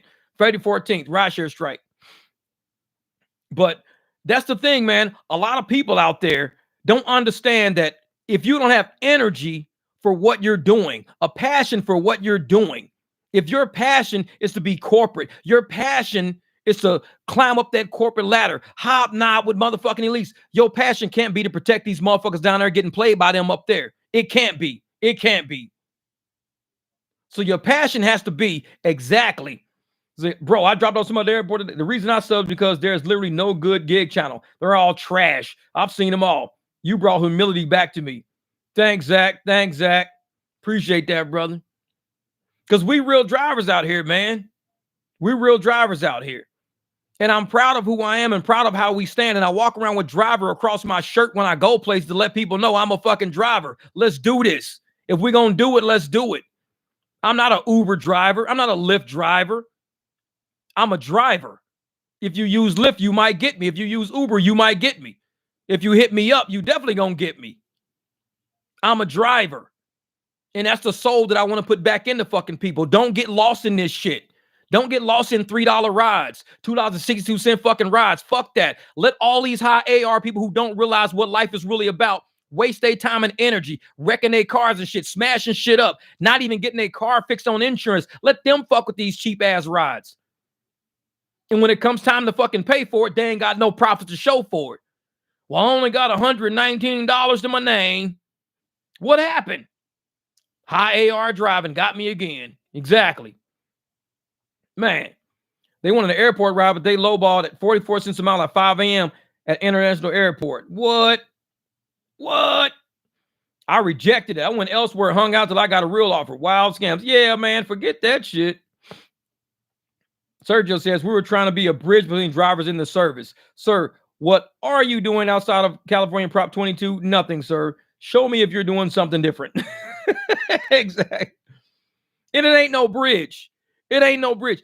It's a bridge when you apply, I think, equality, just transactional equality. That's when it becomes a bridge. We don't need a fucking bridge. We need somebody who can stand on that fucking bridge and say, listen, you guys are playing the shit out of these drivers and it's not a secret. It's not a fucking secret.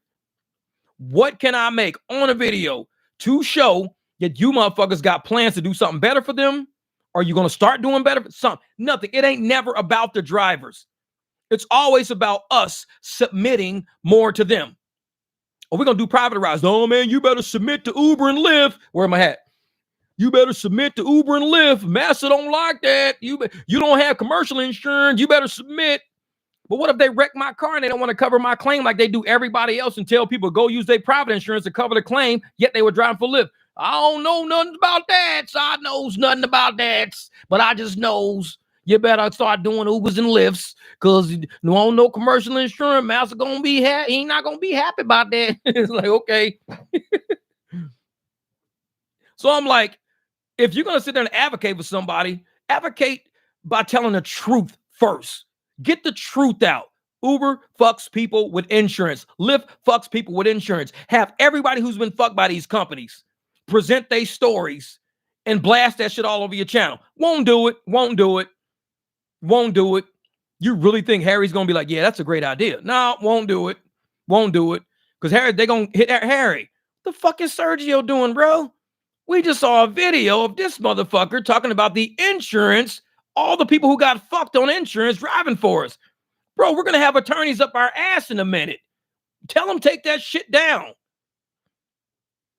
Yeah, but I think the professor preaches that insurance because, again, like I said, he can sell his rideshare courses to anybody. Thing is, people like that need to first look into what commercial insurance is running to see if it's even valid for the region you work in, not only for the region you work in, but for the cost you're incurring while doing it. Because if it doesn't make sense, if you're paying an extra $500 a month in commercial insurance, but you're doing $300 a month in fucking rides, you're going to you're negative 200 already. Negative 200. So the best thing for you to do is talk to your insurance company. See what all your coverages are for. See what passengers your shit's covering for. If they say, well, you need to get rideshare insurance, get it. Because rideshare just means you're sharing your ride. That's it. It's rideshare. I'm doing fucking, I do HOV lanes. I help people get to and from work. I carpool a lot. Rideshare.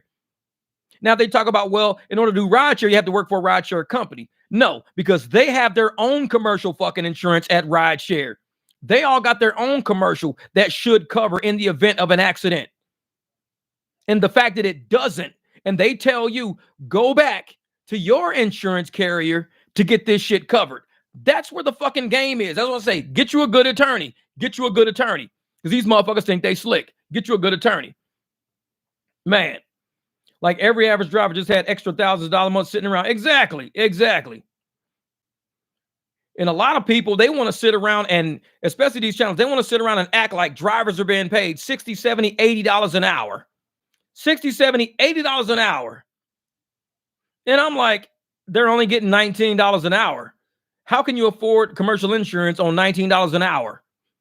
You tell me what industry the boss of the company or the company itself makes $19 an hour for their business of operation. They're making $19 an hour and they can pay for commercial insurance. What business is that? Between the hours that they're open, they're only getting $19 an hour as a company. You'll never fucking afford commercial insurance at that rate.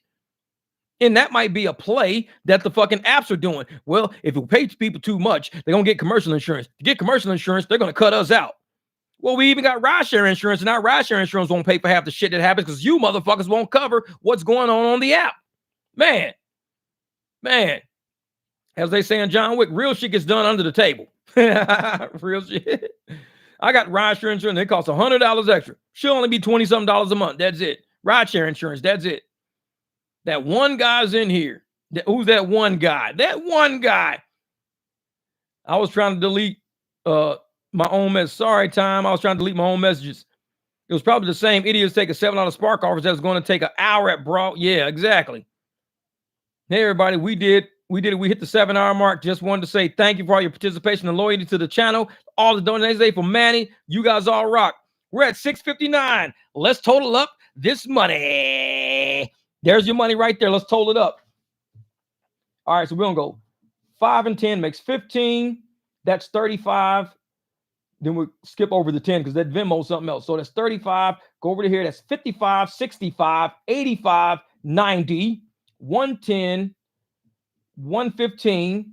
Then a 200 hit at that. 315. Then another 100 hit 415. Then 10, 425.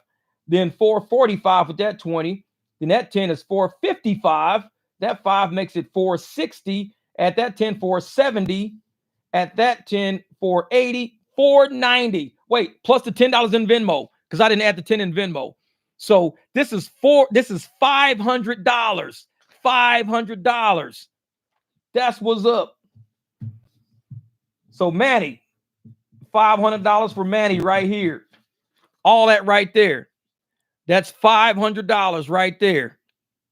$490 of it through $490 through YouTube, and the other is coming through. So if YouTube's gonna take 30% of that, so 30%, oh yeah, then that's what, 150 bucks? Because 250 would be 50.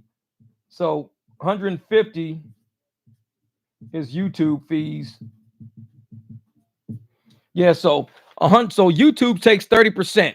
So about 150, well, let's that Venmo 10 is about YouTube fees because they do the 70-30 split. So we'll do what? Instead of 350, 360. 360. That's it, man. Yeah, I love it. I love it. And then I'm gonna add like another 40. So we'll make it 400 even. So I'm gonna add 40. So I'm gonna send them 400 even. That's what's up. Because what YouTube is gonna send me, because later this month, YouTube will put the 350 in my account, but I'm already sending them 400. So everything kind of wipes out. So I'm sending them 400 out of my pocket to cover all of this stuff. And YouTube will give me back 350 later this month. Something like that. Yeah, they'll give me back 350. Because we went from 340 up to 4. Yep. So that'll work right. That'll work right. So yeah, that's it right there, y'all. That's it. So I'm gonna send Manny $400. So I'm putting it says 360. So I'm going to send him 400. So that's 40 out of my pocket. So I'll send him 40 myself. And everybody else is like, hey, you're the 1%. I don't say that about the other 99%. Man, I appreciate it, brother. Hey, thank you guys. We did a 7-hour live stream. You fucking people are crazy. No, exactly. If YouTube can do 70-30, rideshare can do the same. Yep, right. 11 hours, 11 minutes since you got it. No, I don't know, man. Go get that's later this year. Maybe we'll do it on November the 11th. November the 11th, we'll go 11 hours, 11 minutes. Man. But I appreciate you guys for helping out Manny. Like I said, I got to go through the stream and find his name. Once I find him, then I'll end up getting him over. I'm going to transfer the money over to him. Because like I said, man, hey, love you too, brother. Love you too, brother. You guys really came up for Manny, man. I appreciate that shit. Y'all came up for Manny. And it's all love, man. This was a very unexpected event that happened in this live stream tonight. Very unexpected event. But I'm glad you guys stood up for it. We're all going to do it. I'm going to transfer the money to Manny. When I get his Cash App or Venmo information, I'll show you guys that on the video. Hopefully Manny does a video showing, thanking everybody. And that's what it is, man. That's what it is. Like I said, I'm not going to wait till later this month. I'm going to send it to him as soon as I find him. So YouTube has to reimburse me. This is coming out of I'm not even driving right now. So YouTube got to come out of there. I got to come out of my pocket. YouTube better fucking pay me back, goddammit. If YouTube said, Jeff, we're going to unmonetize you, I'm fucked.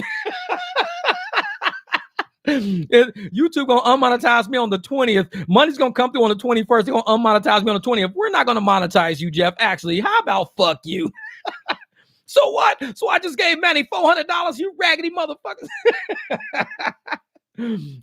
Manny tax, exactly. Fucking Manny tax, man. Hey, congrats, Jeff. You told us you was gonna do it. Hey, Don, man, this is what it is, man. 7 hours. I didn't get up and use the bathroom. I still don't got to use the bathroom. I'm just a little hungry. That's it, man. It's like I can feel my stomach growling. I'm a little hungry. But for what we did for Manny, I think, we all sacrificed a little bit today. I mean, I could have been out on the road today for 7 hours. I could have been out there for 7 hours driving, trying to make, $20, $30, $40 an hour. But instead, I promised I would give y'all 7 hours on a live stream. I think I lived up to it. Man. That's right, Jesse, man. Drivers helping drivers. Your channel brings it together. The power we have. And Jesse, we're not done. If this channel keeps growing in a way that I think it can grow and it can do the things it can do, there's more drivers out there that I think we can touch. It really is. And if, like I said, I go look at the lead attorney, and this dude is making $200,000, $300,000, $400,000 doing podcasts and live streaming. This is all corporate money.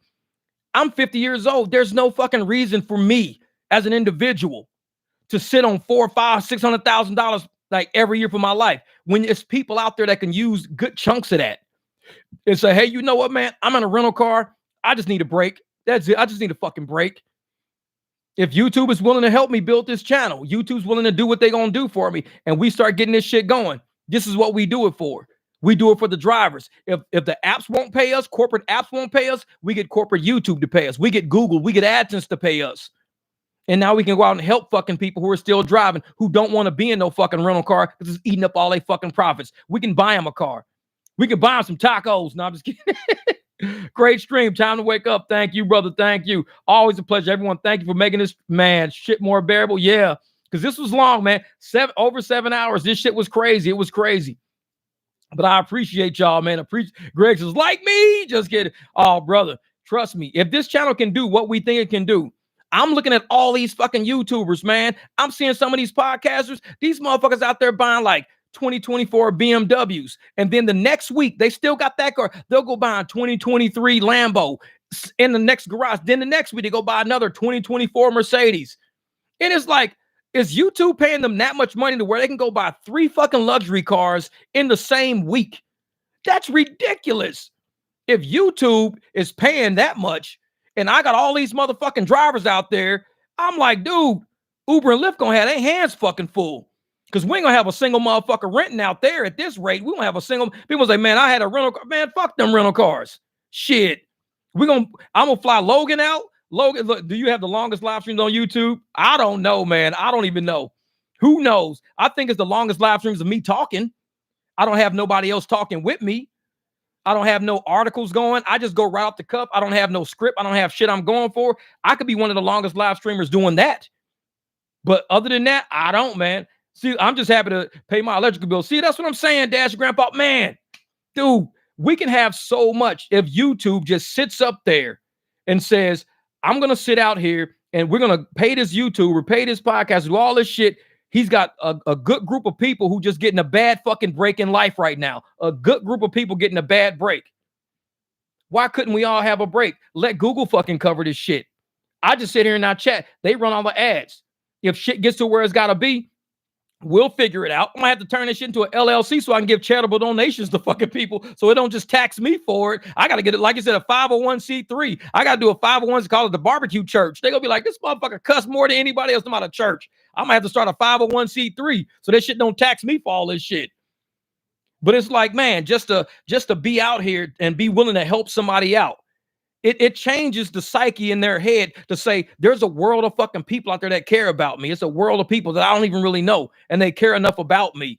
That's got to mean something. That's got to mean something. And I'm not one of these fucking channels that's going to be out here. Yeah, Ken, we still up. Oh, plug my channel. Hey, I appreciate that, Dash Grandpa. Hey, tonight we collected $500.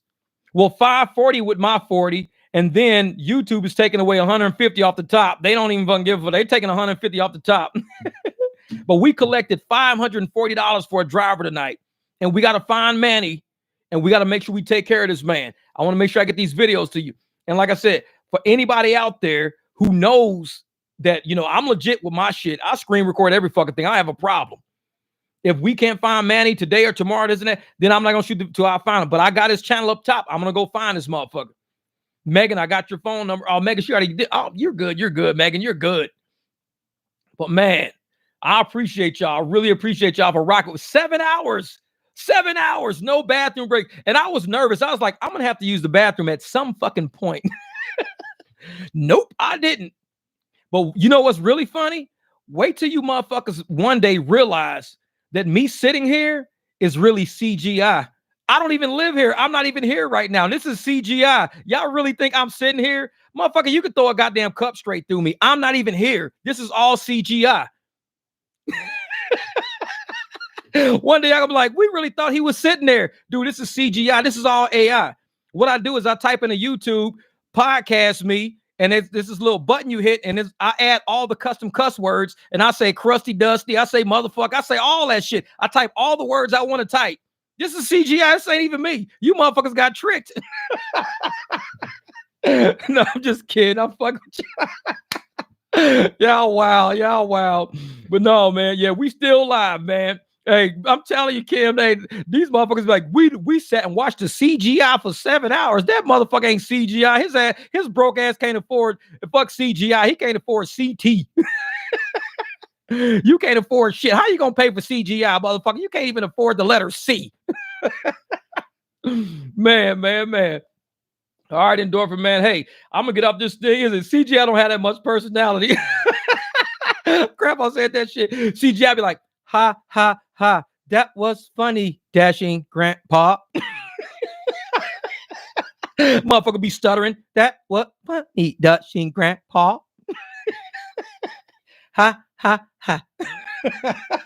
The only NPC we got on YouTube is Chris. I can't take his job. That motherfucker be like, Chris, the only NPC we got. We got our neighborhood NPC. I'm not taking his job. I'm not CGI. I'm real. Fuck that.